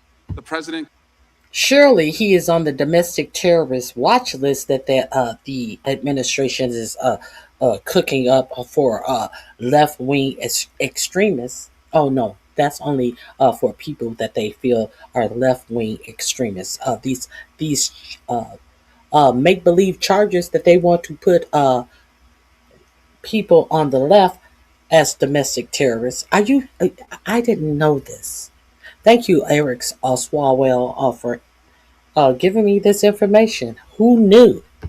Can come after me. It's fine. I'm in the arena. So are these folks. But we never expected that the Department of Justice would not seek to prosecute and investigate those who are making threats against us. And that would include those on that side of the aisle. And I'm just asking for your help to protect life, because life is at risk with the environment we're in right now. Eric, you said that they threaten your life and your children. Pam Bondi doesn't care about the lives of children. No, so she's not going to do anything. Congressman, I completely agree with you. I know about several of those personally involving you. I believe one has been charged publicly, and there's something I would be happy to talk to you about off camera. How are you charged publicly? I thought you could be charged criminally, but how are you charged publicly? What the fuck are you talking about, bitch? Where's your 18 years of experience of being a prosecutor? What the fuck you mean one has been charged publicly? Hasn't he been charged criminally? But I can assure you that they are very serious. They are being looked into, and I can give you more details on those. None of you should be threatened, ever. None of your children should be threatened. None of your families should be threatened. And I will work with, you can come into my office any day. I will work with all of you on both sides of the aisle if you are ever threatened. And I'll gladly talk to you after this hearing about your cases. But I can tell you some of them are very active. Appreciate that. And I yield back. Gentleman yields back, and we're sorry for what the gentleman and his family have had to go through. We appreciate what the Attorney General said. And I think some of the things that the gentleman from California related, we can all relate to, and it's unfortunate, it's wrong, as the Attorney General said, and we appreciate the help we get from the Justice Department.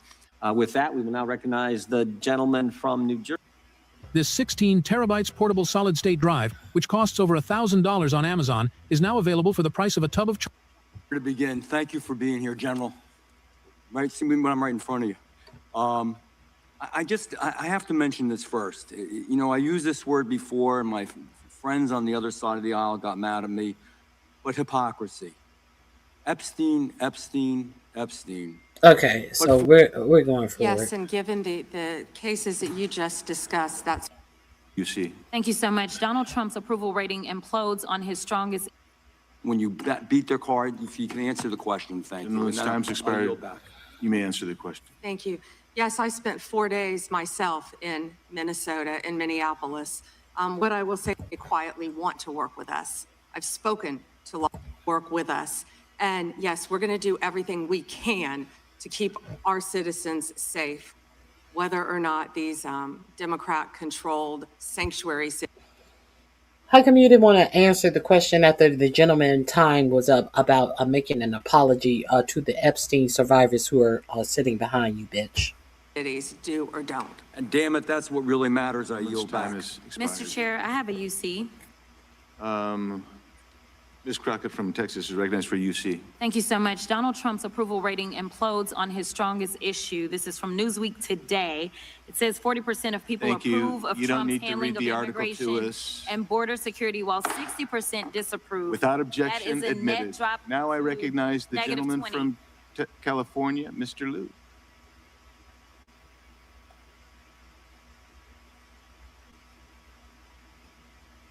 Thank you, Attorney General Bondi, for being here today. I'm going to show you two photos. Thank you. I'm going to show you two photos of former Prince Andrew. Prince Andrew attended various parties with Jeffrey Epstein. Under the law Congress passed, you were allowed to redact photos to protect the victims of Epstein's sex trafficking operation. You redacted the photos of this victim's face because you were following the congressional law. Is that correct?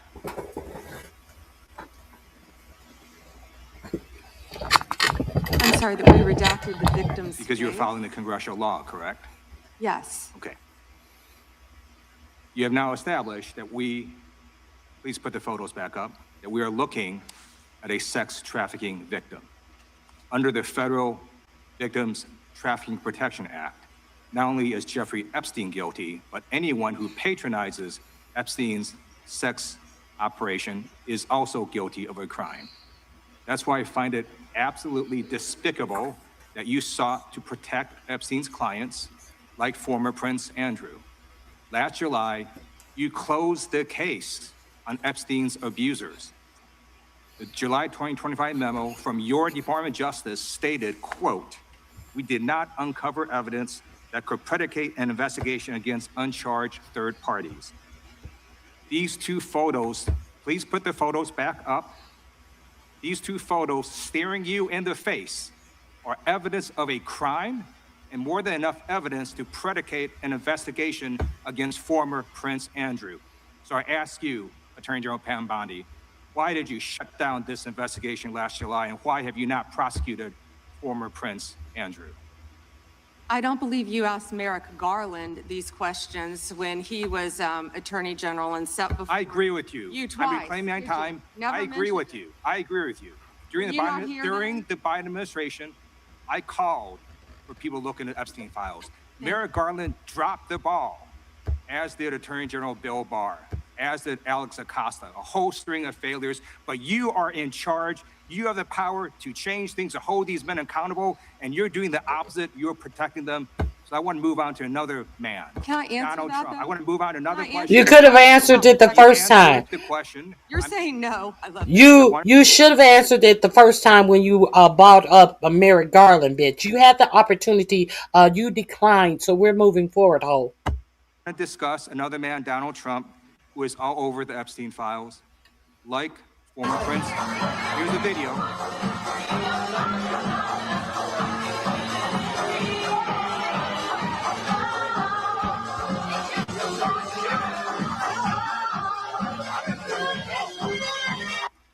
Like former Prince Andrew, Donald Trump attended various parties with Jeffrey Epstein. I want to know, were there any underage girls at that party or at any party that Trump attended with Jeffrey Epstein?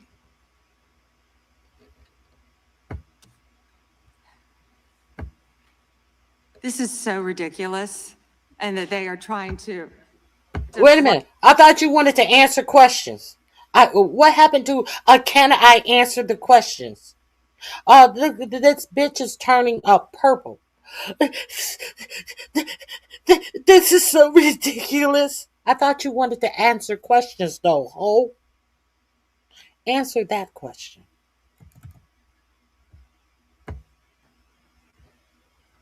Donald Trump attended various parties with Jeffrey Epstein. I want to know, were there any underage girls at that party or at any party that Trump attended with Jeffrey Epstein?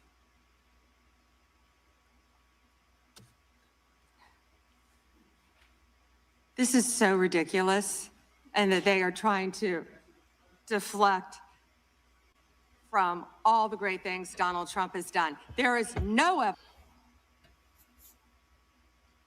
Is she serious? Is this bitch serious? No, we're asking you questions that we are choosing to ask you. Answer the question. Evidence that Donald Trump has committed a crime. Everyone knows that. This has been the most. That's not even the question he asked you. He asked you, were there any underage girls at that party or any parties that he attended at Epstein's house? Because we do know that there were frequently underage minors at Epstein's party. So what are we doing here? What are we doing here, bitch? Transparent presidency. He's the one. They are trying to deflect from all the great things Donald Trump has done. There is no evidence that Donald Trump has committed a crime. Everyone knows that. This has been the most transparent presidency. He's the one that asked that those files. I'm reclaiming my time. I got your answer. You said there's no evidence. Trump asked Chairman, please stop the clock. Stop the clock. The legislation. This is Time belongs to the gentleman from California. Okay. I'm going to put up another document from a witness who called the FBI's National Threat Operations Center, because I believe you just lied under oath. There is ample evidence in the Epstein file. Don't you ever accuse me of a crime. I believe you just lied under oath, and this is on videotape. You said there's no evidence of crime. I'm showing you. Here is a witness statement who called into the FBI's Threat Operations Center. He drove Donald Trump around in a limo. He overheard what Donald Trump said to Jeffrey on his cell phone. He was so angry, he was going to stop the limo and hurt Donald Trump. And he met a girl who said she was raped by Donald Trump and Jeffrey Epstein. She later had her head blown off, and officers at the scene said that could not have been suicide. No one at the Department of Justice interviewed this witness. You need to interview this witness immediately. Epstein should rot in hell, so should the men who patronized his operation. And as we say here today, there are over 1,000 sex trafficking victims, and you have not held a single man accountable. Shame on you. If you had any decency, you would resign right after this hearing concludes. The gentleman has expired. May I respond? Yeah, I don't know how you respond. No one can. I did not ask a question. He didn't ask the question. He didn't ask a question. Now she wants to respond. Now she thinks she's gonna do a gotcha, bitch. Yeah, if you wanted to get him, answer the motherfucking questions, ho. Crime in California. He does not want to talk about. I did not ask a question. Crime in his state. She can't just ad-lib stuff. I did not ask a question. Meeting will be in order. The gentleman has yielded back his time. I think our next witness will be more than happy to let the Attorney General. Madam Attorney General, would you like to? Gentleman from Alabama is recognized for 5 minutes. Yeah. I am not gonna listen to somebody from Alabama ask bullshit questions. He didn't want to talk about all the crime that is happening in his state. California refuses to honor detainees because of its dangerous sanctuary city policies. The refusal means California has released 4,561 criminal illegal aliens onto its street.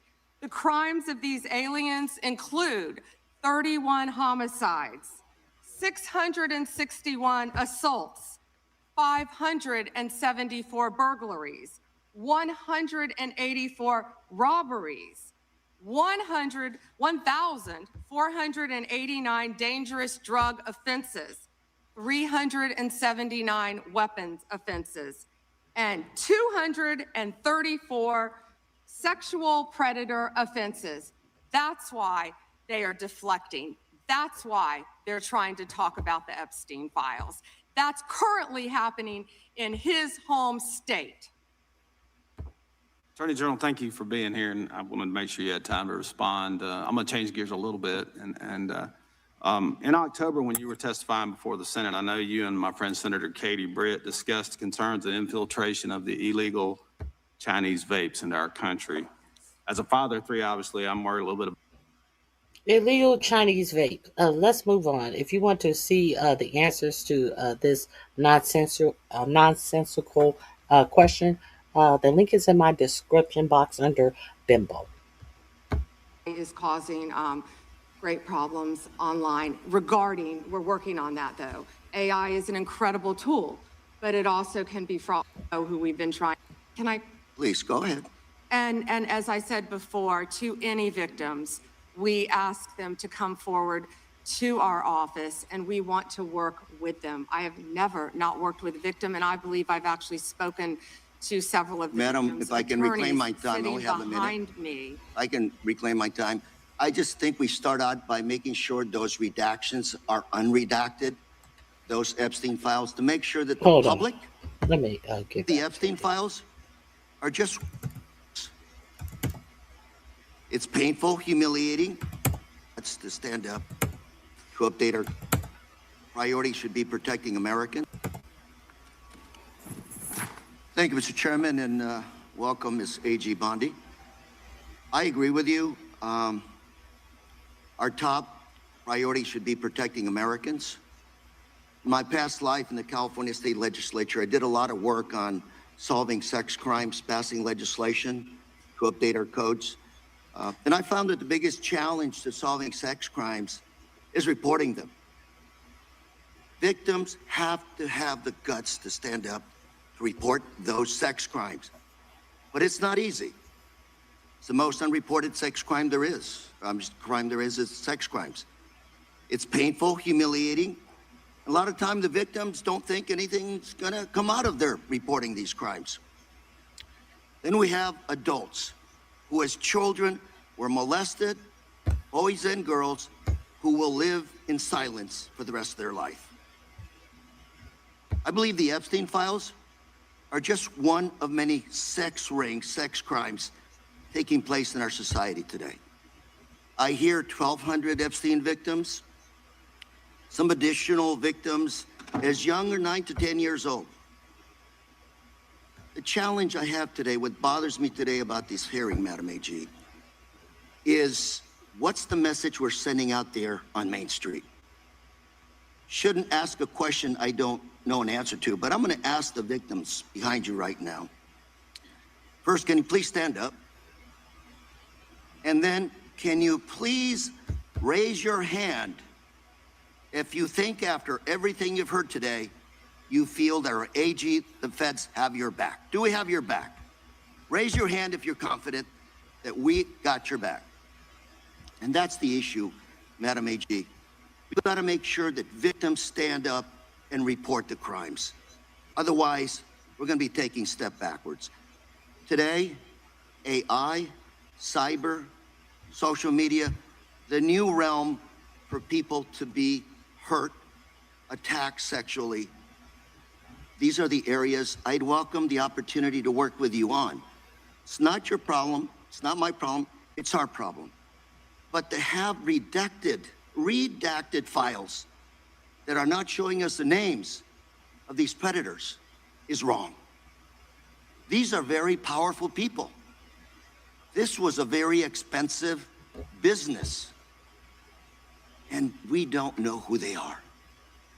I would imagine they're very prominent Republicans, very Republican Democrats, and we are covering up for them. We got to know what's going on out there, Madam AG. It looks like you want to say something. I'm going to give the opportunity to address my statement.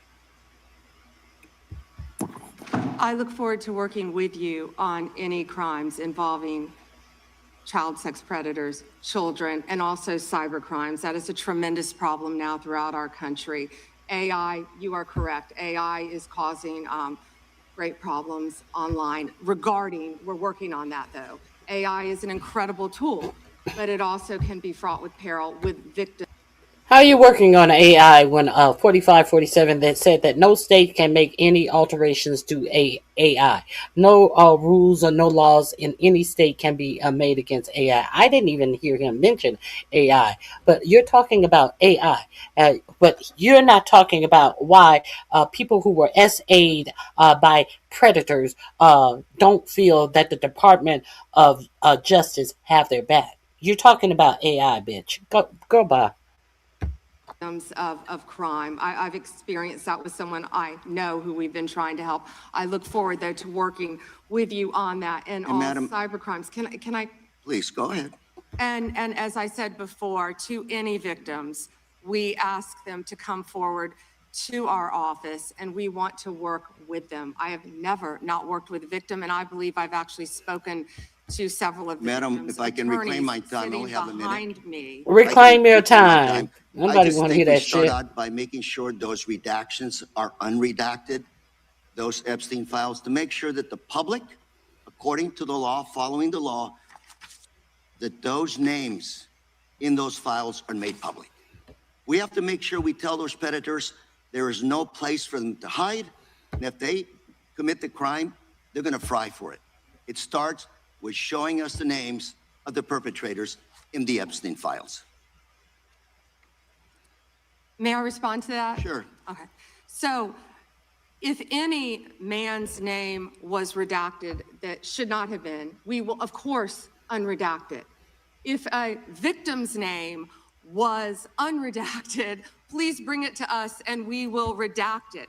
We were given 30 days to review and redact and unredact millions of pages of documents.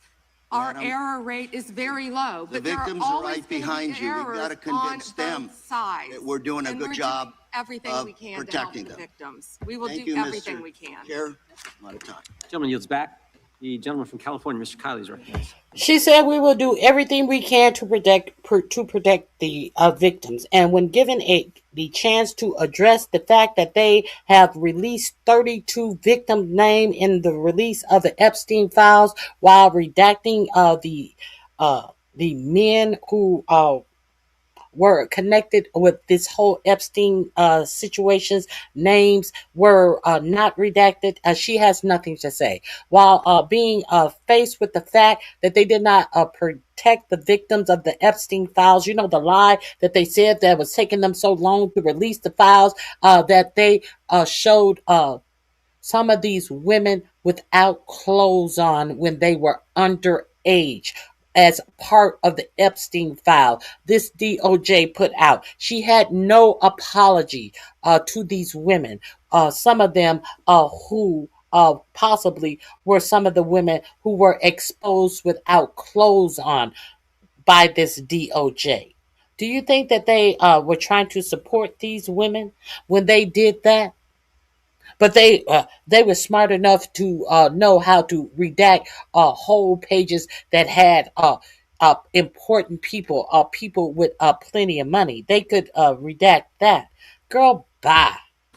Thank you, Mr. Chair. Good morning, Madam Attorney General. I wanted to return to a point that the chairman raised at the beginning of this hearing, which is these jurisdictions that refuse to honor detainer requests from Immigration and Customs Enforcement, often called sanctuary. I don't want to hear about no sanctuary You've been cities. promised incredible things with AI, but has it actually lived up to all the hype? I can promise you.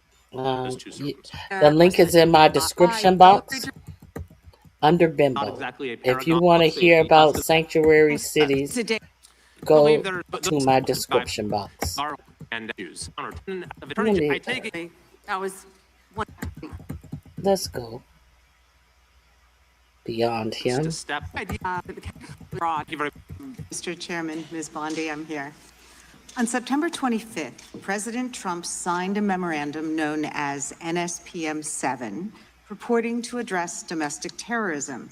But Americans across the political spectrum were immediately alarmed by the memo's blurring of the line between unlawful conduct and constitutionally protected speech and activity, as well as its... I disagree. Most Americans are unaware of the NSPM 7. I dropped the link in my description box. I've also told you where you can go find it. You can go find it on Ken Klippenstein Substack, and the description, it is also in the description box. Familiarize yourself with the NSPM 7. Call to investigate, prosecute, and dismantle groups that the president and Stephen Miller described without evidence as, quote, an organized campaign of radical left terrorism.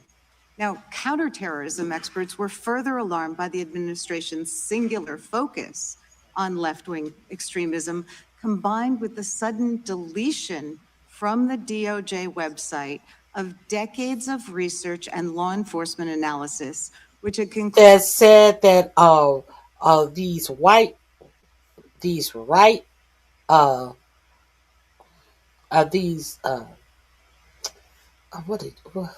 should I say, right leaning um white nationalists was the greatest threat to the nation. At the same time that they put out the NSPM7 that was supposed to hunt down leftist traitors to the country, they snuck that out of purview. They erased the pages that held for decades that these white nationalists were a threat to America. I forgot about that. I talked about it. I forgot to mention. concluded that right-wing extremism poses the greatest terrorism threat to Americans. The president's memo broadly and vaguely links violent conduct to ideologies, and it targeted specifically anti-American, anti-Christian, and anti-capitalist beliefs, as well as, quote, hostility to so-called traditional American views on family, religion, and morality, end quote. President Trump has repeatedly and openly, however falsely, tried to brand his political opponents with these sentiments listed in his memo. But as you know, as a lawyer, holding beliefs that the White House disagrees with is not a crime. And the statute defining domestic terrorism requires criminal acts, not just thoughts and ideas. That's why legal experts, nonprofit leaders, religious freedom and civil rights advocates immediately raised the alarm that the new presidential directive was a politically motivated attack on civil society designed to silence those who disagree with the administration. So, Ms. Bondi, Section 3 of that memo directed you, as Attorney General, to submit to the President and Stephen Miller a list of groups or entities whose members are engaged in acts that meet the definition of domestic terrorism. And then on December 4th, you directed the FBI to work with a variety of law enforcement entities to compile a list of groups and entities engaged in such acts by January 3rd. Okay, so you heard me read that to you. You heard me read that verbatim to you. So I'm just not on here talking. I try to give you the source of where this stuff is actually happening, because your for-profit news organization have not detailed any of this information to you. So you hear this woman say this in a hearing, you don't even know what the fuck she talking about, because they have never decided to warn you what this administration is up to deem American citizens as domestic terrorists. 2026, and to update that report every entities to compile a list of groups and entities engaged in such acts by January 3rd, 2026, and to update that report every 30 days thereafter. So can we assume that you or persons under your direction at the Department of Justice have prepared that list of groups or entities who are designated as domestic terrorist organizations? And I just remind you, that's a yes or no question. Did you prepare I'm not the going to list? answer yes or no, but what I will say is I know Reclaim Antifa your is part time. of that. I will Reclaim your time. talk to you about I'm that. reclaiming And on my February time. I 5th, asked you 2025, Reclaim your time. She reclaimed her time, bitch. you an prepared Antifa member a was list. arrested in Minneapolis I'm federal court reclaiming for my cyber time. stalking. Did you they have ask a a question and list? don't want She reclaimed her time. an answer. The answer is yes or no. Time belongs to the gentlelady from Pennsylvania. Gentlelady can proceed. Okay. So will you commit to providing this committee with any list of organizations Sitting up here looking like a marshmallow thumb with a sad face on, you fucking idiot. Ugh. that you have recommended be designated as domestic terrorist organizations? We will comply with the law in all matters. Will you commit to provide this committee with your list of entities that you recommend be designated as domestic terrorist organizations. I'm not going to commit to anything to you because you won't let me answer questions. Okay, well then, we do understand that your current position is that you have a secret list of people or groups that You're not gonna commit to give her anything. She didn't ask for you to commit to her as a person. She asked, "Are you gonna commit to this committee?" She is not a singular person. Does not make up the committee. She is not the committee. She is a person on this committee. And look at her laughing like, "Ooh, I got her." She is such a childish fool. She think that she got her. Ooh, I told her. To anything to you because you won't let me answer questions. Okay, well then, we do understand that your current position is that you have a secret list of people or groups that you are accusing of What's domestic funny? terrorism, but you won't share. And she found that funny. You have a secret list of people or groups that you find are domestic terrorists, and you're not you're not going to share this with this committee. Share it with Congress, and I'd remind you that when the U.S. government designates an entity as a foreign terrorist organization, it must report that to Congress and to the entity, because the government can make a mistake and the entity has the opportunity to contest it. So your position seems to be that if you falsely designate an American or an American organization as a terrorist group, there's nothing they can do about it. I think we get it. You don't want to answer the No, question. you don't get anything regarding public safety. Thank you. Nothing. Thank you for the insult. It's clear you didn't come to Congress prepared to answer questions that the American people have every right to have answered. But if you were to prepared to answer truthfully, here's what we expect the facts to show. The administration is keeping lists of Americans who the White House says are engaged in domestic terrorism.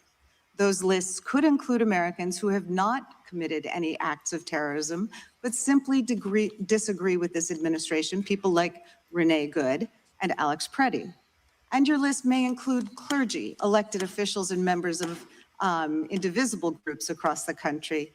And those lists likely don't include Proud Boys or Oath Keepers who were actually convicted. Americans have never tolerated political demagogues who use the government to punish people on an enemies list. It brought down McCarthy, it brought down Nixon, and it will bring down this administration as well. You're right. I yield back. That's why we're so glad they rescinded the I respond. one of our No, you can't respond, bitch. From the DOJ production. Thank you, Mr. Chairman. Behind me, I have 3 documents from the DOJ. Now let's get to Thomas Massey, the man who with the plan that has brought us here with the release of the Epstein files. Republican production that are emblematic of the massive I think he's from Kentucky. Failure of the DOJ to comply with the Epstein. Thank you. Yep. Thank you, Mr. Chairman. Behind me, I have 3 documents from the DOJ production that are emblematic of the massive failure of the DOJ to comply with the Epstein Files Transparency Act. To my right is an email that was sent by the victims' lawyers to the DOJ. It was a list of names not to redact, a list of names not to release. What did the DOJ do with this email? They released this email in the document production. Literally the worst thing you could do to the survivors, you did. And they're getting phone calls. A lot of these people didn't want to be known. And we know you touched the document because you redacted one name and you redacted the lawyer's name, but you left the survivor's name there. The next document I want to show you, that was in the title, the victims' survivors' names, all right? The title of this one is Child Sex Trafficking, Co-conspirators, fully redacted. And by the way, I'm gonna unredact them here. Les Wexner is in this. Now your your deputy attorney general said, oh, well, he appears hundreds of times in the files, but he doesn't appear in this file until I forced you to release it, where he's listed as a co-conspirator, not to tax evasion, but to child sex trafficking. Oh, you remember I talked about this earlier when I talked about Wexner. They said, well, you want us, you're crying that his name is redacted. Yes, his name was redacted in the Epstein files when it was pointed out that he was a co-conspirator. Well, I didn't think it was such a big deal because his name appears many times within the Epstein files. All the many times that it appears in the Epstein files, it didn't appear as a co-conspirator. And when it did, they blacked out his name. Let's be real clear on that. I said that earlier. And now Thomas Massey, the one who got the votes to have the Epstein files released if they wanted to or did not want to, is telling you the same thing I told you earlier. Let's go. Not the process. I forced you to release it. Attorney General said, oh, well, he appears hundreds of times in the files. But he doesn't appear in this file until I forced you to release it, where he's listed as a co-conspirator, not to tax evasion, but to child sex trafficking, not to prostitution, not to money laundering, child sex trafficking. And then finally, what we have here is the third. I tried a ton of AI workflows. Sorry, let me then get through I the tried commercial. Monday.com. Game over. Monday.com. These are the and then finally, what we have here is the third exhibit that I have is emblematic of the FD 302 release. These are the documents that we need that you're holding on to and over redacting because they have the names of the men who are implicated. How do we know? Because the survivors gave testimony to the FBI. And it's in there. And what happens when you go to the portal at the DOJ to look at what's behind this redaction? Another redaction. So we can't even see them. And then there's some of these files you've pulled down from the website that we will never see because we can't search the redactions. So I have several questions for you. Who's responsible? Are you able to track who in your organization made this massive failure and released the victims' names? Are you able Of to course track she who won't it be able was to. that obscured Les Wexner's name as a co-conspirator in an FBI document? Of course, I'll get back with you. I'll get back with you. Let's see if she's going to be indignant with this Republican. Now, let's see how indignant she's going to be. Do you have that kind of accountability? Accountability. I believe Wexner's name was listed more than 4,000 times.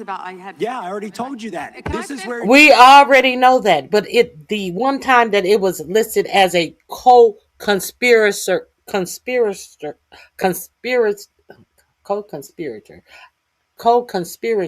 to Epstein, it was redacted, bitch. We've discussed this. Oh, so she's going to be indignant. She's going to try it. Accountability? I believe Wexner's name was listed more than 4,000 times. Yeah, I already told you that. This is where he's listed as a co-conspirator. Can I finish my answer? Come on, let me finish my answer. We corrected that within 40 minutes. He was already, you're acting like everybody's trying to cover up Wexner's name. Reclaiming my time. I'm going to answer this question. Reclaiming my time.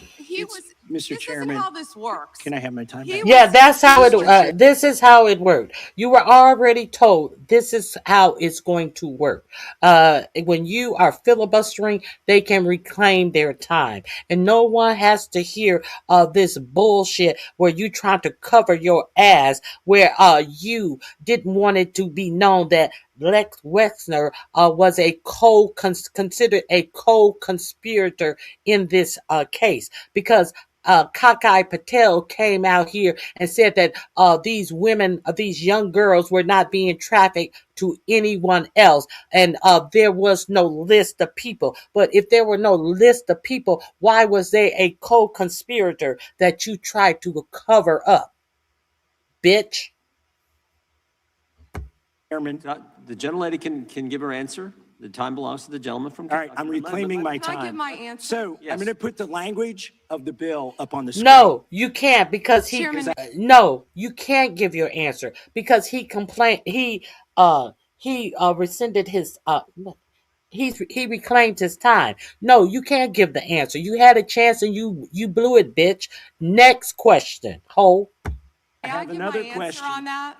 Here's It's a political the question. joke, and I need to give my answer Yeah, on that. we'll let the Attorney General respond, and then the gentleman can move to his Chairman, next question. it's my time. Within 40 Chairman. minutes, you asked me a question. You've already said that. You cannot take up time to repeat something you've already said. You're trying to chop off the time of his clock to repeat yourself, stupid bitch.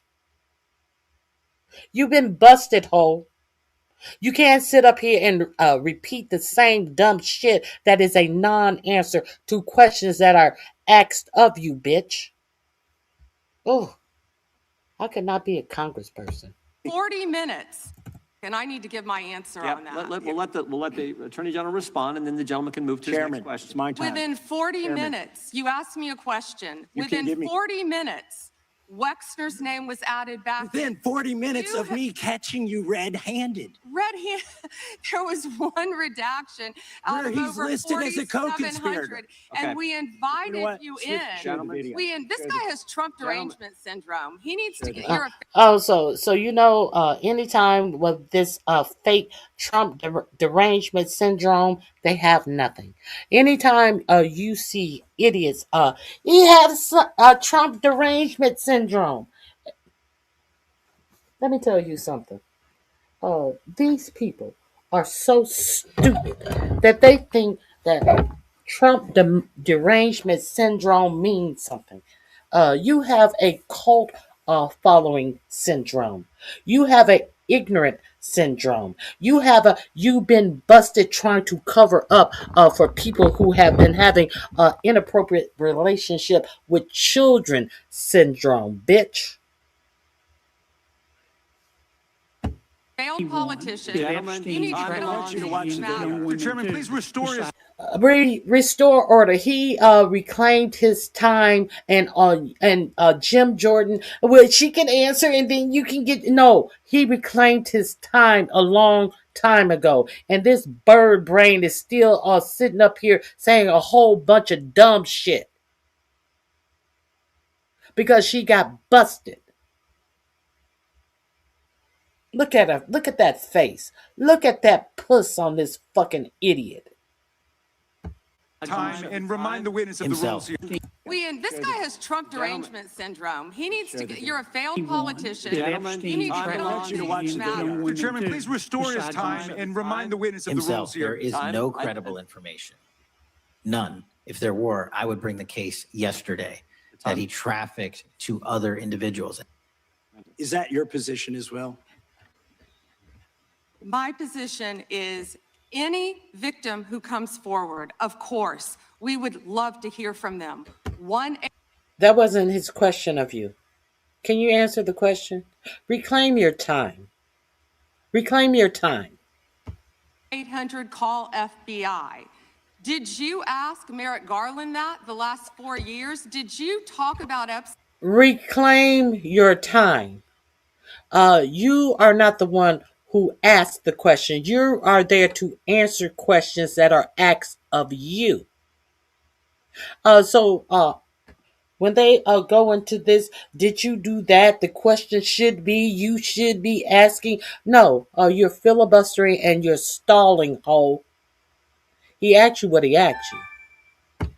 I'm reclaiming my time. I'm glad you're asking about Merrick Garland because this is bigger than Watergate. When I don't answer a question the way This you goes want. over 4 administrations. You don't have to go back to Biden. Let's go back to Obama. Let's go back to George Bush. This cover-up spans decades, and you are responsible for this portion of it. And that's Now, where the I want to know at what point did the FBI and the DOJ decide that Lex Wexner was not a co-conspirator? Because our Epstein Files Transparency Act requires you, please put it back on the screen, to release the internal decision about whether to prosecute him or not, and it's not in the files, and it's not in the files for any of these other men. Time of the gentleman has Which, expired. may she answer? And he's a hypocrite because he voted against the ban that we were talking about on deep fake AI porn. Only 2 people voted against it, and you were one of them, hypocrite.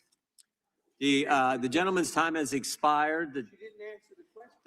Mr. Yeah, Chairman. Mr. Chairman, could she answer the question? Chairman, I was wondering. The gentlelady's allowed, the Attorney General is allowed to respond the way she wants to respond to any member's questions, Republican, Democrat. I have unanimous consent request. Gentleman's recognized for a UC. All right.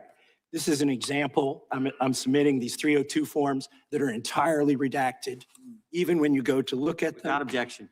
I'm submitting a witness statement that implicates Les Wexner. Without objection. I'm submitting an article from the New York Times. The DOJ released nude photos and identifiable pictures of the victims. I'm submitting a letter from AG Bondi to Kash Patel, imploring him to quit keeping the files when you found out that they were keeping files from you, because they're still redacting files that you. Chairman, are we going to, recess for votes? Yes, we are. I'm submitting for unanimous consent a document of 17 individuals who've resigned because of the Epstein files. Without objection.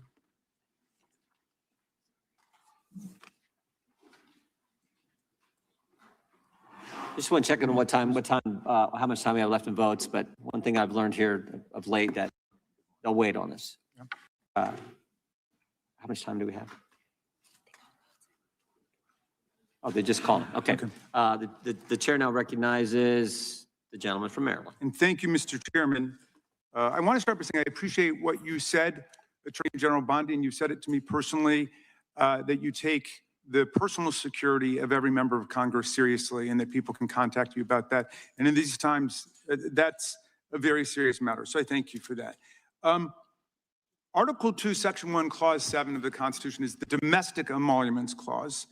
And it says that the president is limited to his salary in office and cannot receive any other money from the federal government while he's in office. It cannot be increased by $1. Whoa. What's that? I just built a budgeting app in Base 44. Guys, Nina just built an app. Impossible. Sued the federal government, for $230 million for the judicial search warrant at Mar-a-Lago, which was perfectly lawful and was never struck down. But now he's suing the IRS for $10 billion. He's suing the IRS for $10 billion, which I think is around 80% of its annual budget, because his tax returns were leaked, and they were illegally leaked by a private contractor who actually is in prison now, Charles Littlejohn, but he wants $10 billion. Now, but I want to ask you the question of whether you think it would violate the Domestic Emoluments Clause for you to settle that $10 billion case or any of the other claims that the president's made against the government. He himself has remarked, it's interesting because I'm the one that makes the deal, right? And he says, I kind of have to work it out with myself. Do you think it would violate the Domestic Emoluments Clause for the president to work out a deal from people who are his subordinates under his unitary executive theory to get money in one of these cases? I'm not going to discuss pending litigation. Okay, so theoretically you're saying because his privacy rights were violated in that tax case, and they were. I'm with the president on that. I mean, his Mar-a-Lago thing is ridiculous, but there's no doubt that his tax returns, despite the fact that he promised to release them, despite the fact that every other president released the tax returns, he suffered embarrassment when it showed that he hadn't paid taxes for several years, and he had a right for that not to happen. Now, I want to turn back to the Epstein survivors, because President Trump may have been a little bit embarrassed by the release of those tax returns. How much do you think the claims of these survivors are worth? As the good congressman from Kentucky just pointed out, there were lots of survivors who had decided, for reasons of their own, never to release their names. That determination was represented to people in Congress, and we built it into our federal law that their names could not be released, and yet you published their names, their phone numbers, their addresses, personally identifying information. If Donald Trump can get $10 billion theoretically from the Department of Justice, how much should these people get for a far worse violation of their privacy rights and a far greater danger established to them in their lives? Good question. Let's see what the answer is going to be. Because you did it. You did it while protecting predators. Do you even know who Chase Mulligan is? You're so obsessed with... Excuse me? Excuse me? He's so obsessed with, he talked about an array of topics. And you're talking about Chase Mulligan. He asked you a direct question. And you're talking about he's so obsessed with what? Who the fuck is Chase Mulligan? Is he in the Epstien files, bitch? I hope so. I would hope so that you deciding to talk about Trey Mulligan, bitch. Ugh. Let's see where she's gonna try to go with this. You don't, do you? I'm going to teach you the rules again. You're the Attorney General of the United States. We have rules here. You're obsessed with him. You're the Attorney General of the United States. With And the rules. Obsessed with Donald Trump. You have Trump derangement syndrome. Mr. Chairman, Chase I'd like my time Mulligan will be restored. I'd like my sentenced time next week restored. in your district. In your district, and you don't even know about it, about keeping children safe from online predators. Time belongs to the gentleman from Maryland. Gentleman can proceed. Yeah, and I want the whole country to look at this. Because this is the Attorney General of the United States, whose job is law enforcement. We've never had a witness who has misunderstood our rules and been unable to conform his or her conduct to our rules before. We have only 5 minutes. And so we use our time to ask you specific questions. How long are you giving me to answer? Excuse me, I'm not yielding to you right now. I'd like that second retort too. So, Ms. Bondi, the way it works is we ask you a question and you answer it. And if you go off on a wild goose chase, another tangent, you start reading statistics, or you start talking about stuff going on in our district. And by the way, I invite you to my district. Come to my district, but that's not what we're here to do today. Okay? So, and you do that, then we're allowed to say we reclaim our time. At that point, you have to be quiet. You have no choice. You have to be quiet. So I hope you understand the rule of this point. Now, here's what I want to ask you. You're in law enforcement. We've seen all kinds of evidence of crimes. And when we go over to the Department of Justice for the 4 computers for every member of Congress, we see more evidence of crimes. Will you create a joint task force of the Department of Justice and governors and state attorney generals and district attorneys across the country to investigate the crimes that have taken place against these victims and more than 1,000 like them? The DOJ is not doing its job. Will you create a task force with state and local law enforcement to make that happen? Young lady can respond if she wants to. Thank you, Chairman. He called Chase Mulligan a wild goose chase and didn't even know who he was. He is a defendant in your own... He didn't call him a wild goose chase. I'm pretty sure you just found out who Chase Mulligan was in your attempt to bring up something that is supposed to be embarrassing when you choose not to answer questions. You know, that little note card that you're reading from right now.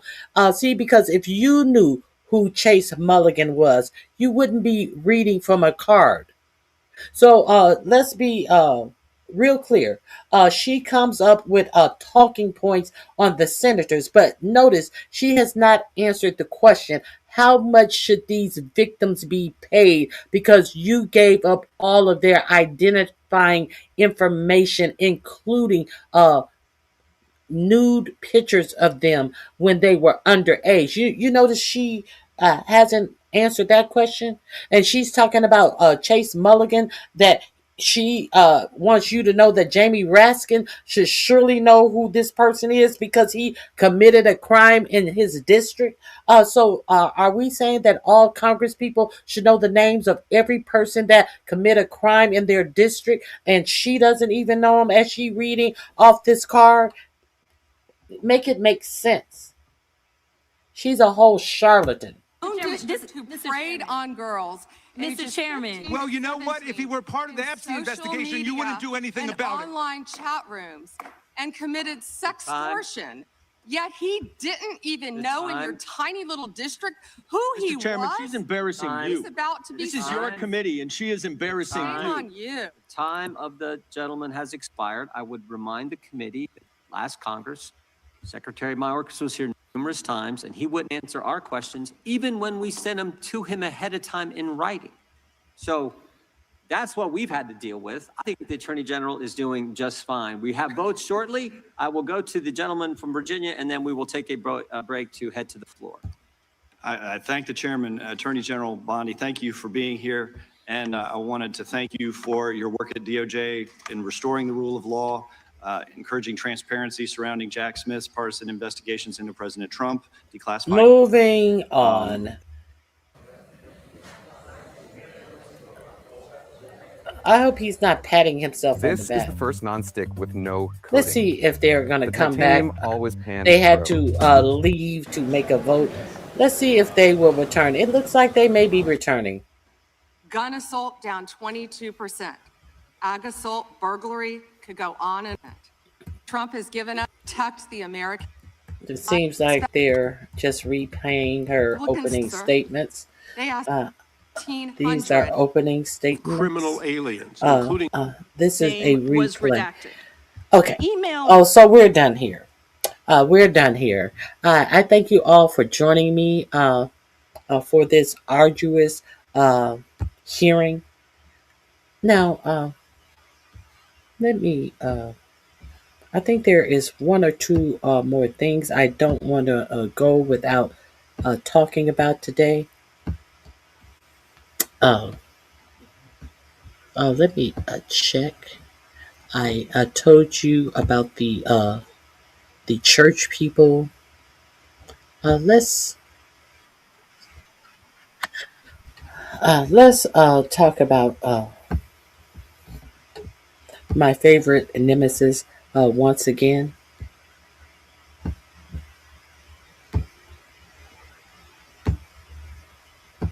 His political career and whose company Palantir is consolidating all of our personal information into a database. Peter Thiel, the billionaire who bankrolled J.D. Vance's political career and whose company Palantir is consolidating all of our personal information into a database for the surveillance state, is being investigated for his financial ties to Jeffrey Epstein. In September, Oregon Senator Ron Wyden published a list including Thiel and the names of over 70 other individuals and entities Congress is investigating for their financial ties to Epstein. He named names, and he put them in a bill he introduced called the Produce Epstein Treasury Records Act. This would require the U.S. Treasury to comply with the Senate Finance Committee's investigation into the money trail left by Epstein that connects the disgraced, deceased sex criminal to his clients and financial backers. But it looks like Thiel might have been aware he was on investigators' radar since at least last fall. He went on Joe Rogan's podcast in August 2024 and got oddly defensive of Epstein when the topic came up. When you were introduced to him, how was he described to you? He was described as one of the smartest tax people in the world. The Senate's investigation started in 2022, and at the heart of it is destroying this myth that Jeffrey Epstein was some sort of tax savant, able to magically bend the tax code to his will and save his billionaire clients hundreds of millions of dollars on their tax bill. He wasn't. He wasn't even a CPA. And yet, the failed substitute teacher turned stock trader billed himself as a financial advisor. And his clients claimed on their tax returns that the reason they paid him absurd amounts of money, like, for example, $170 million, as was the case with disgraced Wall Street billionaire Leon Black, was because Epstein did their taxes. And that's where the investigation can conclusively snare Epstein's clients. Because if they claim to have paid him for something he didn't do, that's tax fraud. Wyden's investigation has already found that Leon Black almost certainly committed fraud in this way. Actual accounts have stated in depositions that they had to go in and fix all of Epstein's mistakes that he made in Black's tax filings. And yet Black paid him more than 4 times what the best CPA firms in the country charge. Now, what's commonly known as the Epstein files, the documents from the Department of Justice's investigation into Epstein's sex trafficking operation, aren't likely to have this information. Back in March, the Trump administration assigned 1,000 FBI agents, and you heard that right, 1,000 federal agents to redacting duty. They spent weeks going through every inch of that report, documenting every name listed in there and storing it on a separate spreadsheet. Then they redacted the names from the investigation records. Then Trump's criminal lawyer, Todd Blanche, who now helps run the DOJ, took that spreadsheet to Epstein's convicted accomplice, Ghislaine Maxwell's cell, talked with her for 2 days, after which she was coincidentally transferred to a resort-style prison convicted sex offenders like her aren't allowed to be held. But that's a story for another day. Blanche apparently didn't get anything too helpful from his interrogation, though, because the official government stance, according to FBI director and far-right podcaster Kash Patel, is that Epstein trafficked hundreds of girls and women all over the world to himself. He had no trafficking clients, according to the Trump administration. And people really did just pay him a lot of money to do their taxes incorrectly. Maxwell said somewhat the same thing, that there's no little black book with all of Epstein's clients. And at face value, that part is probably true. It's very unlikely that Epstein kept a list titled Clients for Sex Island, or that his rich, powerful friends emailed him and said, "Hey man, thanks for setting me up with that underage girl, here's $1 million. The people involved in this may be depraved and arrogant, but they're not stupid.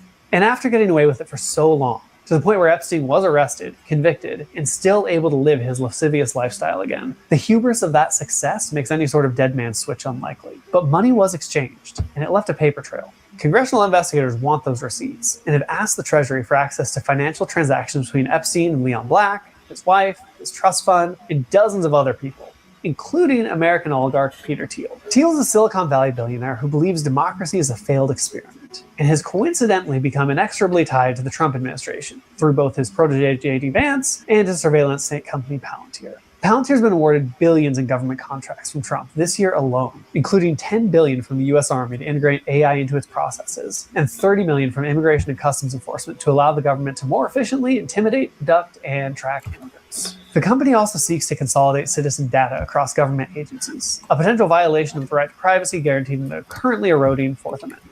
In 2015, Thiel started taking money from Epstein, invested in his venture capital firm Valar Ventures. Epstein invested $40 million with Thiel before he died, and his estate is still making money off it. And since Epstein's estate closed its victim payout fund, the $200 million and counting it's earned from investments into Thiel's company won't go to any of his victims. Instead, all future profit goes straight to the estate's co-executors. Darren Indyke, who now works at the law firm Trump uses so much he's almost filled out his punch card, and Richard Kahn, accountant to the alleged tax genius Jeffrey Epstein. Congressional investigators want to know if that $40 million was the only money exchanged between Thiel and Epstein, or if it's just the tip of the iceberg. And based on what they've uncovered from similar clues, as is the case with Leon Black, there's a decent chance there's more to see there than meets the eye. The Senate's investigation is being spearheaded by Ron Wyden, who was granted access to some of Epstein's financial documents held by the U.S. Treasury last year under the Biden administration. Senate Republicans, who control the committee, wouldn't sign off to a subpoena to get full access, so Biden gave them enough to gather more evidence, which could then be used to justify a subpoena.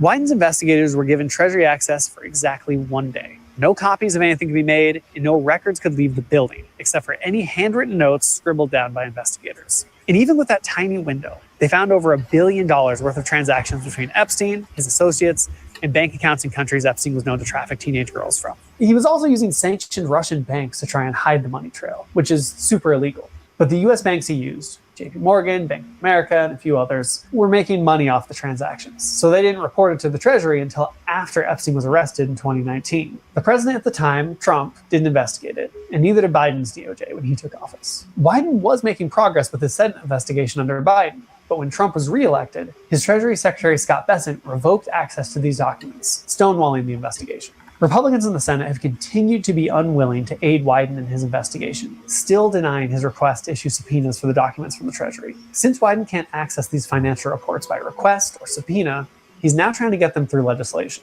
And he's found a pretty clever way to try and get it passed. The Petro bill is being introduced as an amendment to the National Defense Authorization Act, an annual budget authorization that passes just about every year and is currently working its way through Congress. Tying the legislation to a bill guaranteed a vote will force every senator to go on the record in their support of, or opposition to, accountability for Epstein's co-conspirators and justice for his victims. Senator Chuck Schumer just did that same thing. He added an amendment to the same defense bill that would have released the DOJ's Epstein files. Republicans called it a political stunt and voted it down.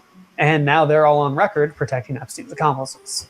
Wyden's amendment is much more specific, more narrow in scope, and probably most important for those Republican senators, doesn't include Trump's financial records. Leaving him out could give those who voted against Schumer's amendment enough cover to vote in favor of Wyden's, since the whole reason they voted against Schumer's is because Trump told them to. If passed, Wyden's bill would give the Treasury 30 days to hand over physical copies of suspicious activity reports filed on Epstein's transactions, and 60 days to give investigators details on any investigations into Epstein conducted by the US Treasury. Meanwhile, in the House, another investigation into Epstein has sprung up. This one has Republicans and Democrats on board, and has followed Wyden's lead in requesting financial records from the Treasury. And while Treasury Secretary Bessent has ridiculed and even threatened Wyden for his requests, He said in early September he'll comply with the House investigation and deliver the requested documents. No timeline was given, though, and the House didn't give a list of specific names or institutions it wanted the transaction history of. So it's unclear that if Bessent really does comply, he'll hand over the information on Thiel and the others, or if he'll selectively choose who to implicate and who to spare.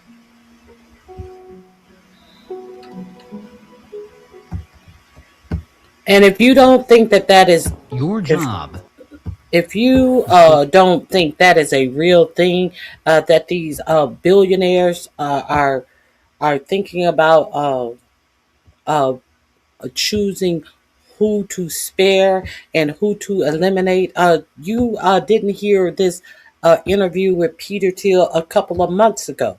Now, Elon Musk has come out with the new plan. He's no longer shooting for Mars. He's shooting for the moon, and because he will be able to colonize the moon, and everybody can go. If you think that a billionaire is spending their money, well, getting their welfare from the taxpayer dollar, and you think that he's going to bring anyone who chooses to go, not is able to pay to go. If you think that any of these harebrained ideas are going to include you, I have another. Let me see. I have another thing for you. So let's get into Peter Thiel. If you did not see, this interview, that link that I just showed you is under Thiel and Epstien. I will put this under Thiel and Epstien as well. Let me show you that Peter Thiel doesn't want to have to win over people to his ideology. But he wants his ideology to shape the world. So that's why Peter Thiel and Palantir is so busy trying to create technology that will, in his own words, say will predict crime in people based on data that he has on people. And it will give you a score. The last time Peter Thiel technology gave people a score, it was over in Palestine. It was called a kill score. And it decided who was too close to Hamas in any type of way that they felt that you were too close to Hamas, and your score would go up, and then miraculously a drone would come by and it would be lights out for you. So now Peter Thiel think that it is too hard to convince people to come over to their side, and that democracy is not a good thing. And he said Greta Thunberg, she is, what did he call Greta Thunberg? He basically said that she was a very evil person. The reason why he think people are evil is because they reject technology. So this is where he is. If you reject technology, you are going to get a high number. Let me get into this Peter Thiel craziness. If you didn't see this interview, please avail yourself to this.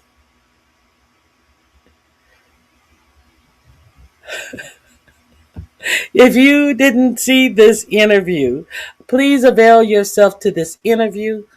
The interviewer asked him, "Do you think the mankind should continue to exist?" And he has such a hard time answering this question. So let's get into a little bit of this interview. I hope I'm at the right place. Let me see. Let me see. There are all these different scenarios. History would be that the man publicly worrying about the Antichrist accidentally hastens his or her arrival? They're all, look, The man who is worried about the Antichrist is Peter Thiel himself. And he's saying, do you think the man who's worried about the Antichrist is doing things to hasten the arrival of the Antichrist? there are all these different scenarios. I obviously don't think that that's what I'm doing. I mean, to be clear, I don't think that's what you're doing either. I'm just interested in how you get to a world willing to submit to permanent authoritarian rule. Well, but see, he believes that the world should submit to total authoritarian rule. And this is the one who is selling to your government safety and security. Because he knows that a large swath of people will do anything if you tell them you're doing it for their safety.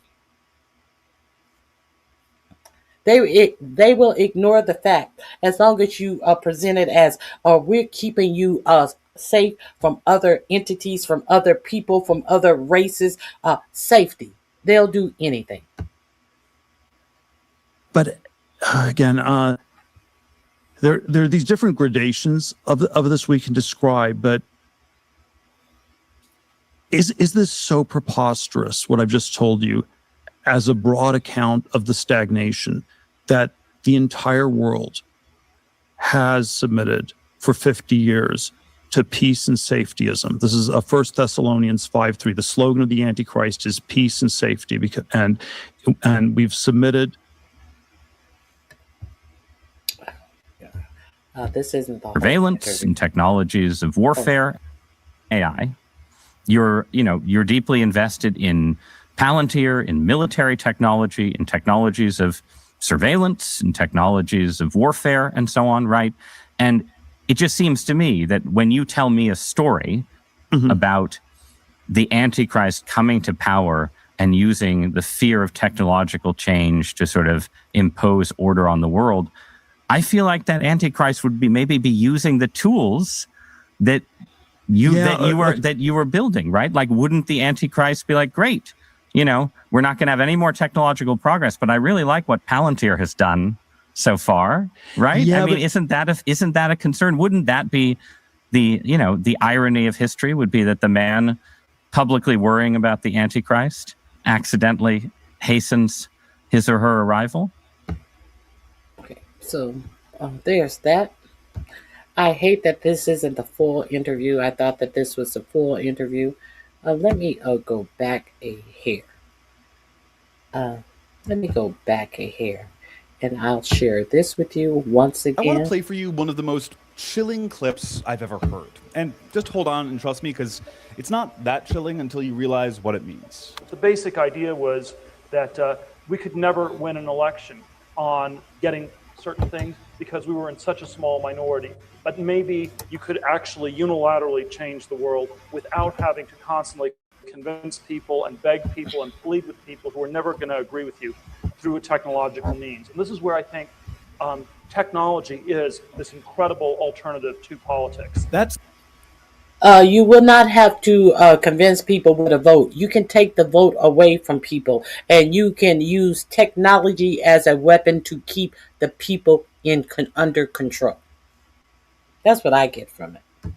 Tech billionaire and Republican megadonor Peter Thiel speaking at a Libertopia, a libertarian conference in 2010. He's basically saying that his political ideology is so unappealing that it'll never win elections. And that's one thing he's right about, because he's railed against women having the right to vote, complained so much about diversity, and written some really disgusting stuff about sexual assault and consent. But he knows that he can use technology as a unilateral alternative to politics, and that should really freak you out. Thiel is one of the co-founders and biggest investors in Palantir, a CIA-funded technology company that has contracts across the government for their data software. Here's their CFO speaking a few years ago. we continue to advance our mission of becoming the U.S. government's central operating system as we extend our footprint across defense, healthcare, and civilian agencies. And while both President Obama and Biden did sign Palantir contracts, President Trump is taking it way further. There are new contracts with ICE, something literally called Immigration OS, and the IRS. So 15 years ago, Peter Thiel, like the supervillain in a movie explaining his plan to the hero, admitted that he can use technology to get his ideas across when they're unpopular, completely subverting democracy. And today, one of his technology companies is gaining more and more power within the government, building the very systems our government relies on. And oh yeah, this is the CEO. The central risk to Palantir and America and the world is a regressive way of thinking that is corrupting and corroding our institutions, that calls itself progressive, but actually, and is called woke, but is actually a form of a thin pagan religion. If you're a progressive, if you have progressive values, meaning you just, I don't know, care about other people, the CEO of the company building America's technological back end thinks of you as the central risk. He thinks of you as the enemy. Are these the people you want running the systems you rely on, or worse, the systems that surveil you? I want to play for you one of the most Okay, that link is also in my description box. I have played this plenty of time. It's under Epstien and Thiel. Now, let's talk about one more thing that has been revealed in these Epstein files. Now, you guys may remember when 4547 first took office, and he made demands that DEI must be eliminated in our government.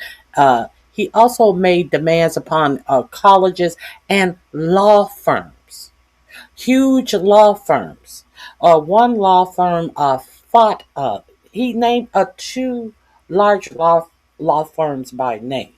One law firm fought him, and they won their case because they're huge lawyers. So there was another law firm that decided, you know what? We're going to do what 4547 asks us to do. And we're just going to bend the knee. And we're going to offer him $40 million in pro bono work as well. So usually pro bono, and these the attorneys for this law firm had won cases against Trump. Mike Eliza, he is a contributor to the Midas Touch. He was one of the attorneys that worked for one of the law firms, the law firm that decided to capitulate to 4547.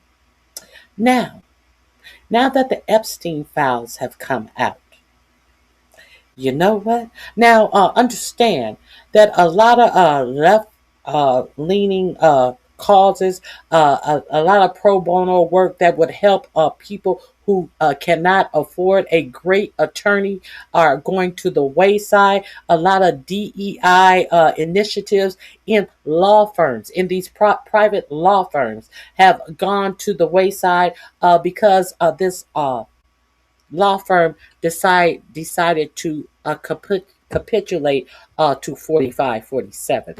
Do you guys remember that happening? If you don't remember it happening, let me kind of remind you. I think that this is very, very important. And a lot of people were wondering, well, why are they capitulating to this unreasonable request? Let's get into it. The U.S. Navy. Constitutionally speaking, as you know, we have civilian control of the Navy and of all. Oh, wait a minute. I don't want to start with the Navy. The Navy Secretary. We will get to that second. I want to get to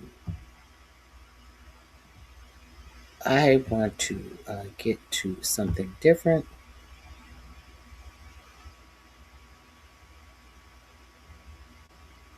Oh,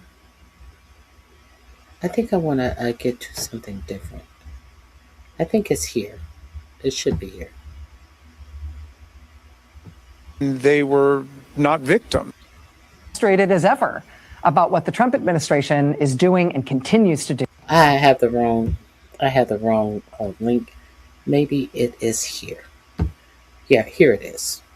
If you're looking for ways to punch your moral dance card at the moment, if you're, say, Paul Weiss, with your radioactive Epstien files chairman stuffed into the back office where you hope no one notices him, where your firm is literally described now as the face of capitulation, right? When you're trying to avoid a picture of your firm appearing in the history books in the chapters on the shameful cowardice of the once vaunted and powerful American legal profession in the face of the tiniest nudge from a tin pot dictator. If you are Paul Weiss or you're another firm that's in that boat, you have the opportunity to have a very big and very important 2026. Because the very contingent, as yet undecided fight over whether or not America is going to let Donald Trump build a huge new constellation of black site prison camps in this country, that is a fight that needs legal firepower, that needs pro bono lawyers donating their time. There's representing people who are already in the existing camps. A record number of people being held right now in what we know are atrocious conditions. There's also representing people with habeas corpus petitions, right? Non-lawyers hearing that phrase don't know what I'm talking about, but lawyers instantly know what that is, right? The administration defying court orders was supposed to be such a bright red line for the vaunted American legal profession. Well, where is the administration defying court orders every day? Courts all over the country, from Minneapolis to Massachusetts, say that federal court orders are being violated every day, over and over and over again, specifically when it comes to the Trump administration arresting people and locking them up indefinitely without any chance to go to court to be heard, which of course is the basis of the writ of habeas corpus. They're not supposed to be able to lock you up in prison without putting your case before a court. In Massachusetts, one federal judge last week went so far as to order the Trump administration to advise every single person they arrested and locked up, to advise them in writing and in multiple languages, that every single person the Trump administration is locking up has the right to petition a federal court to review their case and potentially set them free. The judge ordered that the Trump administration needs to give every single person they lock up written notice of their right to a habeas corpus petition in a federal court.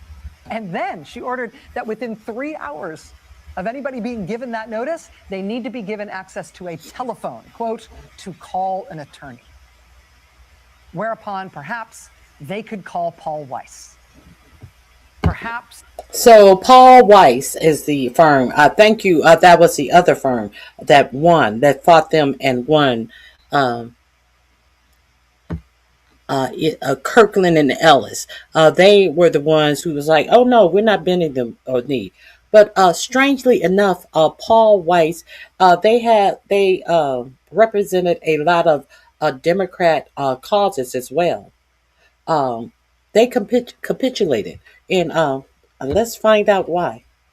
That Paul Weiss, if they want to redeem themselves, she is saying that there are plenty of cases. There are plenty of judges' rulings that are being ignored. So you can, by immigration alone, you can go in and do your pro bono work while you giving $40 million worth of pro bono to champion the causes of this administration, to work for free, to slave for this administration. And why would you give this administration $40 million worth of pro bono work? Because it seems like Weiss's name has appeared in the Epstein file. Do you not think that 4547 knew that his name was in the Epstein file and everything that it entailed about his name being in the Epstein files? So then all of a sudden, DEI attorneys, black attorneys who are getting the chance, black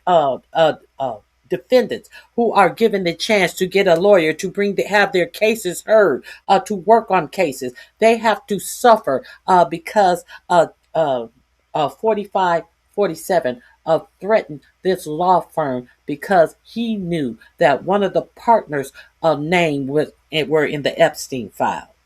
So he just figured that, we're going to capitulate and we're just going to buckle up and take it. But 4 of the partners partners of this law firm said, no, we're not going to take shit. We're leaving and we're starting our own law firm.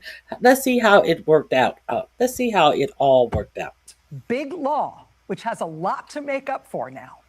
Perhaps big law could dig down deep and try to find its soul somewhere amid the tidal wave of habeas corpus petitions that ought to be filed by all these thousands of men, women, and children Trump is arresting all over the country and locking up literally without due process, without any access to the courts. And why is he doing that? Well, he's doing it in part to create an artificial need for tons more space in Trump prison camps, which they are trying to build in huge numbers right now. Where else could big law help? Big law could also help in the fight to stop Trump building new prison camps. Put that Project Saltbox tracker back up there. You see at the very top there, you see the map there, and we'll get into that in a minute, but you see at the top, essentially the bottom line, 7 warehouses that ICE has bought so far to become Trump prison camps. 7 bought so far. 5 warehouses where the sale has been blocked by local opposition.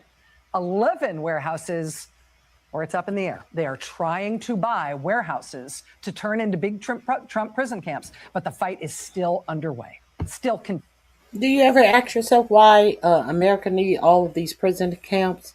Are you ever curious why America is trying to, you see all the dots on the map all across the United States.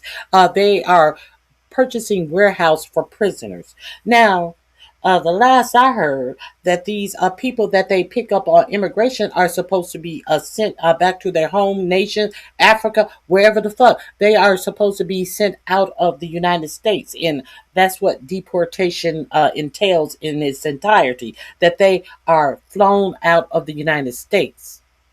So if deportation isn't the thing that we're going for, or if it is the thing we're going for, why is the Department of Homeland Security securing all of these houses for prisons in the United States? And they would be considered private prisons as well. So they would not have to be holded to any federal or state standards because they'd be private prisons. Let's continue. Contingent, still yet to be determined. Hey, American big law, you looking for your lost reputation? Because right now, the future size of Donald Trump's archipelago of massive black site prison camps is being determined by fights in tiny little towns, by individual local officials, by angry local residents, and tiny, no-resource local activist groups that are trying one by one to stop the next Trump prison camp from being built in their town. And they could use some help. And they're doing a good job fighting it in all sorts of ways. And it's the least partisan thing you can possibly imagine. I mean, one proposed Trump prison camp in Byhalia, Mississippi appears to be canceled now after local protests and after Mississippi Republican Senator Roger Wicker expressed his objections to it. One proposed Trump prison camp in Oklahoma City appears to be canceled now after local protests and after local officials leaned on the private company that was going to sell that warehouse there to ICE that they ought not do that. In Surprise, Arizona, after a Rockefeller Group warehouse was bought by ICE, there's been a ton of local protests there. Even MAGA Republican Congressman Paul Gosar has been among those expressing concerns about that warehouse becoming a prison camp in his home state. In Chester, New York, the fight is on over a warehouse owned by an entity associated with Carl Icahn. Locals are protesting there, including tonight. Local officials say the local sewer system, among other things, cannot handle anything like the size of that prison camp that Trump wants to put there in New York.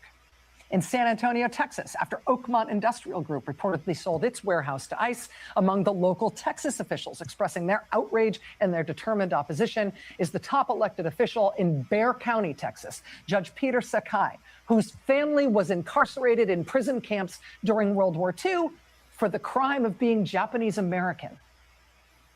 He says that is what led him to public service. He says he is absolutely opposed to there being a new ICE prison camp in Bexar County in San Antonio. In El Paso, Texas, the nonpartisan city council there unanimously approved an action plan to try to find a legal way to block another one of Trump's planned prison camps in Clint, Texas. Plenty of local opposition, plenty of protests. plenty of bipartisan outrage. And you know what they could use? They could use some big-time legal firepower on their side. In Orlando, Florida, it's a firm called HLI Partners that's being pressured for potentially brokering a sale to ICE for a prison camp in Orlando. In New Hampshire, a member of Republican Governor Kelly Ayotte's cabinet resigned today in scandal after Governor Ayotte, again a Republican, said she didn't know that ICE was planning on building one of these prison camps in Merrimack, New Hampshire. And this cabinet official's agency apparently did know, but nobody told the governor. And so now that cabinet official is out. In Social Circle, Georgia, even a Republican congressman like Mike no to a prison camp in Social Circle that would potentially triple the local population there. That's a town of 5,000 people. They want a Trump prison camp there that would hold up to 10,000 people. We're going to talk with Democratic U.S. Senator Jon Ossoff about that and more in just a few minutes. Whether it is the Epstien moral disaster or the capitulating to a would-be dictator moral disaster, or any of the other moral disasters of 2025, of the first year of Donald Trump being back in office. This year, 2026, the second year of Trump being back in office, shows that his approval has never been lower, his party's electoral prospects have never been more dismal, the clarity with which the country views him and his administration and his intentions has never been more clear. Trump has never been less powerful. The agenda he's pursuing has never been more evident and more unpopular. What this means if you're a wuss, what this means if you were wrong in 2025, in the first year of Donald Trump being back in office, well, it means that 2026 is good news for you. 2026 is the easiest chance you'll ever have to rectify what you did wrong, to get on the right side of this thing. Now or never. I'm pretty sure it's going to be never. Let's make it clear. Welcome to Wix Harmony, where you and AI work together. Let's make it real clear what this law firm and why this law firm did what it did. Reporting this morning in the New York Times because it's so fascinating. So, Michael, let's talk a little bit more about your reporting this morning in the New York Times because it's so fascinating and it gets to the larger point you're just describing there, which is that Donald Trump is using these threats, these executive orders to extract concessions from private companies, from law firms, from news organizations.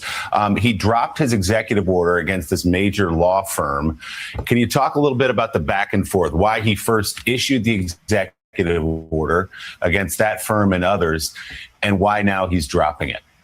So 2 days after a federal judge says that one of these executive orders against another firm had been basically unconstitutional, Trump signs this late Friday against a law firm called Paul Weiss. Now, most people probably haven't heard of Paul Weiss, but in the legal world, they're a really big deal. And something that distinguishes them is that they're made up of a lot of Democrats, a lot of Democratic donors. Chuck Schumer's brother is a partner there. A lot of former Obama administration officials work there. The person who prepared Kamala Harris for her debate is a law partner there. So a big D firm. And there had been a widespread expectation that this firm would go to court to fight this executive order. Legal experts say there's not a lot of legal merit to what Trump did. There was a clear sign from the courts that they would knock it down. But this firm did something differently. And the head of it, a guy named Brad Karp, goes and meets directly with Donald Trump. Now, Brad Karp is someone who in 2023 helped hold fundraisers for Joe Biden. He goes and he meets with Trump in the Oval Office and they cut a deal. And the deal basically says that the firm will commit to represent Democrats and Republicans and people of any political persuasion, and they will give $40 million in pro bono legal work to a range of causes that have been championed by Trump, including money to something that Trump last night on social media called the Presidential Task Force on Anti-Semitism. So this firm is not only agreeing to something that Trump wanted, but it's committing $40 million to these causes that mean something to Trump. But also mean a lot to a lot of Americans. $40 million in pro bono work for anti-Semitism, to fight anti-Semitism, $40 million in pro bono work for veterans as well. So tell me, though, also, There's an interesting twist at the end of your story, and that is that a major law firm, and you said one of the few law firms that represented Donald Trump and people associated with Donald Trump, actually stepped into the fray after Paul Weiss got attacked and said, we will represent you against the president. And I'm wondering, did that get things moving towards a settlement after Donald Trump and his administration saw that the one huge law firm that... No, this is what got him moving. Let me show you what actually got them moving. Let me share this with you. The movement. What got them moving? Here we go. Oh no, not that. Nope, not that. Okay. Let me share this with you. This is what got the movement.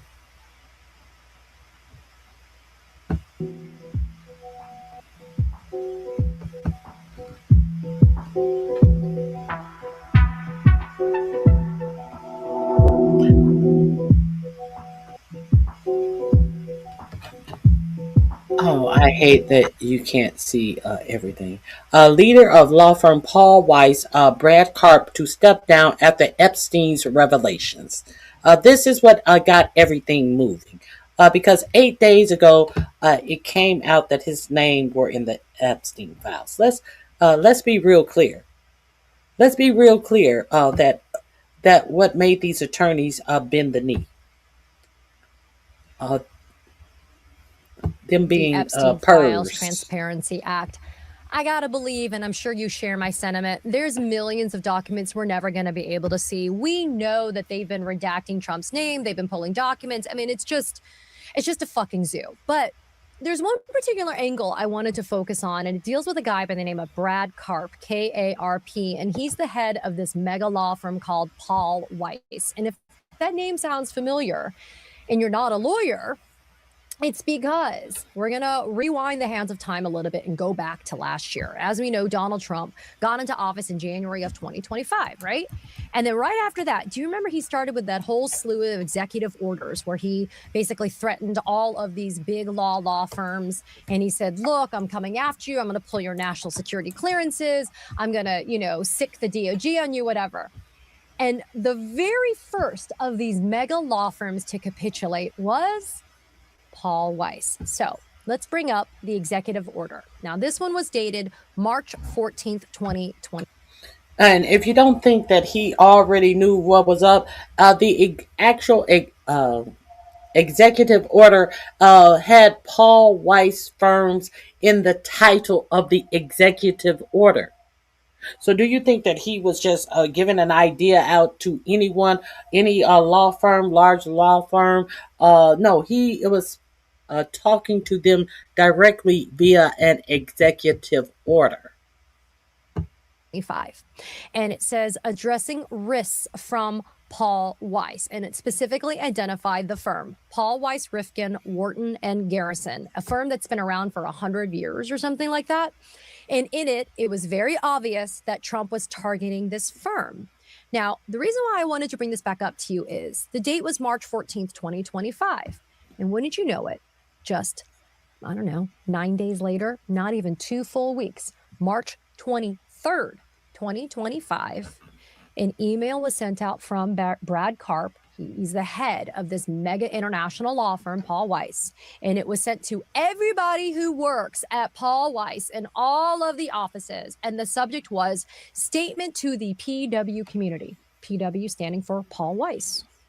And he basically made excuses. He said, yeah, we've been around for more than 150 years, but our firm was facing a, quote, existential crisis. And so to make a long story short, we capitulated. And how did they capitulate, folks? Well, not only did they say that they would allow there to be reform to their DEI programs and policies, and pretty much conceding that they had been doing something illegal, which they had not been doing. But in order to sit there and kiss the ass of the Trump administration, they said they were doing that. But then they also promised to give $10 million worth of pro bono to the Trump administration's priorities, what they thought were priorities, 40 million over the next 4 years. I'm not Oh, talking 10 years, 10 10 million years, over 4 over years. 4 I'm talking years, 10 40 million years, each year. 40 Now, look, million. the billable rates of Paul Weiss are pretty high, but $40 million in pro bono, that's bullshit, right? They ain't giving the pro bono to you, right? I don't see them stepping up and representing Liam Ramos and his dad or Kilmar Abrego Garcia. No. And the problem I have with this is that with Paul Weiss being the first to capitulate, it was the first of many of the big white shoe law firms that capitulated.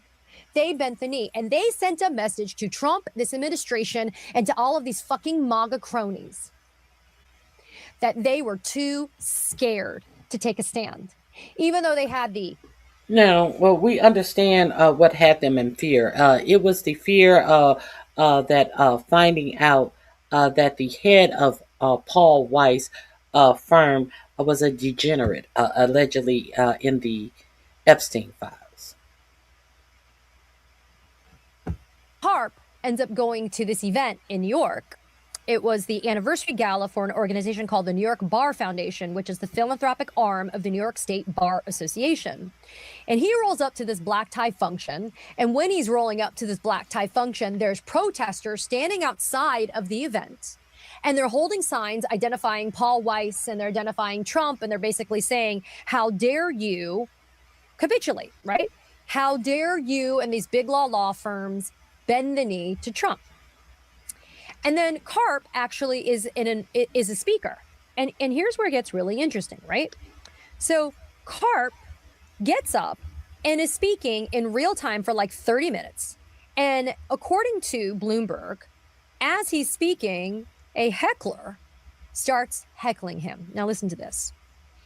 Karp started talking about the record number of pro bono hours that they had done this year, as in 2025.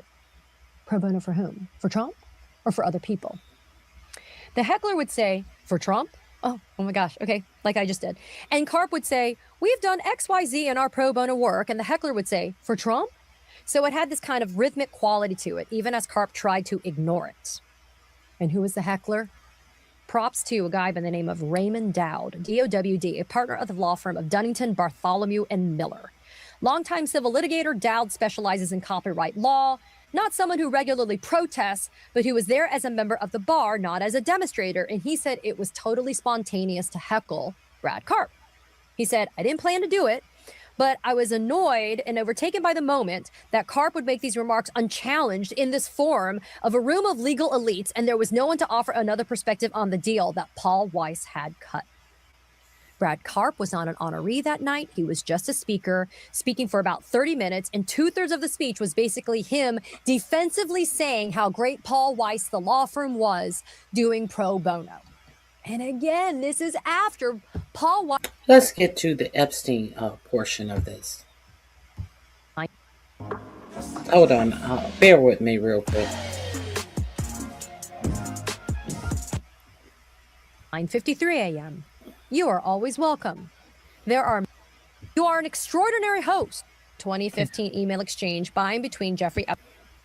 And before Epstein got indicted by the Southern District of New York, that was July 6th of 2019. So that's an 11-year window, 2008 to 2019, right?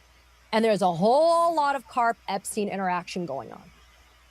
Let's go to this July 22nd, 2015 email exchange by and between Jeffrey Epstein and Brad Karp.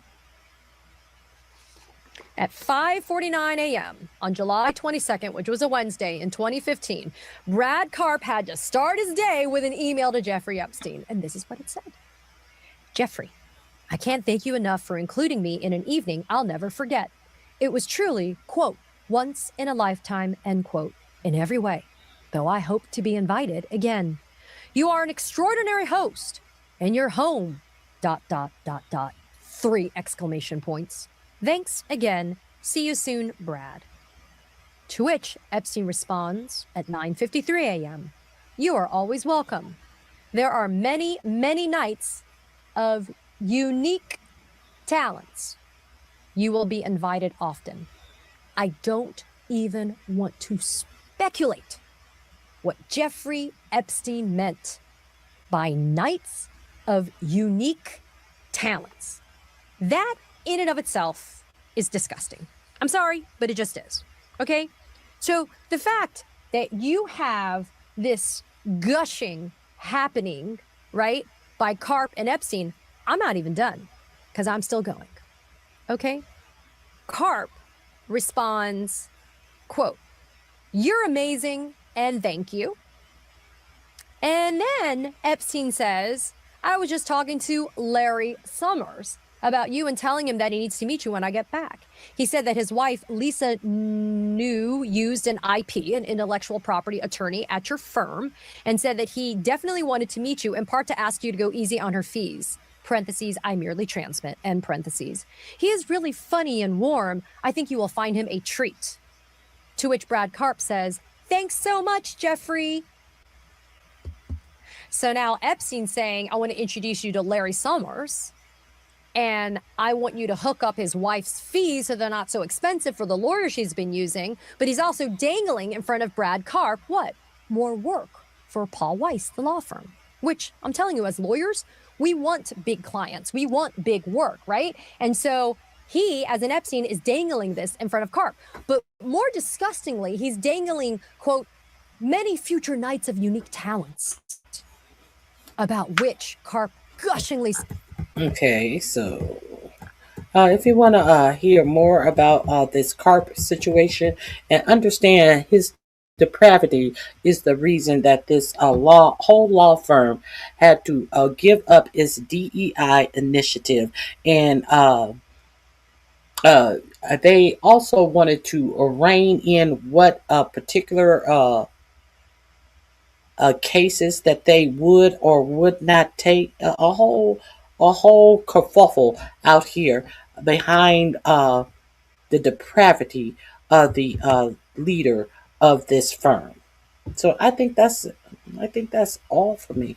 Is there anything else from me? There's nothing else from me. Let me see. The prison tapes, the Epstein prison tapes. I think pretty soon we will find out that Epstein did not take his own life. Come to find out, the FBI totally wiped clean those prison tapes. Let's let me share this with you right quick.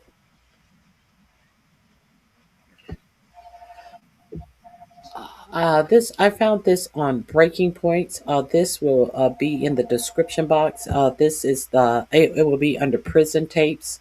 So I'll go over there and check this out on Breaking Points. You know, the tapes that Pam Bondi said that they a minute was missing when actually 3 minutes were missing, and she said it was because they used the same tape over and over, and she would get the full tape out. I wish somebody had asked her about getting that full tape out that she never got out. Let's this will be under prison tapes. More of the revelations from the files themselves. Remember, these are the gifts that just keep on giving. Let's go ahead and put this up here on the screen.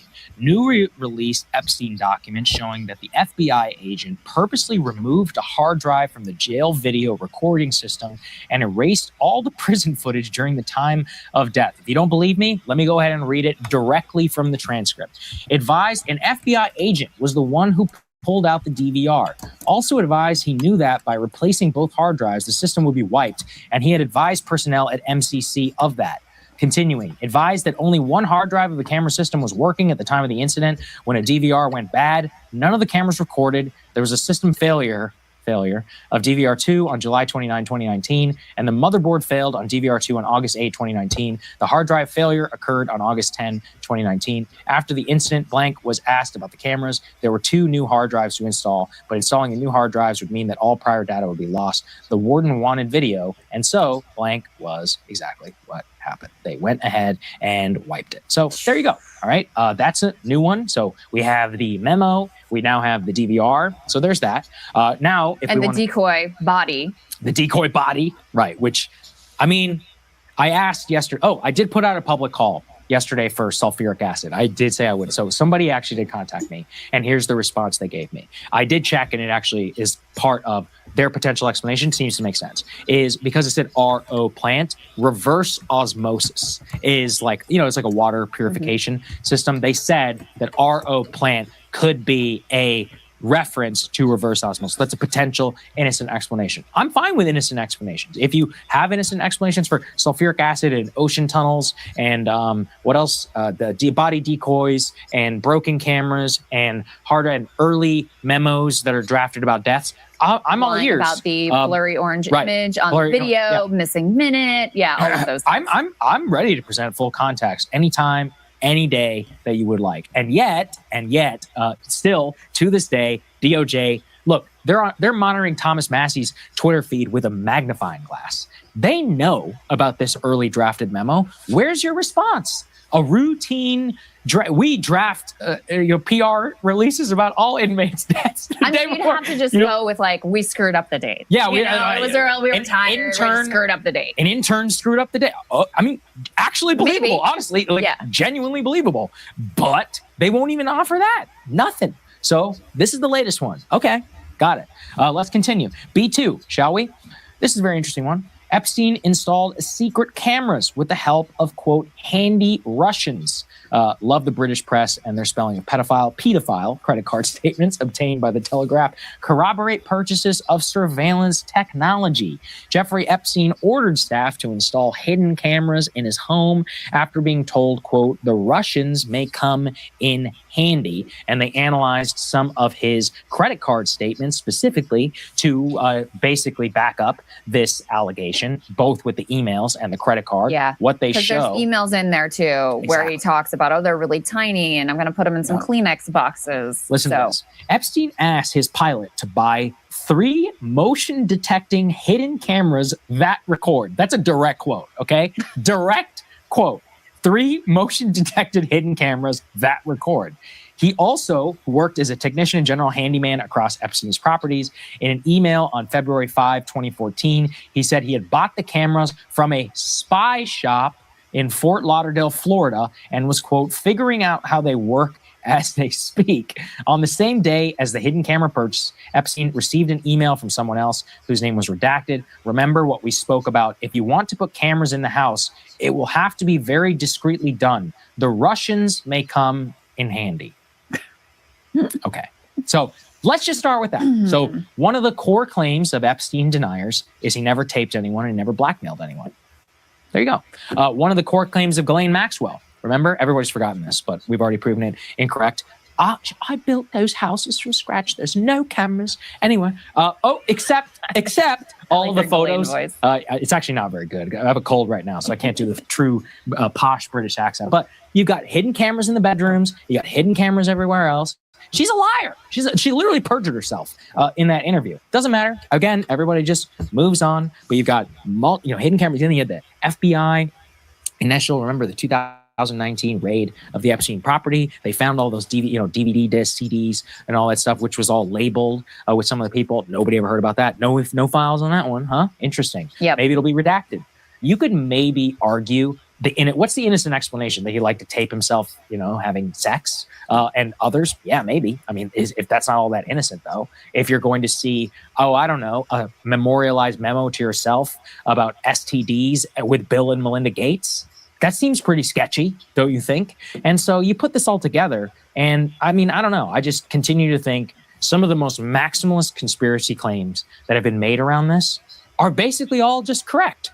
And that's what I continue, with the hidden cameras, the FBI's handling of the entire thing. You would have to believe in competence like to the 10th power to come to the, reasonable explanation that he just killed himself this entire time. I just don't buy it. We've got another billionaire too who is implicated here and caught dead to rights, lying about the extent of his relationship with Jeffrey Epstein. This is Andrew Farkas, who was not a figure I was particularly familiar with, but he is, I think part of this family, very wealthy. He was campaign chairman for Andrew Cuomo a number of times. So very, high level in New York society. You can put this up on screen from the New York Times.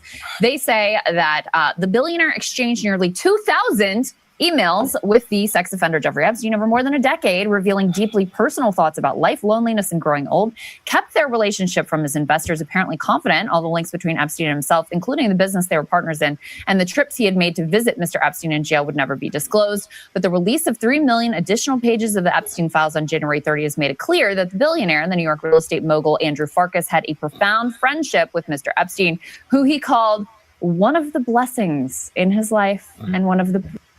I think some of these men were getting some of that hand grenade shaped ping from Jeffrey Epstein. That link is in my description box.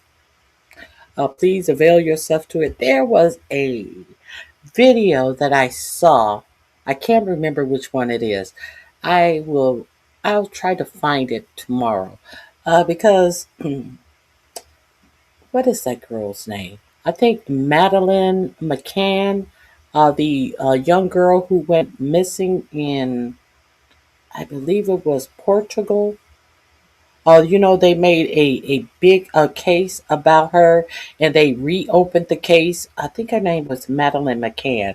They said there was something very peculiar about one of her eyes, like she had a sty, a little white spot in the iris of her eye. So she had a distinct eye.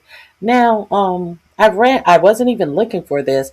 I ran across a story that they were talking about Ghislaine Maxwell. And there was a picture put side by side with her, when she had the cropped haircut.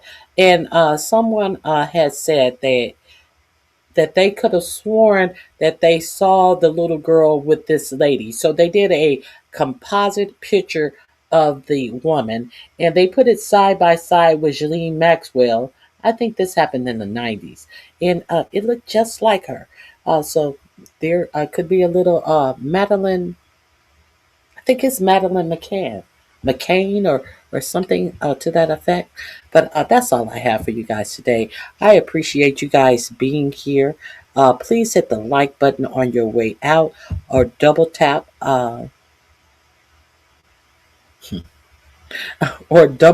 tap and join me tomorrow. And hopefully I'll be able to find that video.